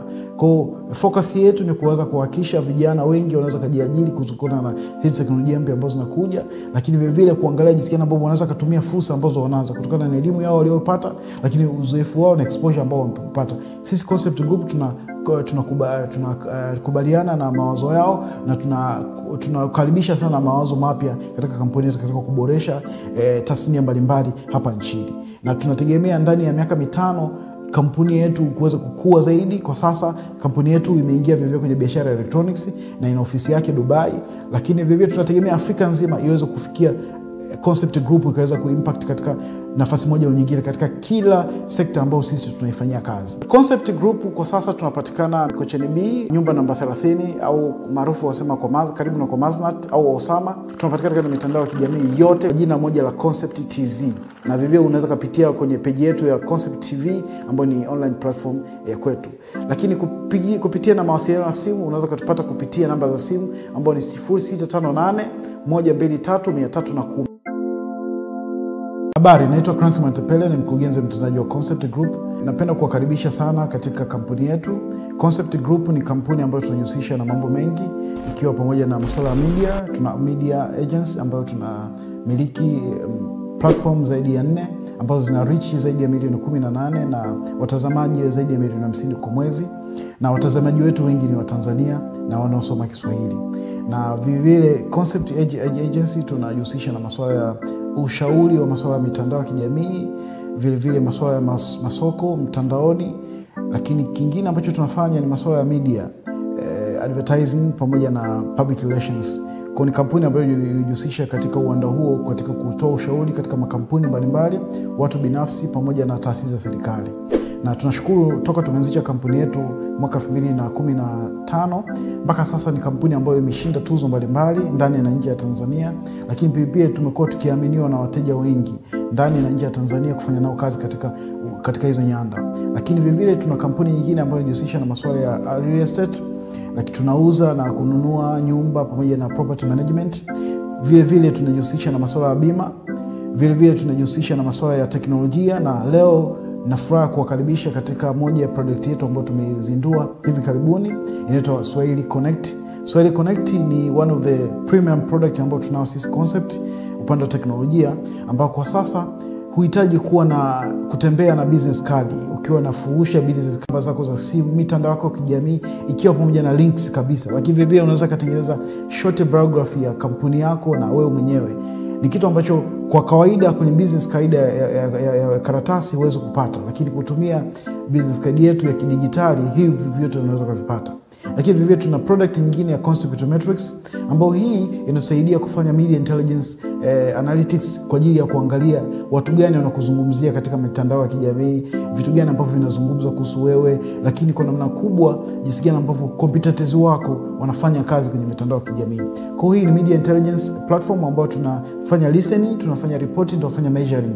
Kwa hiyo hii kupitia platform hii inatupa nafasi ya sisi kujua watazamaji wanapenda kitu gani au wateja wako wanapenda kitu gani kutoka kwako, lakini vivyo hata washindani wako wanafanya kitu gani ambacho wewe unataka kukijua kupitia platform hii, na hauhitaji kuwa na muda wote kuwa mitandaoni. Hii ni platform ambayo utaingiza keywords tu, lakini itakupa zile analytics kwa kila mwezi au kwa kila wiki kadri jinsi ambavyo utapenda. Lakini tuna product nyingine ambayo ni one of the best premium product sisi hapa, inaitwa ubaoni.net. Hii ni advertising platform ambayo kupitia hii unaweza kukutana na watazamaji au publishers na advertiser wanakutana sehemu moja ambapo unaweza kufanya biashara. Kwa mtu ambaye ana biashara yake anaweza kutumia ubaoni.net akaweka tangazo lake kule na akapata vile wasomaji kupitia platform yetu. So hii ni fursa ya kuwawezesha publishers ambao ni bloggers na content creator mbalimbali na influencers mbalimbali kuweza kuingiza fedha kupitia platform yetu. Lakini vile tuna platform nyingine ambayo tunategemea kuizindua hivi karibuni, ambayo hiyo itakuwa ni learning management system, inaitwa Concept Digital Hub, ambayo tunategemea kuweza kufundisha teknolojia mbalimbali ambazo zinakuwa katika tasnia yetu ya marketing pamoja na biashara kwa ujumla. Lakini katika ulimwengu kwa sasa, kwa sababu tunajua teknolojia mbalimbali zinakuja kwenye upande wa kifedha, upande wa teknolojia mbalimbali, masuala ya masoko, lakini biashara yote ambayo inafanyika kwa saizi kuna teknolojia mbalimbali kama za artificial intelligence au akili bandia zimeathiri au zimekuja na impact ambayo kwa namna moja nyingine ni chanya au hasi kadri jinsi ambavyo tunachukua. Kwa sisi kama Concept tuligundua kuna hiyo changamoto, kwa tumekuja na hiyo solution ambayo tutatengeneza Concept Digital Hub. Watu wataweza kujipatia elimu mbalimbali kuhusu hizo teknolojia mpya ambazo zinakuja, ambazo kuna mmoja au nyingine zitaathiri maisha yetu. Lakini vile tuna product nyingine upande wa teknolojia inaitwa Concept News. This is a news aggregator.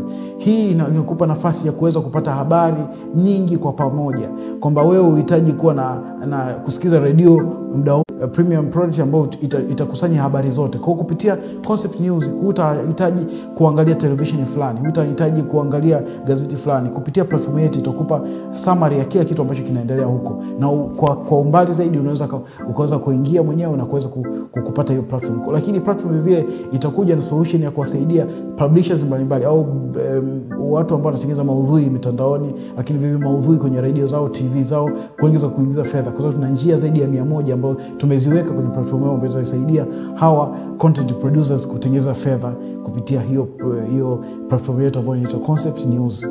Na jinsi ambavyo sisi kampuni yetu tunaamini sana teknolojia, tuna teknolojia mbalimbali kama za artificial intelligence, kuna teknolojia za chatbots. Kwa makampuni mbalimbali yanaweza kufanya kazi na sisi kwa ajili ya kuangalia jinsi gani ambavyo kuboresha huduma zao za kijamii. Na vile sisi kama kampuni tunaamini sana kwenye vijana. Kwa focus yetu ni kuweza kuhakikisha vijana wengi wanaweza kujiajiri kutokana na hizi teknolojia mpya ambazo zinakuja, lakini vile kuangalia jinsi gani ambavyo wanaweza kutumia fursa ambazo wanaanza kutokana na elimu yao waliopata, lakini uzoefu wao na exposure ambao wamepata. Sisi Concept Group tunakubaliana na mawazo yao na tunakaribisha sana mawazo mapya katika kampuni yetu katika kuboresha tasnia mbalimbali hapa nchini. Na tunategemea ndani ya miaka 5 kampuni yetu kuweza kukua zaidi. Kwa sasa kampuni yetu imeingia vivyo kwenye biashara ya electronics na ina ofisi yake Dubai, lakini vivyo tunategemea Afrika nzima iweze kufikia Concept Group ikaweza kuimpact katika nafasi moja au nyingine katika kila sekta ambayo sisi tunaifanyia kazi. Concept Group kwa sasa tunapatikana Mikocheni B, nyumba namba 30 au maarufu wasema karibu na Komaznat au Osama. Tunapatikana katika mitandao ya kijamii yote jina moja la Concept TZ. Na vivyo unaweza kupitia kwenye page yetu ya Concept TV ambayo ni online platform ya kwetu.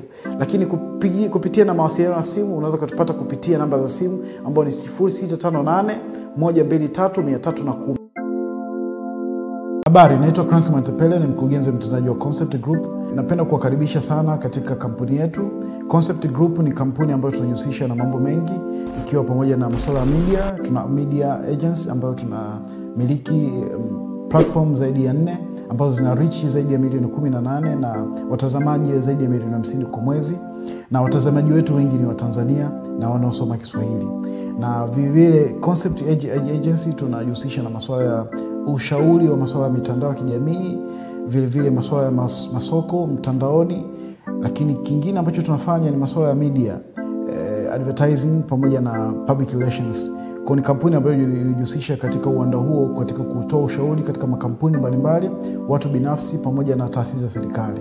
na tunashukuru toka tumeanzisha kampuni yetu mwaka 2015 mpaka sasa ni kampuni ambayo imeshinda tuzo mbalimbali ndani na nje ya Tanzania, lakini pia tumekuwa tukiaminiwa na wateja wengi ndani na nje ya Tanzania kufanya nao kazi katika hizo nyanda. Lakini vile tuna kampuni nyingine ambayo inajihusisha na masuala ya real estate, lakini tunauza na kununua nyumba pamoja na property management. Vile tunajihusisha na masuala ya bima, vile tunajihusisha na masuala ya teknolojia, na leo nafuraha kuwakaribisha katika moja ya product yetu ambayo tumezindua hivi karibuni, inaitwa Swahili Connect. Swahili Connect ni one of the premium product ambayo tunao sisi Concept upande wa teknolojia, ambao kwa sasa huhitaji kuwa na kutembea na business card ukiwa na furusha business card, lakini kupata stress za kila mwezi kuprint business card za karatasi. Concept Group tulijua hilo changamoto, kwa tumekuja na business card ambayo ni ya kidigitali, inaitwa Swahili Connect, ambayo hiyo inakupa fursa ya kuweza kuweka data zako zote ambazo tunataka watu ambao wanapata contact zako wa Psychometrics, ambao hii inasaidia kufanya media intelligence analytics kwa ajili ya kuangalia watu gani wanakuzungumzia katika mitandao ya kijamii, vitu gani ambavyo vinazungumzwa kuhusu wewe, lakini kwa namna kubwa jinsi gani ambavyo competitors wako wanafanya kazi kwenye mitandao ya kijamii. Kwa hii ni media intelligence platform ambayo tunafanya listening, tunafanya reporting, tunafanya measuring. Kwa hii kupitia platform hii inatupa nafasi ya sisi kujua watazamaji wanapenda kitu gani au wateja wako wanapenda kitu gani kutoka kwako, lakini vivyo hata washindani wako wanafanya kitu gani ambacho wewe unataka kukijua kupitia platform hii, na hauhitaji kuwa na muda wote kuwa mtandaoni. Hii ni platform ambayo utaingiza keywords tu, lakini itakupa zile analytics kwa kila mwezi au kwa kila wiki kadri hapo utapenda. Lakini tuna product nyingine ambayo ni one of the best premium product sisi hapa, inaitwa ubaoni.net. Hii ni advertising platform ambayo kupitia hii unaweza kukutana na watazamaji au publishers na advertiser wanakutana sehemu moja ambapo wanaweza kufanya biashara. Kwa mtu ambaye ana biashara yake anaweza kutumia ubaoni.net akaweka tangazo lake kule na akapata vile wasomaji kupitia platform yetu. So hii ni fursa ya kuwawezesha publishers ambao ni bloggers na content creator mbalimbali na influencers mbalimbali kuweza kuingiza fedha kupitia platform yetu. Lakini vile tuna platform nyingine ambayo tunategemea kuizindua hivi karibuni, ambayo hiyo itakuwa ni learning management system, inaitwa Concept Digital Hub, ambayo tunategemea kuweza kufundisha teknolojia mbalimbali ambazo zinakuwa katika tasnia yetu ya marketing pamoja na biashara kwa ujumla. Lakini katika ulimwengu kwa sasa, kwa sababu tunajua teknolojia mbalimbali zinakuja kwenye upande wa kifedha, upande wa teknolojia mbalimbali, masuala ya masoko, lakini biashara yote ambayo inafanyika kwa saizi kuna teknolojia mbalimbali kama za artificial intelligence au akili bandia zimeathiri au zimekuja na impact ambayo kuna moja nyingine ni chanya au hasi kadri jinsi ambavyo tunachukua. Kwa sisi kama Concept tuligundua kuna hiyo changamoto, kwa tumekuja na hiyo solution ambayo tutatengeneza Concept Digital Hub. Watu wataweza kujipatia elimu mbalimbali kuhusu hizo teknolojia mpya ambazo zinakuja, ambazo kuna mmoja au nyingine zitaathiri maisha yetu. Lakini vile tuna product nyingine upande wa teknolojia inaitwa Concept News. This is a news aggregator. Hii inakupa nafasi ya kuweza kupata habari nyingi kwa pamoja, kwamba wewe uhitaji kuwa na kusikiza radio muda wote, kuangalia magazeti muda wote, kuingilia kwenye mitandao. Kwa Concept News is a news aggregator. Kwa itakusanya habari zote kupitia vyanzo mbalimbali vya kuanzia television ambayo ni electronic media, radio, magazeti pamoja na online media. Hizi zitakupa kwa pamoja, zinakuja katika platform moja ambayo ni Concept News. This is a premium product ambayo itakusanya habari zote. Kwa kupitia Concept News hutahitaji kuangalia television fulani, hutahitaji kuangalia gazeti fulani. Kupitia platform yetu itakupa summary ya kila kitu ambacho kinaendelea huko, na kwa umbali zaidi ukaweza kuingia mwenyewe na kuweza kupata hiyo platform. Lakini platform vile itakuja na solution ya kuwasaidia publishers mbalimbali au watu ambao wanatengeneza maudhui mitandaoni, lakini vile maudhui kwenye radio zao, TV zao, kuingiza fedha. Kwa sababu tuna njia zaidi ya 100 ambazo tumeziweka kwenye platform yao ambazo zinasaidia hawa content producers kutengeneza fedha kupitia hiyo platform yetu ambayo inaitwa Concept News. Na jinsi ambavyo sisi kampuni yetu tunaamini sana teknolojia, tuna teknolojia mbalimbali kama za artificial intelligence, kuna teknolojia za chatbots. Kwa makampuni mbalimbali yanaweza kufanya kazi na sisi kwa ajili ya kuangalia jinsi gani ambavyo zinaweza kuboresha huduma za kijamii. Na vile sisi kama kampuni tunaamini sana kwenye vijana, Kwa focus yetu ni kuweza kuhakikisha vijana wengi wanaweza kujiajiri kutokana na hizi teknolojia mpya ambazo zinakuja, lakini vile vile kuangalia jinsi gani ambavyo wanaweza kutumia fursa ambazo wanaanza kutokana na elimu yao waliopata, lakini uzoefu wao na exposure ambao wamepata. Sisi Concept Group tunakubaliana na mawazo yao na tunakaribisha sana mawazo mapya katika kampuni yetu katika kuboresha tasnia mbalimbali hapa nchini. Na tunategemea ndani ya miaka 5 kampuni yetu kuweza kukua zaidi. Kwa sasa kampuni yetu imeingia vivyo kwenye biashara ya electronics na ina ofisi yake Dubai, lakini vivyo tunategemea Afrika nzima iweze kufikia Concept Group ikaweza kuimpact katika nafasi moja au nyingine katika kila sekta ambayo sisi tunaifanyia kazi. Concept Group kwa sasa tunapatikana Mikocheni B, nyumba namba 30 au maarufu wasema kwa karibu na Komaznat au Osama. Tunapatikana katika mitandao ya kijamii yote jina moja la Concept TZ. Na vivyo unaweza kupitia kwenye page yetu ya Concept TV ambayo ni online platform ya kwetu. Lakini kupitia na mawasiliano ya simu unaweza kutupata kupitia namba za simu ambayo ni 0658 123 310. Habari, naitwa Cransi Mwantepele, ni mkurugenzi mtendaji wa Concept Group. Napenda kuwakaribisha sana katika kampuni yetu. Concept Group ni kampuni ambayo tunajihusisha na mambo mengi, ikiwa pamoja na masuala ya media. Tuna media agency ambayo tunamiliki platform zaidi ya 4 ambazo zina reach zaidi ya milioni 18 na watazamaji zaidi ya milioni 50 kwa mwezi. Na watazamaji wetu wengi ni wa Tanzania na wanaosoma Kiswahili. Na vile Concept Agency tunajihusisha na masuala ya ushauri wa masuala ya mitandao ya kijamii, vile masuala ya masoko mtandaoni, lakini kingine ambacho tunafanya ni masuala ya media, advertising pamoja na public relations. Kwa ni kampuni ambayo inajihusisha katika uwanda huo katika kutoa ushauri katika makampuni mbalimbali, watu binafsi pamoja na taasisi za serikali. Na tunashukuru toka tumeanzisha kampuni yetu mwaka 2015 mpaka sasa ni kampuni ambayo imeshinda tuzo mbalimbali ndani na nje ya Tanzania, lakini pia tumekuwa tukiaminiwa na wateja wengi ndani na nje ya Tanzania kufanya nao kazi katika hizo nyanda. Lakini vile tuna kampuni nyingine ambayo inajihusisha na masuala ya real estate, lakini tunauza na kununua nyumba pamoja na property management. Vile tunajihusisha na masuala ya bima, vile tunajihusisha na masuala ya teknolojia, na leo nafuraha kuwakaribisha katika moja ya product yetu ambayo tumezindua hivi karibuni, inaitwa Swahili Connect. Swahili Connect ni one of the premium product ambayo tunao sisi Concept upande wa teknolojia, ambao kwa sasa huhitaji kuwa na kutembea na business card ukiwa na furusha business card, lakini kupata stress za kila mwezi kuprint business card za karatasi. Concept Group tulijua hilo changamoto, kwa tumekuja na business card ambayo ni ya kidigitali, inaitwa Swahili Connect, ambayo hiyo inakupa fursa ya kuweza kuweka data zako zote ambazo unataka watu ambao wanapata contact zako wazipate, ikiwa pamoja na jina la kampuni yako, logo ya kampuni yako, majina yako na vyeo vyako, namba zako za simu, mitandao yako ya kijamii, ikiwa pamoja na links kabisa. Lakini vile unaweza kutengeneza short biography ya kampuni yako na wewe mwenyewe.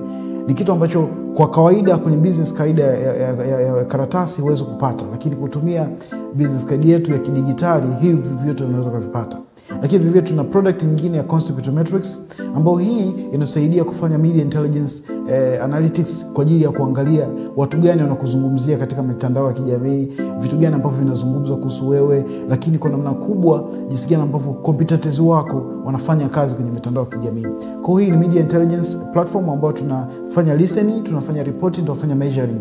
Kwa hiyo hii kupitia platform hii inatupa nafasi ya sisi kujua watazamaji wanapenda kitu gani au wateja wako wanapenda kitu gani kutoka kwako, lakini vivyo hata washindani wako wanafanya kitu gani ambacho wewe unataka kukijua kupitia platform hii, na hauhitaji kuwa na muda wote kuwa mtandaoni. Hii ni platform ambayo utaingiza keywords tu, lakini itakupa zile analytics kwa kila mwezi au kwa kila wiki kadri hapo utapenda. Lakini tuna product nyingine ambayo ni one of the best premium product sisi hapa, inaitwa Ubaoni.net. Hii ni advertising platform ambayo kupitia hii unaweza kukutana na watazamaji au publishers na advertiser wanakutana sehemu moja ambapo wanaweza kufanya biashara. Kwa mtu ambaye ana biashara yake anaweza kutumia Ubaoni.net akaweka tangazo lake kule na akapata vile wasomaji kupitia platform yetu. So hii ni fursa ya kuwawezesha publishers ambao ni bloggers na content creator mbalimbali na influencers mbalimbali kuweza kuingiza fedha kupitia platform yetu. Lakini vile vile tuna platform nyingine ambayo tunategemea kuizindua hivi karibuni, ambayo hiyo itakuwa ni learning management system inaitwa Concept Digital Hub, ambayo tunategemea kuweza kufundisha teknolojia mbalimbali ambazo zinakuwa katika tasnia yetu ya marketing pamoja na biashara kwa ujumla. Lakini katika ulimwengu kwa sasa, kwa sababu tunajua teknolojia mbalimbali zinakuja kwenye upande wa kifedha, upande wa teknolojia mbalimbali, masuala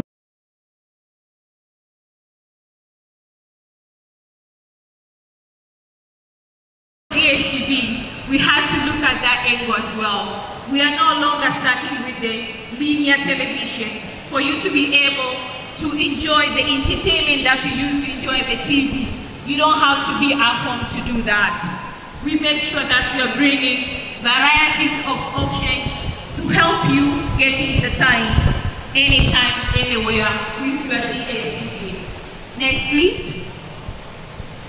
Speaking of convenience, ability for our customers and those who aspire to have DSTV to be able to get it, to watch and to be entertained anywhere, anytime at their convenience. DSTV brought in DSTV applications, application ambazo zimewezesha mteja kuangalia kupitia njia mbalimbali za simu, laptop na kadhalika kwa kutumia akaunti yake ya DSTV alionayo nyumbani. So what I'm trying to say here as a digital marketer ni kwamba it's not all about promoting, communicating or showcasing what our brands are doing. For DSTV, it's about what are we offering, where are we offering, and where are the customers. At the moment, you can have your DSTV at home, you can watch DSTV on your screen, but still, you can have your mobile phone, you can have your laptops, iPad, etc., and get to enjoy DSTV. It's all about digital, it's all about technology. It's all about where the audience are, that's where DSTV is. Speaking about flexibility, but then, how flexible can you be? How can they access your services? How can they pay for it? How can they reconnect when they pay and still no services at home? So with DSTV, we had to embrace digital. We have brought forward different varieties of digital services that can help our customers to access the services that we have. Easily accessible anytime through different digital platforms that can help them get our services back. Speaking about My DSTV app, an application which helps a customer to be able to pay, to subscribe, to connect, to remove an error, and do anything they want with their account. But what matters as an end game is to ensure that they have their services back. Speaking of WhatsApp, speaking of USSD, but speaking of digital platform to be able to do that. Further than that, we realized that it's no longer necessary to have your DSTV dish installed at home. So we had to ensure that we still give you another option to have your DSTV content through another platform which is known as Showmax. You no longer need to have your DSTV dish installed. You can still acquire varieties of content, the known and the unknown, the international and the local, through Showmax, which is a DSTV baby. What we are trying to do is to ensure that as the technology is changing, the digital advancement is improving, DSTV is also doing the same. All of that is to ensure that we connect with our customer, we get to be where our audience are. Why are all these matters? All of these matters for us because we want to make sure the content that they are very happy about, the super sports content, the kids content, the music, the telenovelas and etc. can be accessible. We can still make sure that we connect you with the best content and entertainment that you as a customer need. We go with the digital technology and we embrace it and make sure that where our customers are, that's where DSTV is. And as I finish my presentation, I need to inform you that to ensure that we connect as much as possible, DSTV has to also be available on different social media platforms. Speaking of TikTok, speaking of WhatsApp, speaking of Instagram, speaking of YouTube, Twitter, etc., we are all there. Why are we there? Because that's where our audience are. And as marketers, whatever we do for our brands and businesses, it has to connect with what your audience or what your consumers need. Thank you very much.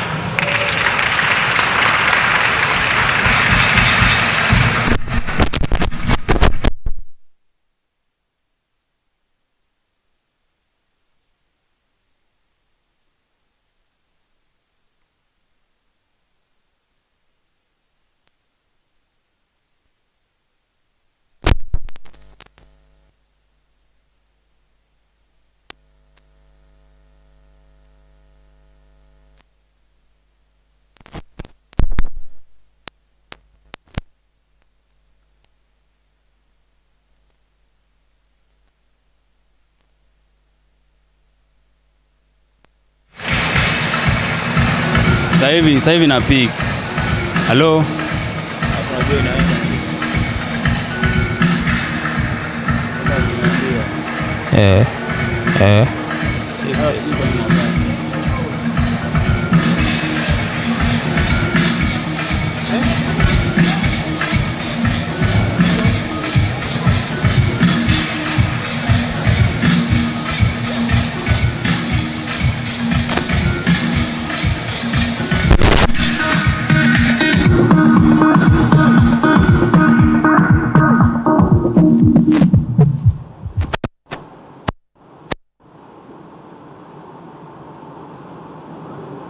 Habari ya mchana, mabibi na mabwana. Yes, good afternoon. Yes, napenda kuuchuna. Good afternoon. Yes, we are on digital marketing, kwa hiyo lazima tuwe tumechangamka kidogo. My name is Karim Meshak, working with NIC Insurance in the Directorate of Marketing and Communication, and I'm the Director of Marketing and Communication. Yes, niko hapa kwa ajili ya kushare experience on how NIC has benefited from the digital marketing. NIC Insurance, of course, in the past years has been struggling in some areas, lakini has invested massively on digital systems, which has already transformed NIC to this end. Kwa hiyo NIC imefanya mapinduzi makubwa sana, of which tumehakikisha kwamba wa systems au operations zetu zote ziko kwenye digital, kwa maana kwamba tumeinvest kwenye systems za operations like IMIS, ERMS, HRMS, lakini pamoja na NIC kiganjani kama sehemu ya operations. Now this has made NIC be the way it is now. Tumefanya digital platforms au leverage kwenye digital platforms in a way kwamba tumeweza ku cut down au ku separate our budget kuanzia spend yetu ya marketing. The 60% is on a traditional media and the 40% is on on digital platforms. Na hii imekuja kufanya kwamba now NIC, yes, the 40% is on a digital platforms and the 60% iko kwenye traditional media. Sasa come to the next slide. NIC imeweza kutransform na kuweza kutengeneza growth driven by 43% kwenye growth ya NIC. Na hii yote imekuwa specified au imekuwa imesababishwa na kuchangiwa kwa sehemu kubwa na digital platforms, kwa sababu operations zetu kwenye systems the institution is now working paperless. We don't au 53 billion ambayo imetusababishia kuwa the leading insurance in Tanzania, and we are doing that great in that market. And this is to inform you that most of our products zinakuwa accessed kwenye digital, like all programs that we are doing and the products and services that are accessible on our digital platforms. Lakini sasa with the digital platform, the fusion between the digital platform and the traditional media bado inaendelea kufanya kazi kwa sababu as I said, the 40% is on a digital and the 60% is on a traditional, na hii tunaendelea kuwaleta wateja wetu pamoja kwa sababu si wote wanaopatia mmoja baada ya mwingine, and I can tell you this has given us a platform kumteja mmoja baada ya mwingine, and as I'm speaking tumeweza kucollect more than 400 million through NIC Kita. So the digital platform is there, but still the traditional media is also there. So we are doing the fusion all together to make sure that we service our customers well in advance.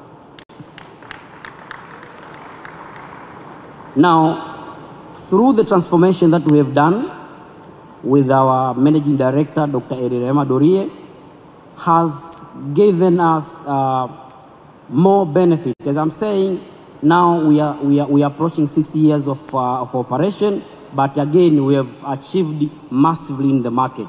We are now voted a super brand, and we are ISO certified. This has been not easy to achieve these milestones. This is because of the fusion between the digital platform and the digital media marketing as well as the traditional media. As I'm saying, with the recent records that we have grown by 108%. The second one, I think, is below 7% by growth. While in market share, we have recorded 16%, while the second one is almost 12 or 11% in market share. So when I see the leading insurance company in Tanzania is the only company you can trust, and our turnaround time is 7 days. With claims, we can pay you in 7 days. So this is to inform you that this is the company you can trust. This is the company you can trade with. This is the company is ready to insure your everything, the houses, the life insurance, or whatever. So please come to NIC and work with us with the general insurance and life insurance. We are on digital marketing as part and parcel of working hard to make sure that we reach our customers well in advance. Asanteni sana kwa kunisikiliza na karibuni NIC, and that's why tunasema sisi ndiyo bima. The only bima in Tanzania is NIC Insurance. Karibuni sana.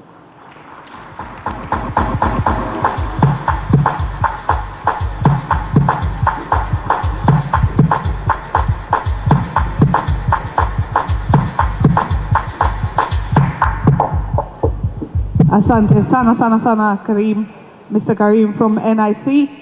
And right now, naomba nimlete kwenu Mr. Stephen Mpuya kutoka Stanbic Bank. Makofi tafadhali.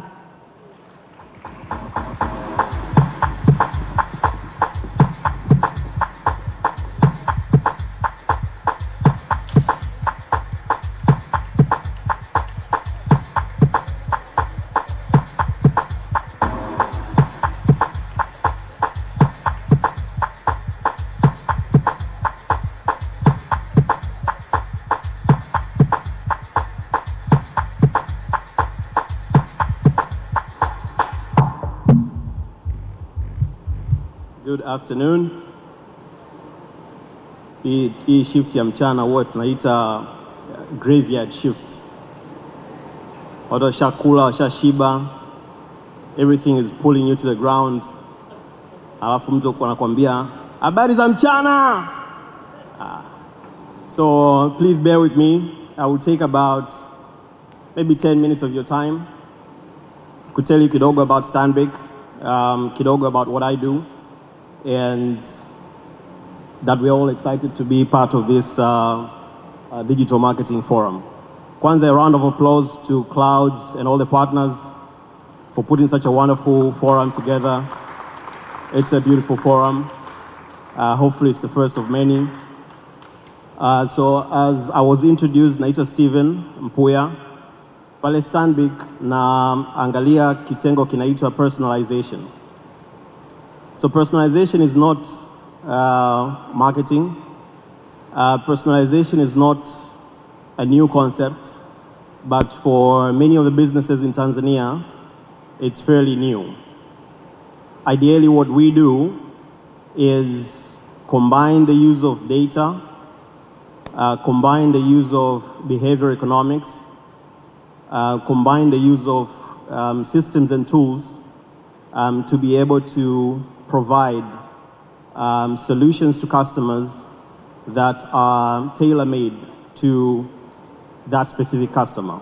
So just because my business needs an overdraft, it does not necessarily mean kwamba your business also needs an overdraft. Just because my business needs a term loan, it does not mean kwamba your business also needs a term loan. So we try and work through those nuances to be able to provide personalized solutions to many businesses like yours. So obviously hapa nimeangalia, it's a forum of marketing experts. I'm in no way in any position to be able to tell you anything about marketing, but just to share some of the experiences that we have, and maybe zinaweza kakupa a thing or two that you can maybe take to your businesses as well. So Stanbic is part of the Standard Bank Group, and the Standard Bank Group in Africa is now about 165 years old. So tuna pride ya kuwa na teams of people within the group who've seen changes in Africa, around Africa, over so many years. And tunatumia that expertise to be able to bring to market in Tanzania kwa ajili ya kuhakikisha kwamba clients wanapata personalized or other services ambazo ziko specific to what they require. So in terms of what we do from a digital standpoint, so obviously my marketing experts wanakuja na their campaigns, wanakuja na a wish list of things that they need to do to be able to make our brand more powerful, to be able to make our brand more attractive. But I'm there to tell them kwamba as human beings, maybe we're not as rational as we think. As human beings, most of our decisions are based off emotions. Most of our decisions are based off gut feelings. Most of our decisions are based off what is my peer group doing, what is someone I look after doing. So we look at all that info to be able to tell our marketing colleagues, maybe labda hii campaign tweak hivi kidogo ili kusudi iweze kuwa more attractive to a consumer, ili kusudi iwe more attractive to a buyer. Lakini it requires the use of data. It requires massive amounts of data points. So for everybody that's doing marketing these days, an investment in data is key to be able to know ni nani ananunua products, kwa nini ananunua products, wakati gani umuuzie, wakati gani is the right platform, unapokwenda kuzungumza naye, uzungumze naye kwa lugha gani. So for instance, Stanbic for I think the past decade has always been an all English bank.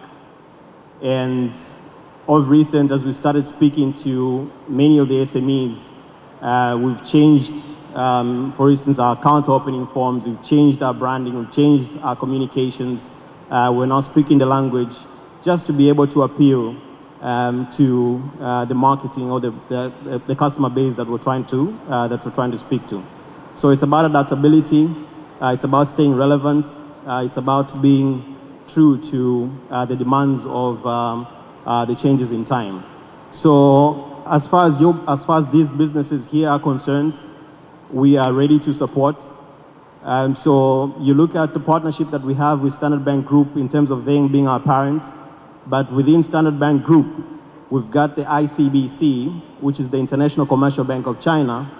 Ambayo the ICBC is the largest bank in the world. It's a bank in China, but it's the largest bank in the world by all metrics, and they own about a 25% stake in Standard Bank Group.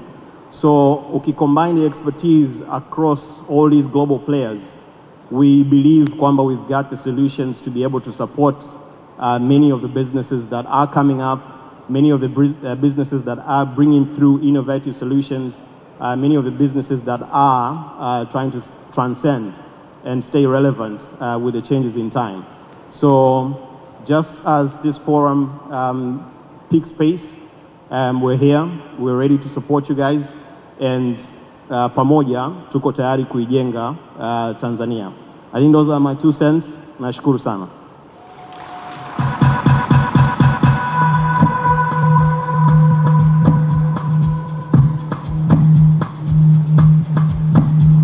Asante sana sana, makofi tena tafadhali. From Stanbic Bank. That was Stephen Mpuya. Na sasa kwa vile sisi wote humu ndani ni wengi wetu ni marketers, nadhani hili neno halitakuwa jipya kwetu, lakini ningependa kujua kama unalifahamu. Has anyone heard of AI? AI, anybody? Sindio? Kwa Kiswahili akili bandia. Yeah. Nafanya kazi kwenye mazingira ambayo kila siku tunazungumzia akili bandia imefanya nini kwenye industry yetu. Every morning there's a new song ya Beyonce in which Beyonce didn't actually sing, but her voice is used to remix a different song. Tupo kwenye ulimwengu wa akili bandia. Swali letu ni je, kama marketers tutakuwa na ajira tena? Je, as marketers, is there still going to be opportunities for us? Because now kuna redio za akili bandia, kuna mziki wa akili bandia. Juzi nilitumia akili bandia kuandika biography yangu. Ungeiona ungedhani nimesoma Harvard. On point, lakini si akili zangu. Do we still have chances to be creative, to do good, and to still use ourselves to our full potential in an era of AI, akili bandia? And that, ladies and gentlemen, ndio kitu ambacho tunaelekea kukizungumza. So please, naomba mumpigie makofi na mumkaribishe mkuu wa mikakati na ubunifu kutoka Clouds FM na Clouds Media Group. Tafadhali makofi kwa Ruben Ndege. Future is revolutionizing the audio industry.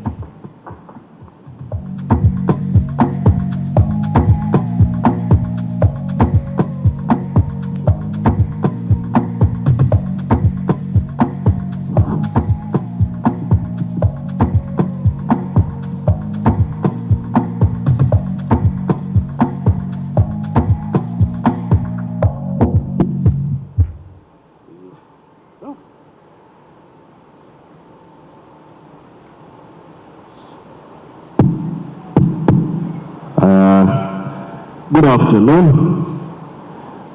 Jamani, tuko hai. Hello. How you doing?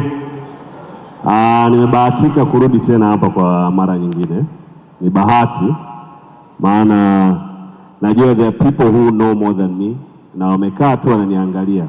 Kama alivyosema Deo, wananiangalia tu, huyu naye amerudi tena kutuambia nini. Sisi kama traditional media house, we are not immune to artificial intelligence.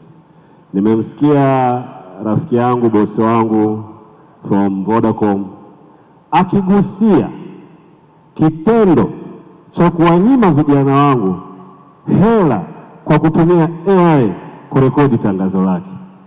Na hapo alikuwa anashirikiana na kakaangu Edwin.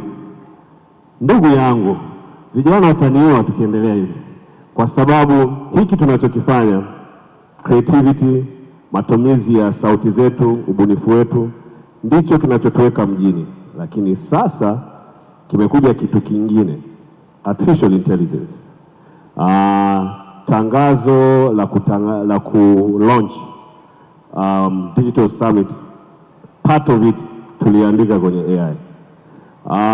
Articles ambazo nimepost kwenye LinkedIn in regards to digital marketing summit, part of it naandika kwenye AI, unaichukua kwa sababu unauelewa kuna baadhi ya vitu unabadilisha.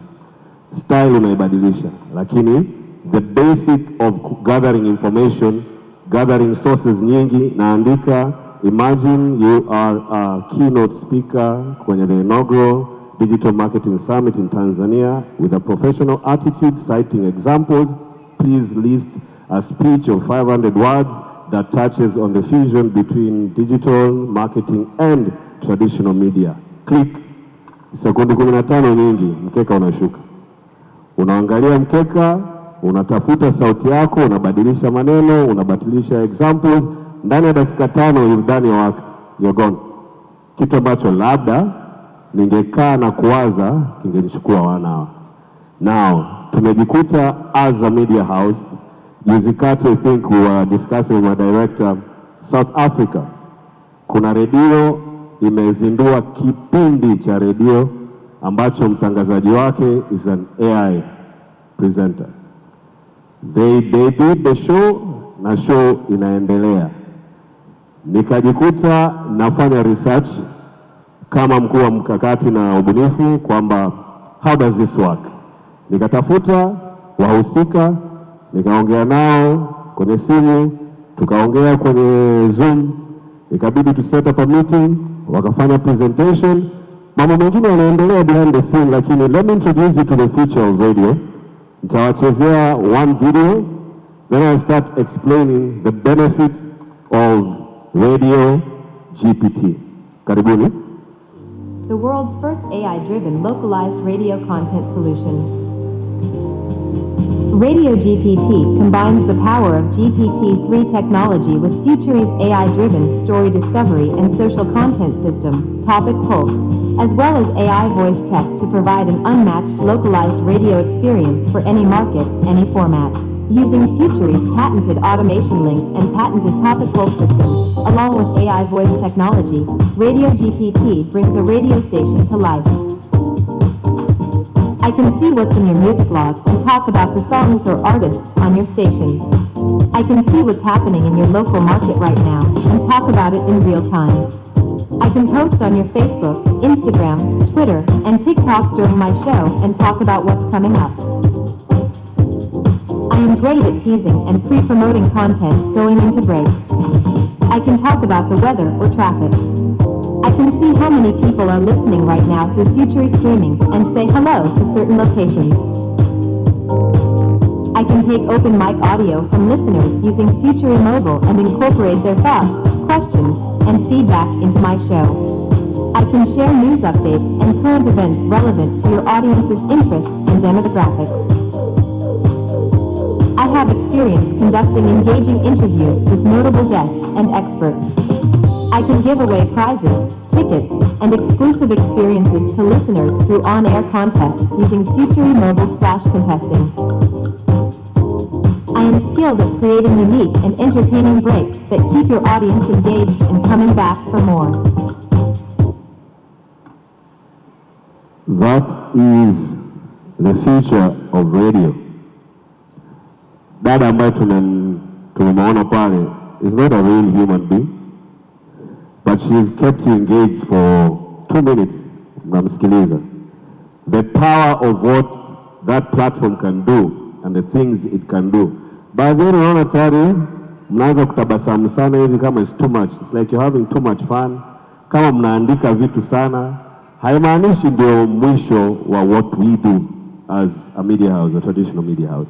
Inamaanisha tuna silaha nyingi zaidi za kuwasilisha au kutatua business problems za walaji wetu. Kuna wakati mteja anakuja, you need a special show. Nahitaji 30 minutes. I want people to talk about financial literacy. Nataka kuwa na guest. I want to have a bit of music. I want them to talk about my products. Kwa platform kama hii, it's just prompting, feeding the information, show is done. So for me and my organization, it becomes, it's a cost, something that we can do at cost, something that we can do at speed, something that we can scale. Mara kwa mara tunasikiliza over the weekends. It might be you're in your car, you're going to shop, you've tweeted, jamani, nipo Arusha, natafuta sehemu ya kwenda kununua sandals za Kimasai. Now if I have an AI radio presenter and you're part of the listening audience, they can pick that, write a link about it, search online, wanatafuta sehemu ambapo kunauzwa Masai sandals in Arusha, na akirudi kwenye break ndani ya 30 seconds atakutaja by name. I know you're in Arusha right now looking for my size sandals. Please go to duka flani flani, they have an offer 30% off. And coming up next tunaongea na anaitwa Kiri, yule kijana anaye dance TikTok, Mtanzania Mmasai ambaye amesafiri akaenda hadi Bollywood. Anaitwa nani? Marketers, come on. Anaitwa nani yule? Kiri Paul. Kule nyuma kule kuna watu wa Duma pale. Nimesikia mmetaja kwa sauti Endeleeni hivyo hivyo, keeping abreast of what's going on. Shafiki, if I can just go into breaking down kidogo what the video is about. Ni kwamba katika the platform you're given an opportunity to choose 3 characters. Unalipa hela and you can choose 3 presenters. How presenters, you're the one who decides their character. Kama nataka awe ni mcheshi, mgomvi, mtu ambaye ni always on the extreme left, mtu ambaye hapendi kukubali chochote, lazima apinge kila kitu, unaamua the personality of that presenter. You key it in, they create the personality. You decide the voice. Kwa hiyo inawezekana I like mfanyakazi fulani ofisini ana sauti nzuri. We record, there's a limit they'll give you of the number of minutes you can record sauti ya mtu. The AI takes that voice, inaipitia vizuri, and it creates a replica of the tonation, inflection ya mtu husika. Kwa hiyo presenter wako akiongea anasikika kama Mtanzania ambaye anaweza kuongea Kiingereza. Do you have a Tanzanian accent tukiwa tunaongea Kiingereza? Do you have a Tanzanian accent kwenye Kiingereza? Najua Nigerians have their accent. That one. Watu kutoka Museveni land have theirs. Watu kutoka 254 have theirs. Sisi kama wa Tanzania tukiwa tunaongea Kiingereza, do you have an accent? Or it depends on the school you went to? It depends, Who was your tuition teacher?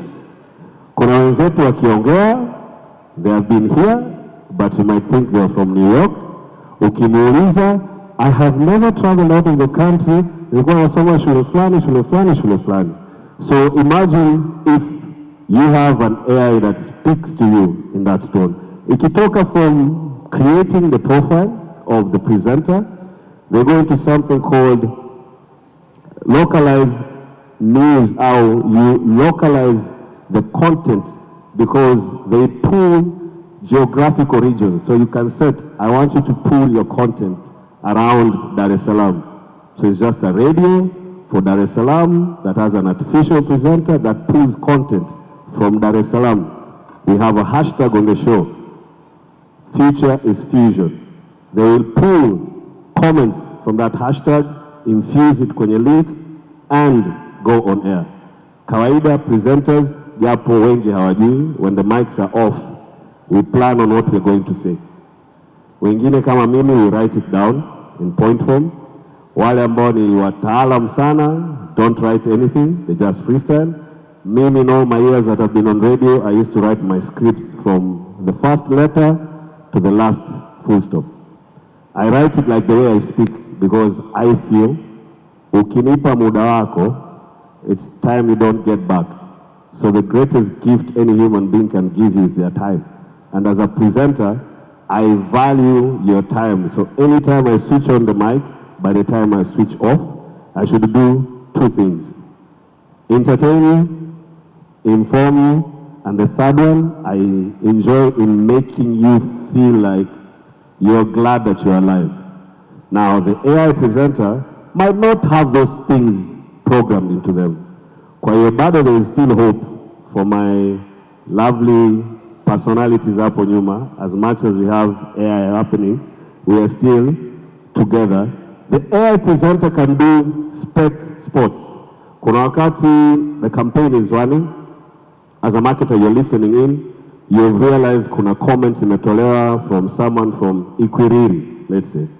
You can call in and program the content iliyotolewa, write a short script, put a music bed, record it while the music is playing. By the time the ad break comes on, an ad of 20 seconds runs. Normally, ingekuwa ni presenter wa kawaida, I have to leave the studio.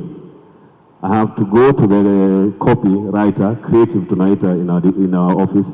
Creative, kuna hili moja mbili tatu, naomba niandikie script. Creative, madam, unajua hii statement, sina idea. The creative might not have an idea at that moment.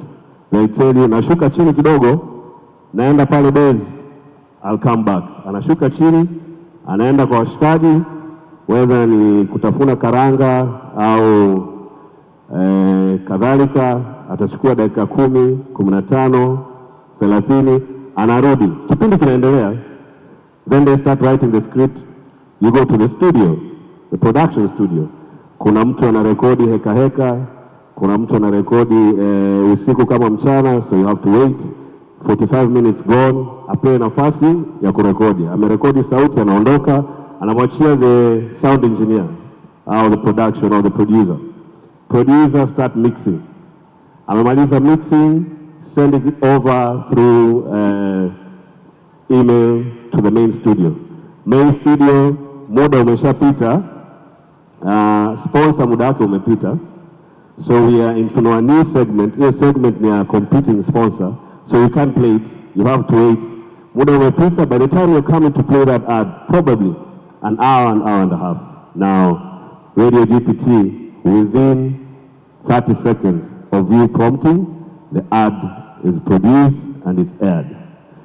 Then kutoka hapo, you can personalize the content. Kuna baadhi ya ndugu zetu ni maarufu sana kutuma salamu. Huo mfumo uliishaga. Kuna mtu alikuwa anaitwa Pido G, Pido Guy, kwa wale ambao wanakumbuka. Mtoto wa vitoto, kuna Mchina Yankees, kuna dereva Bwana Sebastian. Dereva nani yule dereva bodaboda wa Masasi? Kwa hiyo kuna people who are popular in sending salams. Sasa the ChatGPT allows you to personalize a link from pulling online.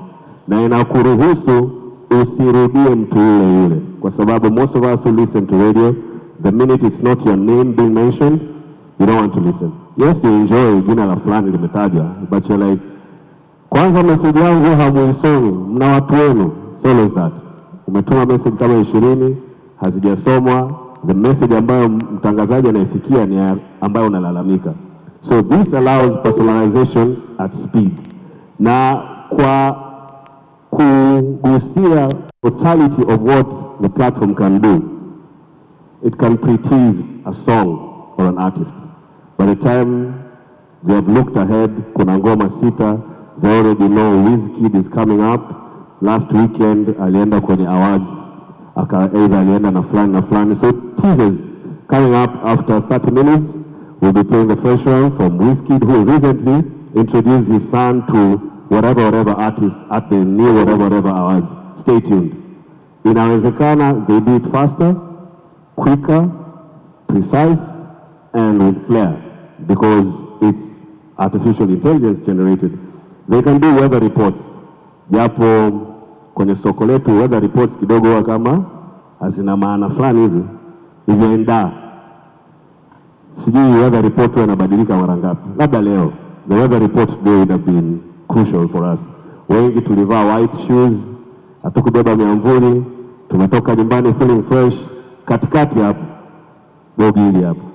So weather reports can be done, traffic reports kwa mida ya jioni, I think it's crucial. It can do on-air contests, mobile flash contesting, engaging interviews, prize giveaways. It can tease what's coming up. It can integrate open mic by using mobile phones where you can send your voice and it integrates it into the system. It can share news updates. It can say hello to individual listeners. It can update on current affairs as they happen across the globe. Something happens on CNN, picks that up, writes it in a short script. In the next link, it throws it up. It can host quizzes and games. Inafanya vitu vyote kupitia 4 platforms: Echo Automation, ndio hiyo ya kuchukua sauti na kuweza kuitengeneza na kuwa na character ambayo iko tofauti. Topic Pulse is a platform that allows you to pick from your audience ni nini haswa wanaokusikiliza wanakiongea na kukiweka kwenye orodha which is more important na kukitumia kwenye kipindi. Then all of that is powered by GPT-3 technology na AI voice technology. So ukienda page ya kumalizia ndugu Shafik ni kwamba this is what happens at one go.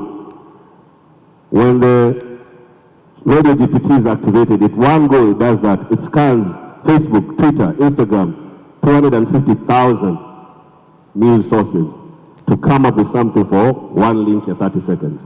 It will rank the topics in order of importance according to walaji wako. So if I'm doing a campaign, as KT had aligusia in his presentation, of making sure hashtags zinaeleweka na ni hashtags ambazo ni fupi zinaweza kutumika, it can pull your hashtag and rank within the hashtag that you're using in your campaign what is the most important topic that people are talking about and run it. Then it is always in real time. It's updated every single minute to ensure you never miss a story. Sasa sisi kama taasisi, we are already in plans of introducing Radio GPT in Tanzania. Some of you will be privileged to be the first clients to have promotions, to have campaigns that will be run purely on an AI presenter. We still believe there is power in radio, but radio can also partner with artificial intelligence to reduce cost, to be effective, to be accurate, and pia sisi tuonekane nasi tuna jambo jamani. Tusiwe tumeachwa sana. Sitaki kuwaboa sana kwa maana nimeshaambiwa mmekula, mmeshiba na mko vizuri. Kwa hiyo kwa hayo machache, naomba niwashukuru sana kwa kunisikiliza. Tutakuja kuwatafuta. Milango muifungue basi. Au vipi? Asanteni sana, Mungu awabariki.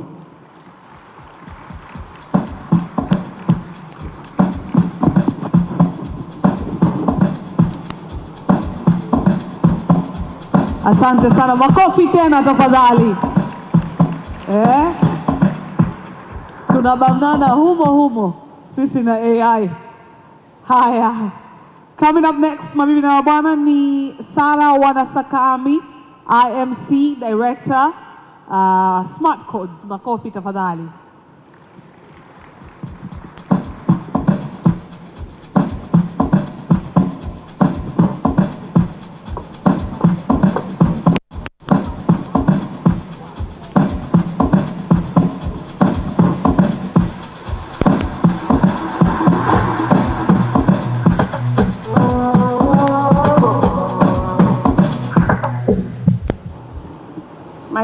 Mic check.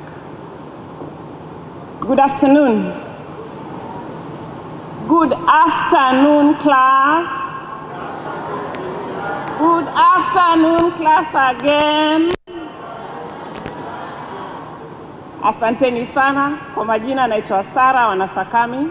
I'm the IMC Director at Smart Codes Africa. And I'm here today to talk to you about artificial intelligence. So, adjust mic kidogo. So today tunataka affect us as marketers. Don't know whether you guys can hear me properly. Can you hear me at the back? Okay, great. So, like my colleague Henry mentioned this morning, I am not an expert. I am here to just basically share what I know. Do not quote me anywhere, but I can assure you the information that I'm about to share is very reliable. Okay, so next slide. When we talk about artificial intelligence, we are talking about a science of training machines to imitate and reproduce human tasks. We as human beings can be able to do a lot of things, but there's a lot of stuff that we also cannot do. We cannot go through loads and loads of data we need machines for that. So that art of, prompting these machines and training them to be able to, process this information for us is what we call artificial intelligence. And from a marketing perspective, artificial intelligence to drive our businesses forward. Next slide. So you might want to know, so what are the components of artificial intelligence from a marketing perspective?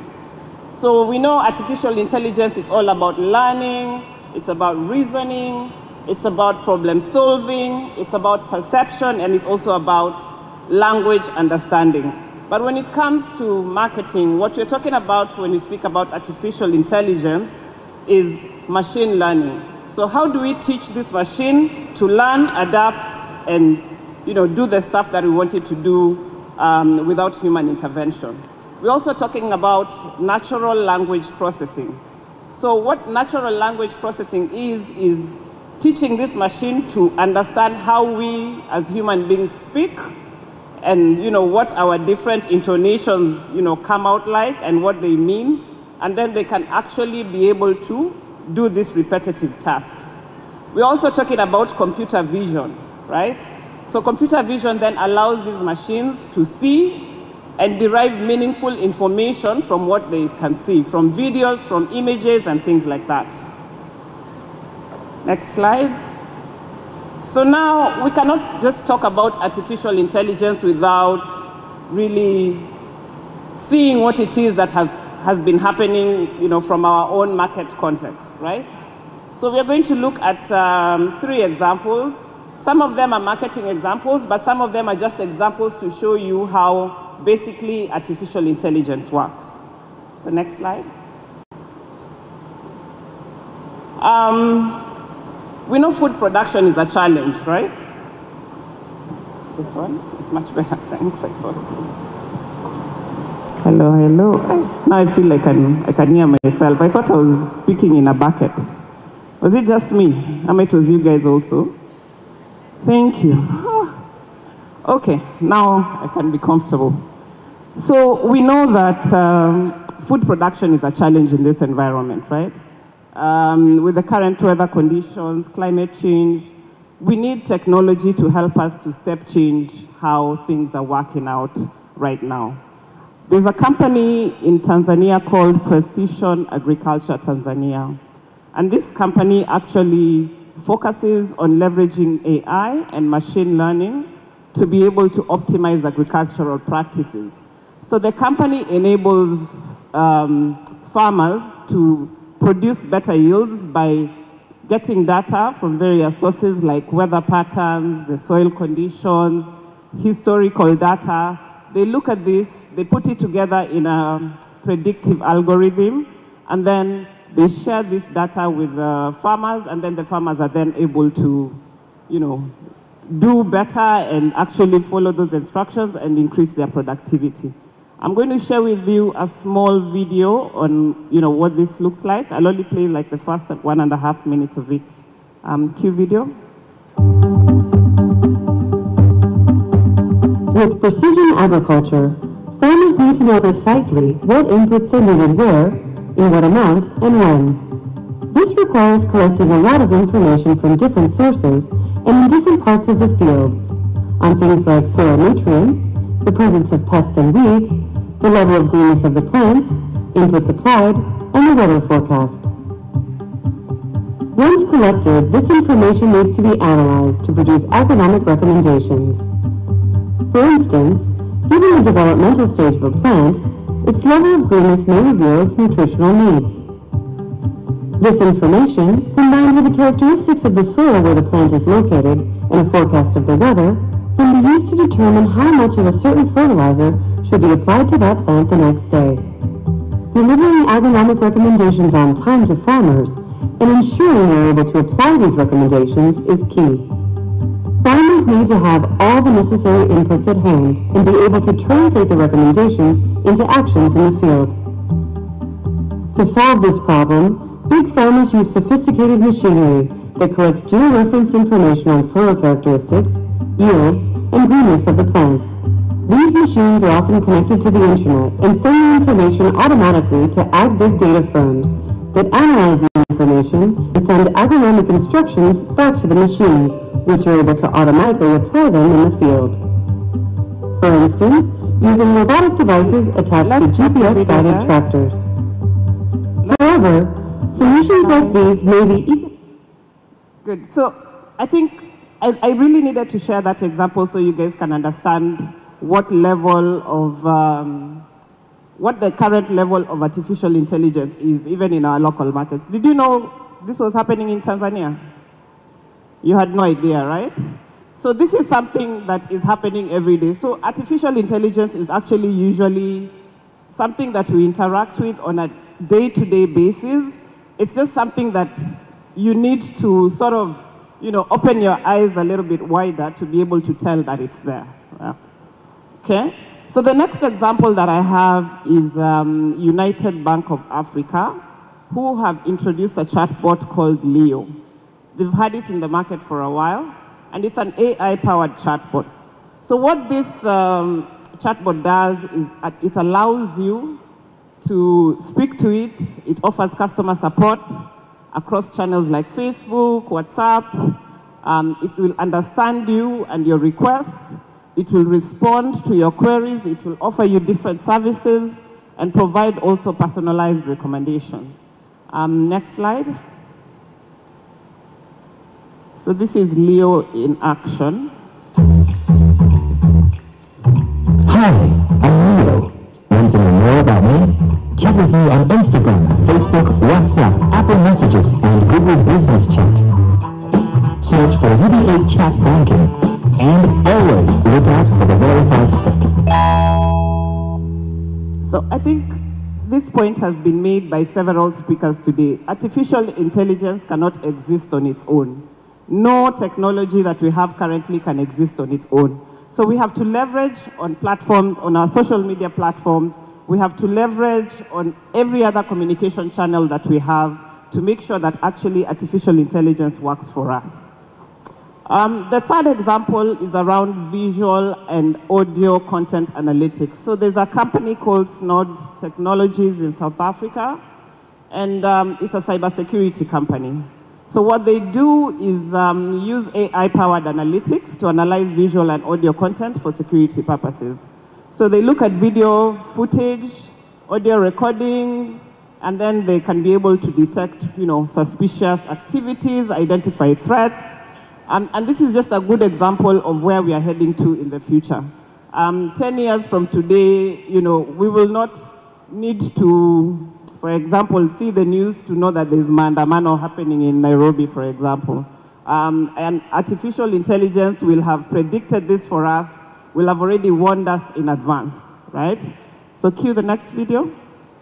Every day, we create over 1 million terabytes of data. It has become near to impossible to process everything that we see, hear, and experience. The big questions remain. How do I make sense of all this data? How do I gain actionable insight and value? And how do I do all of this in real time? This area of uncertainty is where Snowed thrives. We are able to take any data in any format and round it all down to one common denominator, numbers. We then combine mathematical algorithms and machines to identify trends, anomalies, and patterns of behavior. And all this is presented on a real-time dashboard that enables the end user to interact at any level. Snowed is designed to make the lives of whoever uses it easier, to assist in solving problems that were previously thought impossible, and to ultimately make a fundamental difference in the world as we know it. At Snowed, we believe that human interaction will always play a vital role, and by allowing humans and machines to each do what they're good at, we are able to create a platform with endless possibilities. Visit www.snowed.com to find out more about what we do and to get in touch with us today. So as you can see, artificial intelligence also exists to make life better.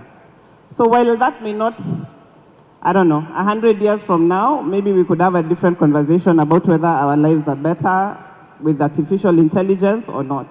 But at the moment, within our current capabilities, we know that artificial intelligence actually makes our lives better and easier as marketers.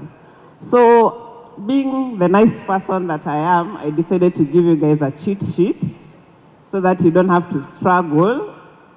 So I've put down this, AI cheat sheet for you guys, just to know what tools are available for you when it comes to artificial intelligence. So we've heard a lot about the chatbots. You guys know what they are. You guys know what they do. They are able to, support in automated customer engagements, and they can support to, talk to your customers and give them a personalized service. We have predictive analytics tools, and these predictive analytics tools will analyze data and be able to show you what the future trends look like. We have natural processing language, which we've talked about, and this helps the machines understand and analyze customer sentiments. We have the recommendation tools, or recommendation algorithms, and these ones will analyze customer preferences, behaviors, and will be able to personalize things for your, for your customers. For example, what Netflix and Spotify do. We have content creation tools. You guys know these ones. You've used them a lot. They generate content based on predefined guidelines. We have media monitoring tools like Brand24, which somebody spoke about earlier. This helps to, marketers to understand what, our audience sentiments are and can be able to tell us what our engagement looks like. We have computer vision tools. These ones will be able to analyze visual content and will thus enable us marketers to categorize and search and optimize visual content.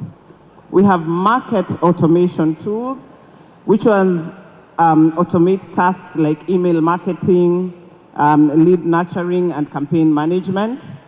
We have voice search options, which optimize content for voice queries, understanding user intent. And then we also have the personalization tools, which make the experience more personalized to the target audience. Next slide. So this is one more example of an AI-activated content. It's the Coca-Cola's campaign during the World Cup. I don't know, do we have Coca-Cola people in the house? Are there any Coca-Cola people in the house? Okay. Ninawaona. So by using real-time social media data, Coca-Cola's algorithm generated and delivered personalized ads in different formats, languages, and regions. And this campaign actually resulted in higher engagement with the users and increased brand awareness and a significant boost in sales. I'll just show you what that advert looks like. Next slide.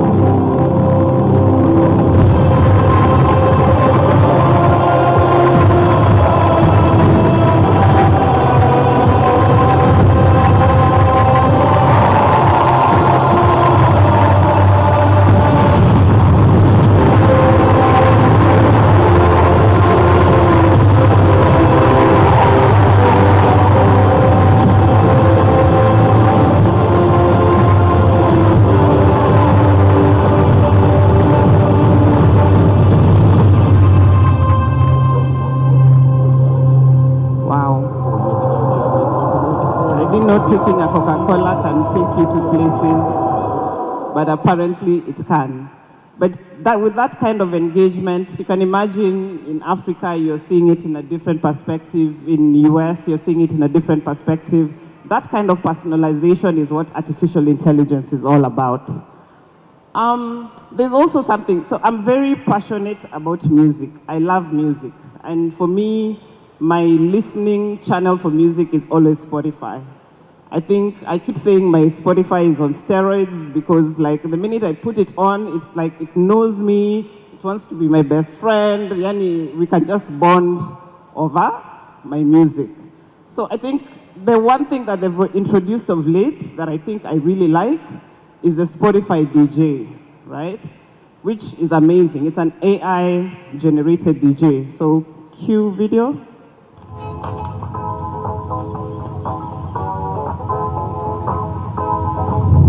Hey Max, what's going on? I'm X, and from this moment on, I'm going to be your own personal AI DJ on Spotify. Let's go.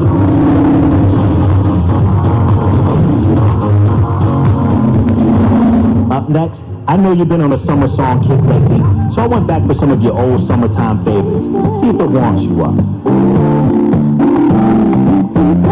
Next up, some of the music you had on a lot back in 2018. Do you think of me?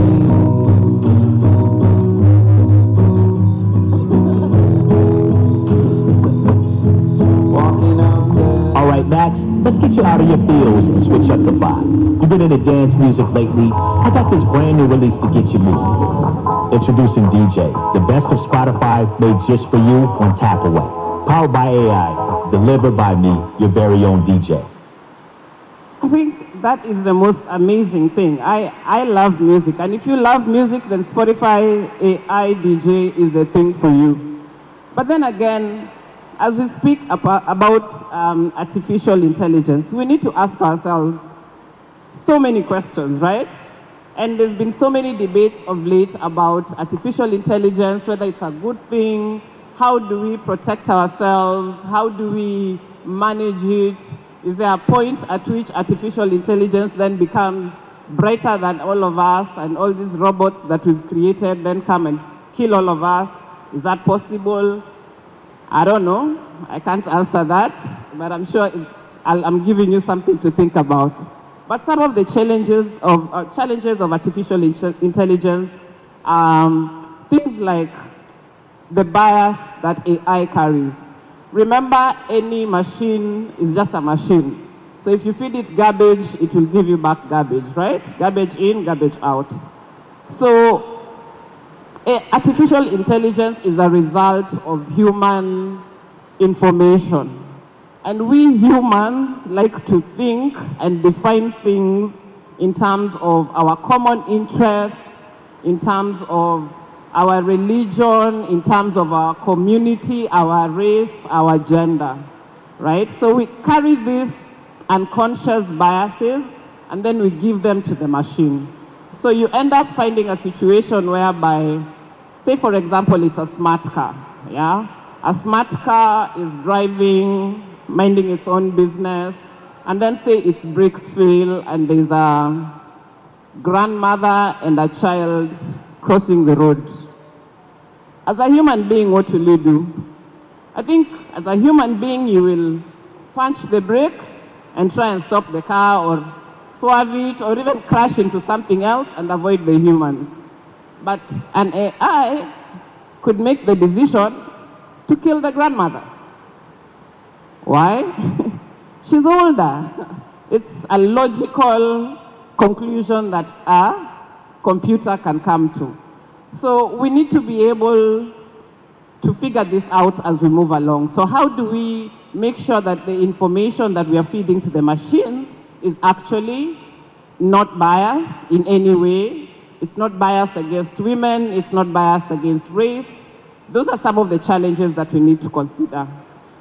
There's also a lack of transparency when it comes to artificial intelligence tools, and this also is something that needs to be addressed.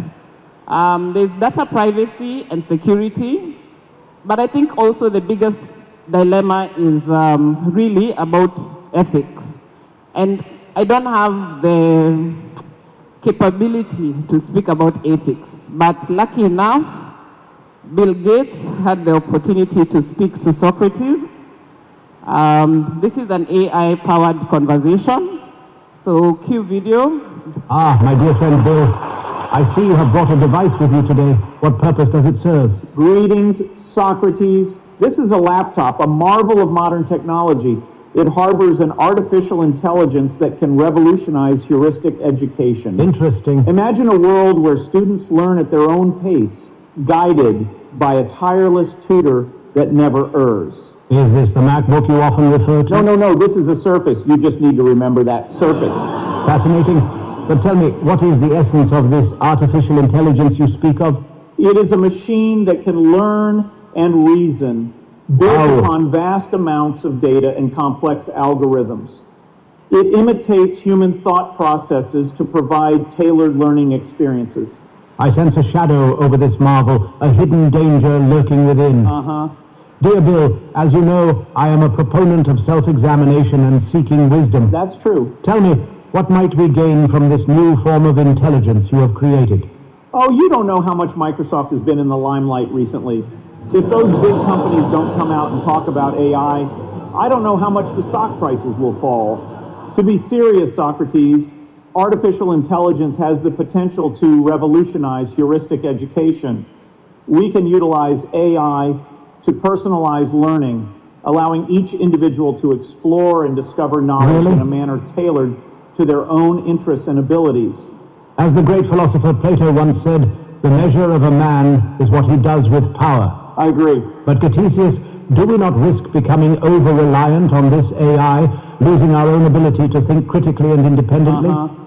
Does not the essence of heuristic learning lie in the struggle to find solutions, much like how a moth must break free from its cocoon to strengthen its wings? Will AI not rob students of this essential struggle? Any technology will have potential risks and limitations. You know, in my time, there was a guy who sold phones, but he rarely let his own children use them, which shows that everything has two sides. Sure. But AI can be designed to strike a balance. It need not provide immediate answers, but rather act as a mentor, gently nudging students in the right direction while allowing them to discover solutions on their own.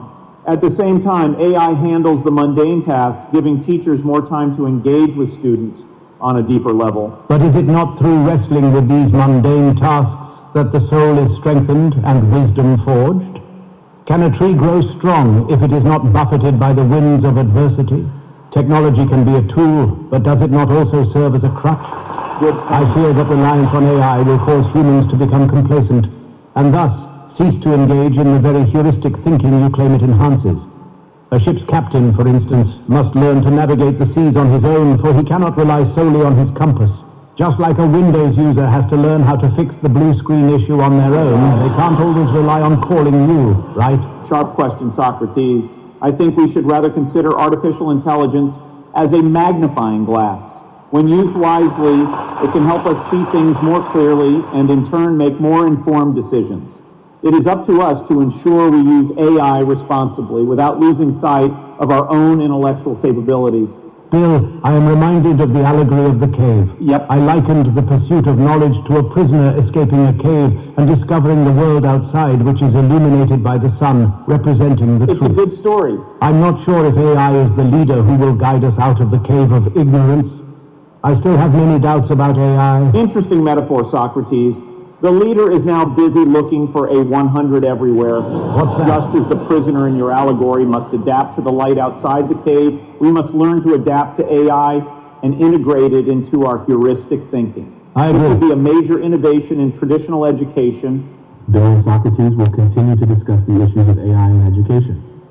So be on the lookout for the next conversation in that series. I found it very fascinating because I think they're discussing things that are actually very important. Do we want to solely depend on AI, or do we want to, I don't know, try and tell of AI in digital marketing look like? So some of the trends that we have to be on the lookout for is really more advanced personalization, whereby it becomes more of an individual as opposed to a set of people. We have to look out for hyper-realistic virtual assistants, you know, AI-powered creative content. I know people have spoken about that. Enhanced customer journey mapping, augmented reality and virtual reality experiences. But even with all of that, I think as marketers, we need to really look at the privacy and ethical issues surrounding AI and make sure that we address them for our clients before it becomes a big deal. So my final words to you guys today is, when it comes to artificial intelligence, in my perspective, Utilize the technology that is currently existing. Make sure that you keep updating the technology that you have, and always take advantage of the latest technology. We are not yet at the point where AI is trying to wipe us out. We are just developing it now. So kindly let's use it to make our lives easier and to make, to create solutions and that, that will make changes in our clients' business. So thank you very much for giving me a chance to speak to you.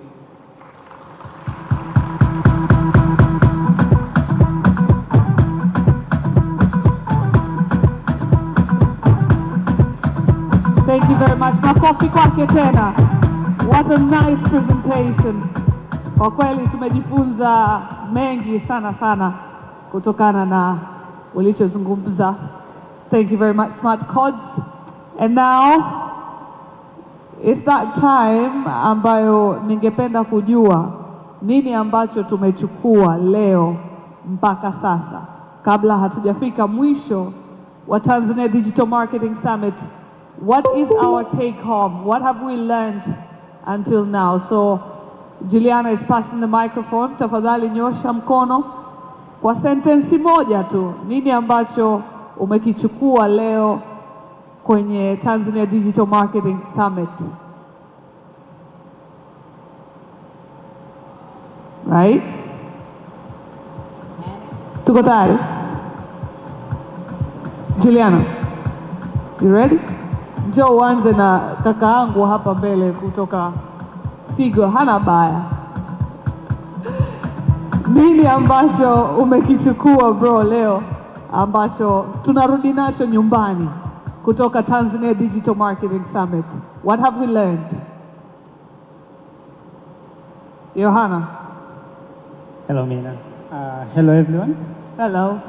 This is Johanna from Tigo, and I'm glad to be here. And I've been doing several research on this AI, and truly I really like this technology. It's something that we used since then. Several times we've been using this technology without us knowing. Imagine now we have the CCTV cameras. When you pass like 2 or 3 times, it identifies you, and it might tell someone like you you have passed more than 2 or 3 times. It might identify you as a threat, or so we've been living with this technology for a while, So the question is, why now? Why are we talking about it now? I think it's something that everyone must need to carry on, to study more about it, so that we can apply on our daily practice, on how we can reduce we can reduce the work that we normally have, like creating different content. For example, using different AI tools, such as the use of Scrippo and different AI tools. It might help. It helps a lot on creating different engaging content, especially on social media. But also, let's get into learning more about it, so that we can use it in a proper way. Remember the issue of the data privacy. The way I can use, for example, Ruben's voice without him knowing. I can just create an ad using Ruben's voice without him recording on studio. Just imagine, that the issue of privacy now. So I think it's something that we need to learn about it, so that we can embrace the future, but also we can still use it in a good way, or in a good manner, and reaching more people, Yes. Yeah, in a good way. Thank you. Thank you so much, Johanna. I think AI is something we should learn more about, so we can use it in the wise ways in the future. Asante sana Yohana. Nini ambacho tumejifunza leo? Tuna kwenye meza ya pili hapa. Tafadhali, what have we learned? What are we taking home from Tanzania Digital Marketing Summit?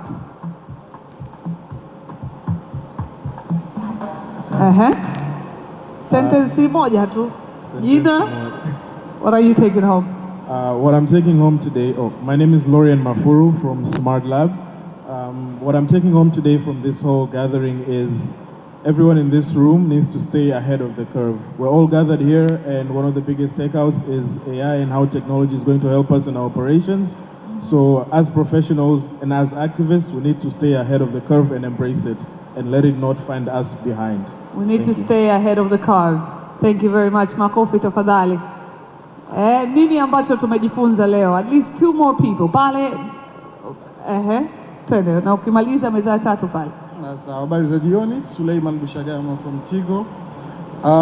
I guess, Mina, that conflicting thought that digital marketing is actually here to replace traditional marketing, si kweli. What we've seen, at least from this forum today, the winners are people that will actually find the marriage between the two and leveraging on tools like AI to actually get that edge. Will it replace us as the creative guys from the brand and marketing teams? I still don't think so. Okay. The creative element alone, without that emotions, the human touch, I think that's what will give us edge over the AI. AI will still need our human input and those emotions to deliver the message that we want to send to our communities. Asante sana. Will it replace us? No. That is what you think. Thank you very much. Asante kwa ulichojifunza pia. What has Tanzania Digital Marketing Summit told you? Kaka. Mimi naitwa Deo John. Nafikiri kwamba kuna vitu ambavyo vimeongelewa leo vya mambo automation.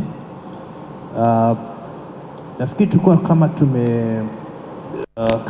kama jamii nilikuwa naona kama tumechelewa hivi, kwa sababu juzi nilikuwa Tel Aviv na pamoja na India.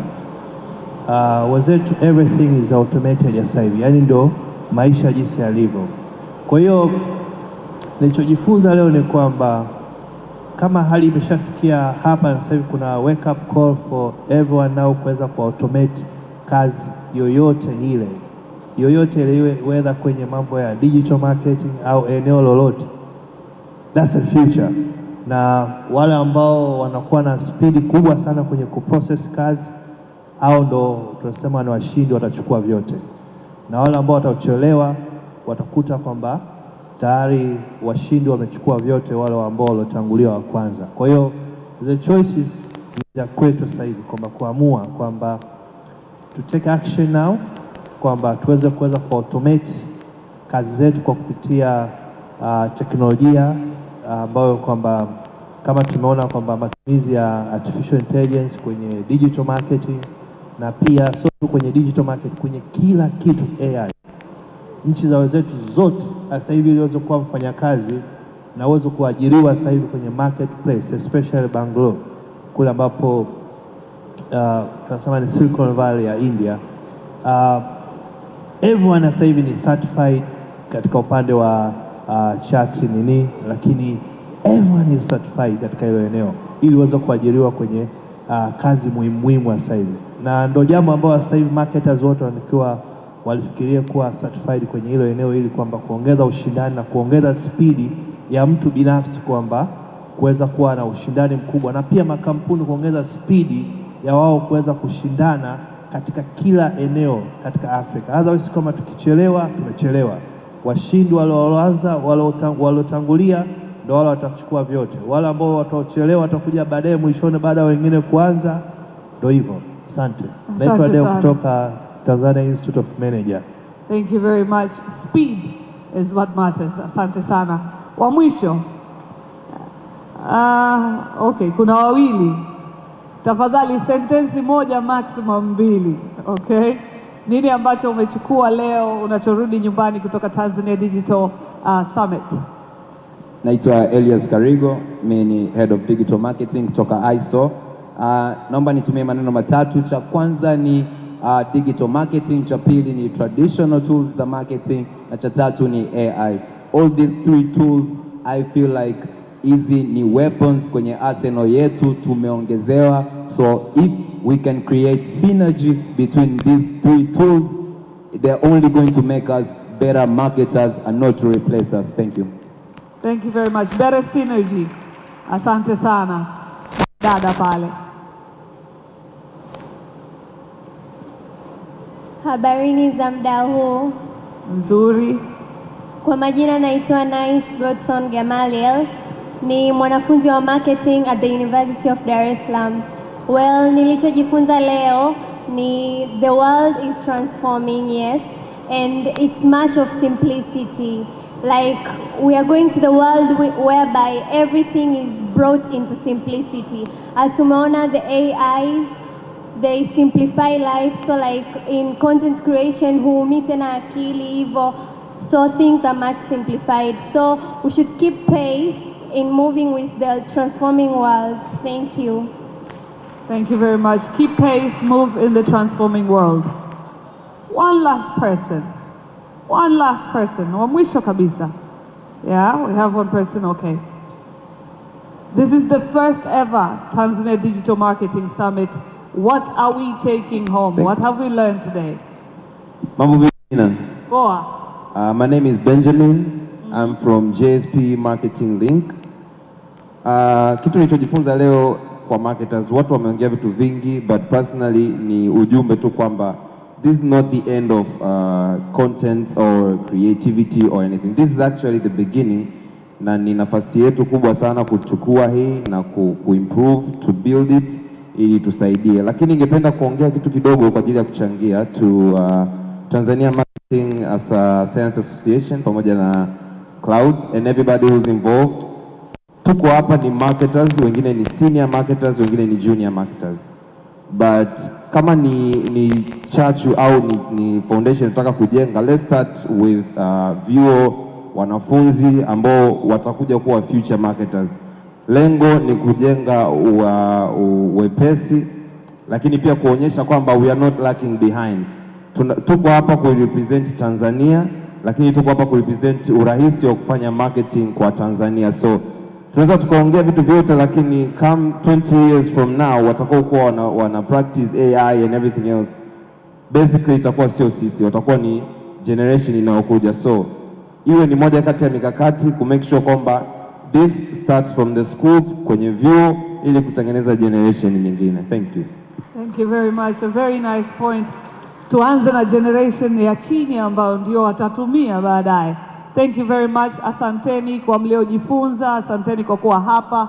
Bado hatujamaliza kwa sababu tuna kitu kwa ajili ya networking muda si mrefu, lakini kwa sasa please allow me to welcome the sponsors wa Tanzania Digital Marketing Summit kwa ajili ya kutoa neno la mwisho kwa dakika moja tu. Tafadhali karibuni kwenye stage mwakilishi kutoka Clouds Media Group, kutoka Tanzania Marketing Science Association, kutoka Smart Codes, kutoka JC Decult, kutoka NIC, DSTV, Stanbic Bank, Concept na The Superdome. Please welcome on stage kwa ajili ya maneno ya mwisho ya kufunga Tanzania Digital Marketing Summit.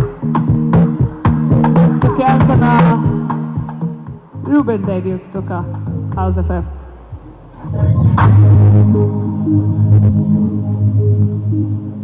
Mambo vipi jamani?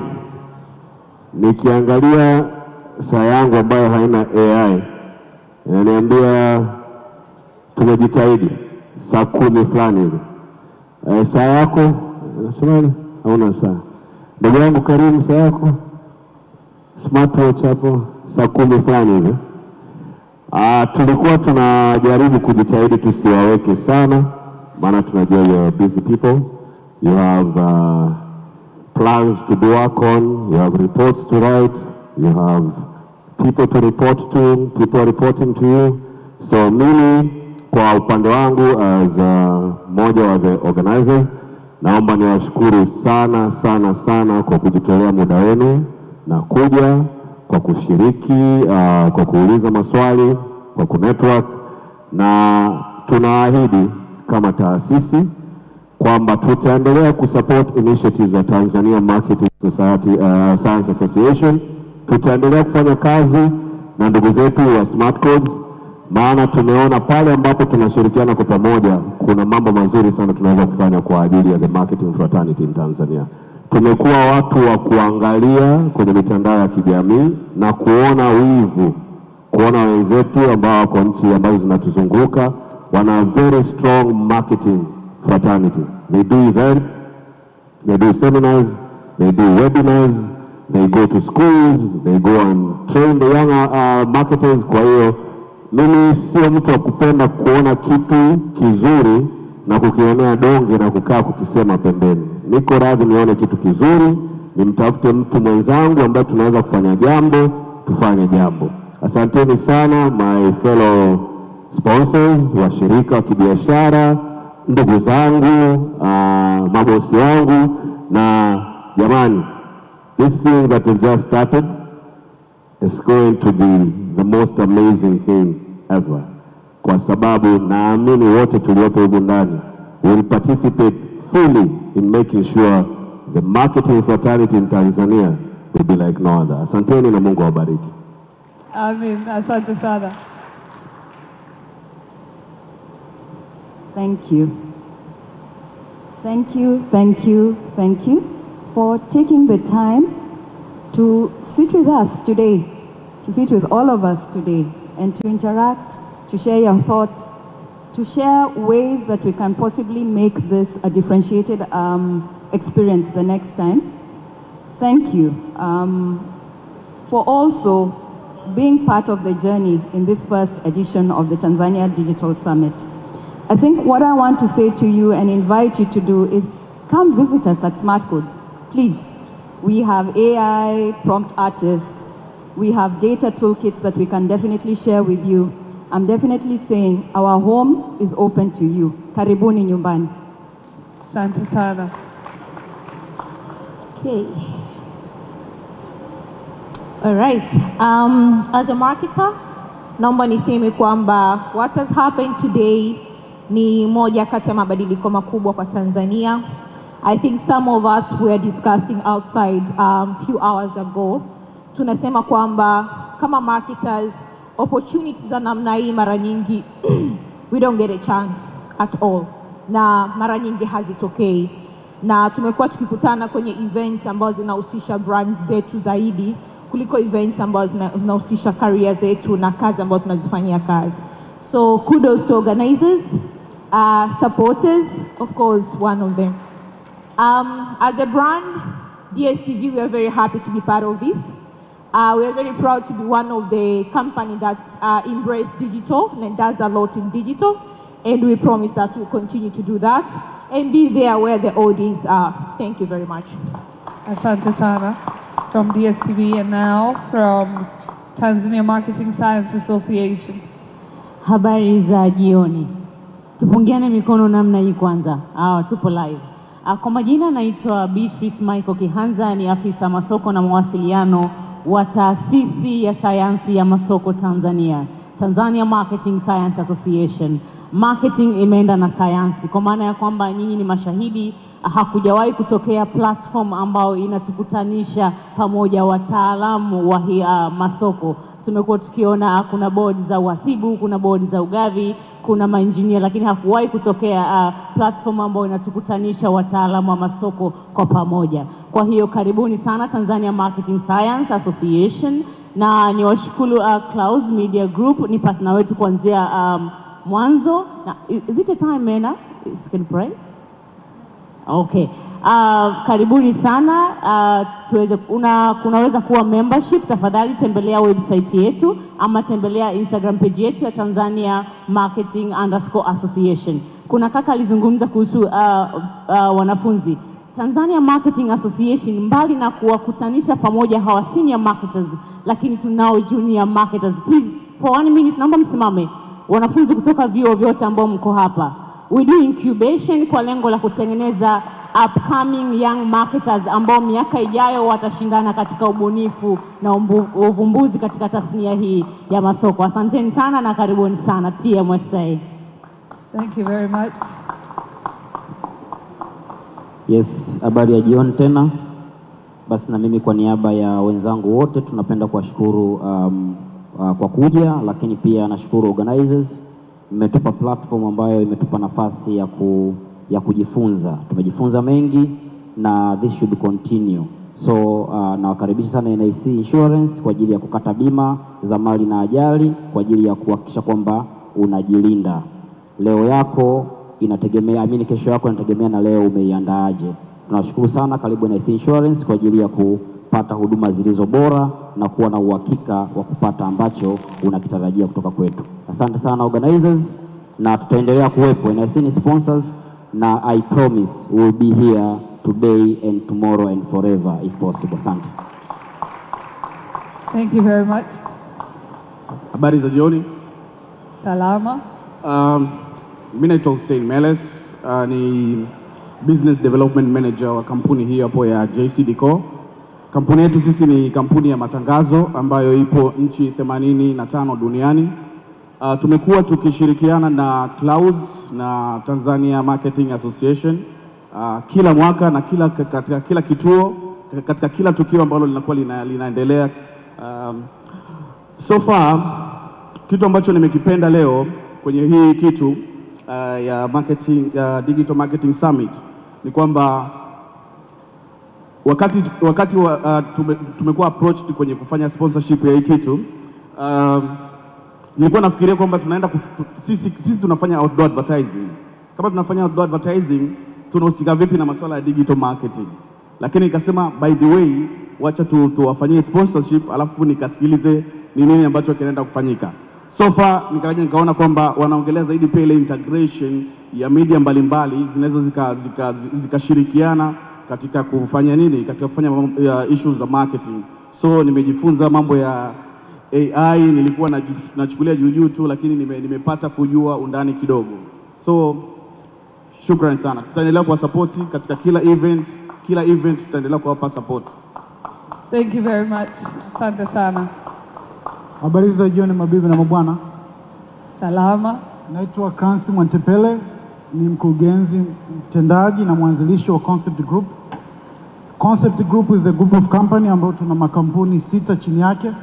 Tunafanya real estate, tunafanya media, na tuna online platform zaidi ya 4 ambazo zina reach zaidi ya milioni 50 kwa mwezi, ambayo tuna reach watu zaidi ya milioni 50 kwa mwezi. Kuna blog inaitwa Mwanaharakati Mzalendo, kuna Bongo Swags, kuna Concept TV ambayo tukio hili lipo live kuanzia asubuhi mpaka sasa.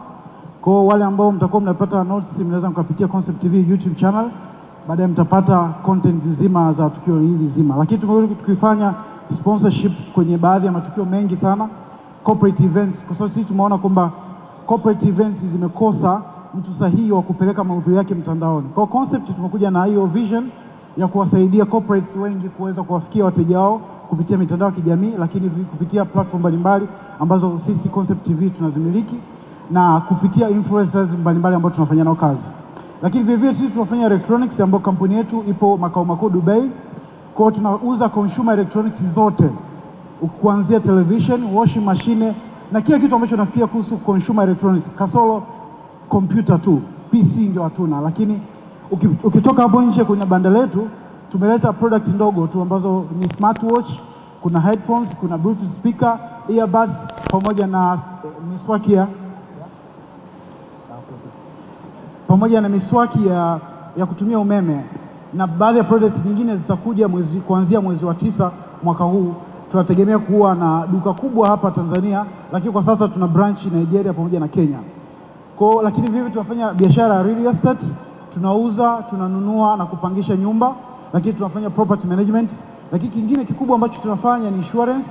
Tunashirikiana baadhi ya makampuni, sisi ni kama brokers, lakini tutategemea kuwa agents kabisa ya insurance Tanzania.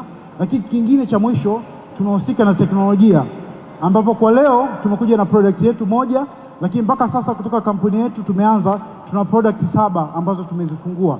Kuna Concept Matrix ambayo ni media intelligence platform lakini vivyo kuna Concept News ambayo ni news aggregator ambapo inakusanya habari zote ambazo unazipata kupitia mitandao ya kijamii, radio, electronic media tuseme, print pamoja na online platform zote. Kwa Concept News ni news aggregator, lakini inasaidia publishers na advertiser kuweza kukutana pamoja na kufanya biashara. Lakini vivyo kuna products ambayo tunao leo tumeizindua wiki iliyopita kwenye marketing forum ilifanyika University of Dar es Salaam, inaitwa Swahili Connect. This is a digital business card. Tunajua marketers wengi tunapenda kugawana business card au kutoa contact.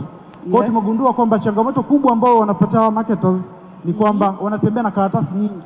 Mtu anakuwa na business card labda 100 kwenye mfuko wake, lakini mwisho wa siku zile business card anapoteza. Kwa hiyo tumekuja na digital business card ambayo inakusaidia kuweka details zako zote, kuanzia jina lako, cheo chako, majina yako ya kampuni na kila kitu ambacho unafikiria unaweza kuweka katika business card ile utakiweka, pamoja na links za mitandao ya kijamii. Kwa hiyo digital business card tunaweza kwa shilingi 60,000, lakini kwa offer ambayo nitaitoa hapa kama mimi mmoja wa sponsors, tutaiuza kwa shilingi 40,000 tu.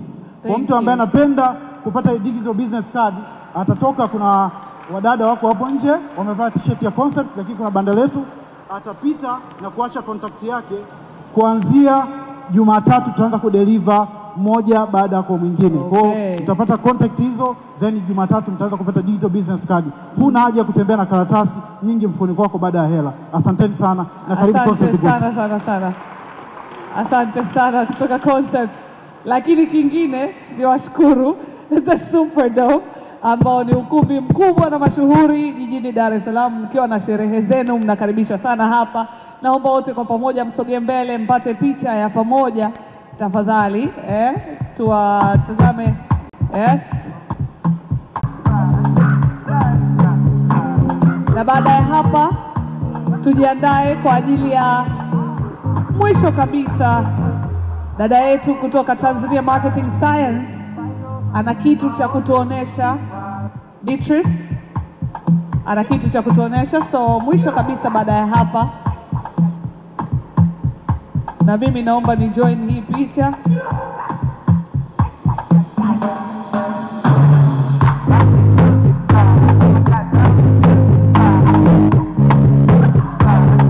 Thank you very much.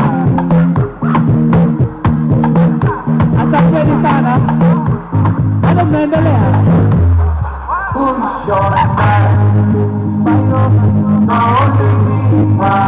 Thank you very much. Makofi tafadhali.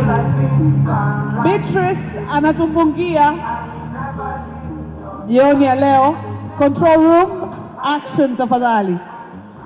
3, 2, 1, 0. Rasmi tunakuletea msimu wa 3 wa Marketing Congress Forum tarehe 27 Oktoba 2023 utakaoambatana na utoaji wa tuzo za Tanzania Marketing Awards. Karibu ushiriki forum hii ili tupeane maarifa pamoja kuhusu ulimwengu wa masoko na biashara. Forum hii itaanza saa 2 asubuhi katika ukumbi wa Superdome Masaki, Dar es Salaam, na baadaye tutaungana pamoja katika tukio letu kubwa la utoaji wa tuzo za Marketing Awards kwa ajili ya kupongeza, kutambua na kuthamini mchango wa watu binafsi, makampuni na taasisi katika ulimwengu wa masoko na uchumi. Kwa maelezo zaidi tupigie simu namba 0766-602-934. Asante sana. Hello marketers. Tuko pamoja. Kwa dakika chache sana. Kwa mara ya 3 Tanzania, Taasisi ya Sayansi ya Masoko Tanzania inaenda kutoa tuzo kwa taasisi ama watu binafsi ambao wamefanya vizuri katika hiyo Tanzania. Sisi ni mashahidi kwa tafiti ambazo zimefanyika. Department ya masoko pekee inatumia 36% ya profit nzima ya kampuni. Hasa kwa nini tusiwarecognize hawa watu ambao wanafanya kazi kubwa sana katika makampuni kuhakikisha kwamba revenue zile zinaongezeka kwenye kampuni. Lakini kitu kingine ni kwamba watu wa marketing wote, karibia kila department ndani ya marketing huwa tunapiga kelele. Ukizungumzia customer service ni kelele, branding ni kelele, promotion ni kelele na kuelekea. Kwa hiyo naomba kuchukua nafasi hii kuwakaribisha tarehe 27 mwezi wa 10 mwaka 2023, amini mwaka huu, hapa the Superdome Masaki. Tutakuwa na Marketing Congress, yani mkutano wa mwaka wa wataalamu wa masoko Tanzania kuanzia saa 2 asubuhi,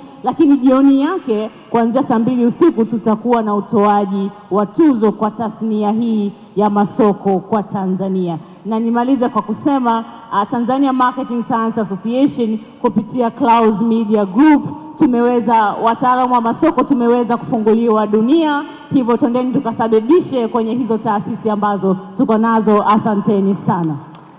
Makofi sana kwa unachotakiwa kufanya ili kujiweka katika uhakika wa kupata habari zetu ni kuingia kwenye YouTube channel ya Concept TV, alafu unabonyeza neno subscribe. Ukishalibonyeza neno lile, nenda kwenye alama ya kengele, pia bonyeza ile notification pop. Ukishabonyeza basi pale unakuwa umejiweka katika nafasi ya kupata taarifa. Mara zote iko kwa ajili yako, kwa ajili ya kukupa uhakika wa kupata habari zile za uhakika katika nyanja za siasa, burudani, michezo pamoja na habari za kijamii. Unachotakiwa kufanya ili kujiweka katika uhakika wa kupata habari zetu ni kuingia kwenye YouTube channel ya Concept TV, alafu unabonyeza neno subscribe. Ukishalibonyeza neno lile, nenda kwenye alama ya kengele, pia bonyeza ile notification pop.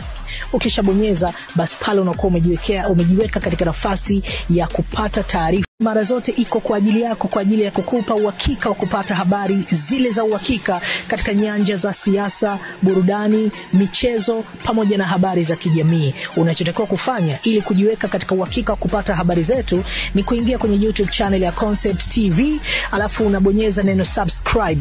Ukishalibonyeza neno lile, nenda kwenye alama ya kengele, pia bonyeza ile notification pop.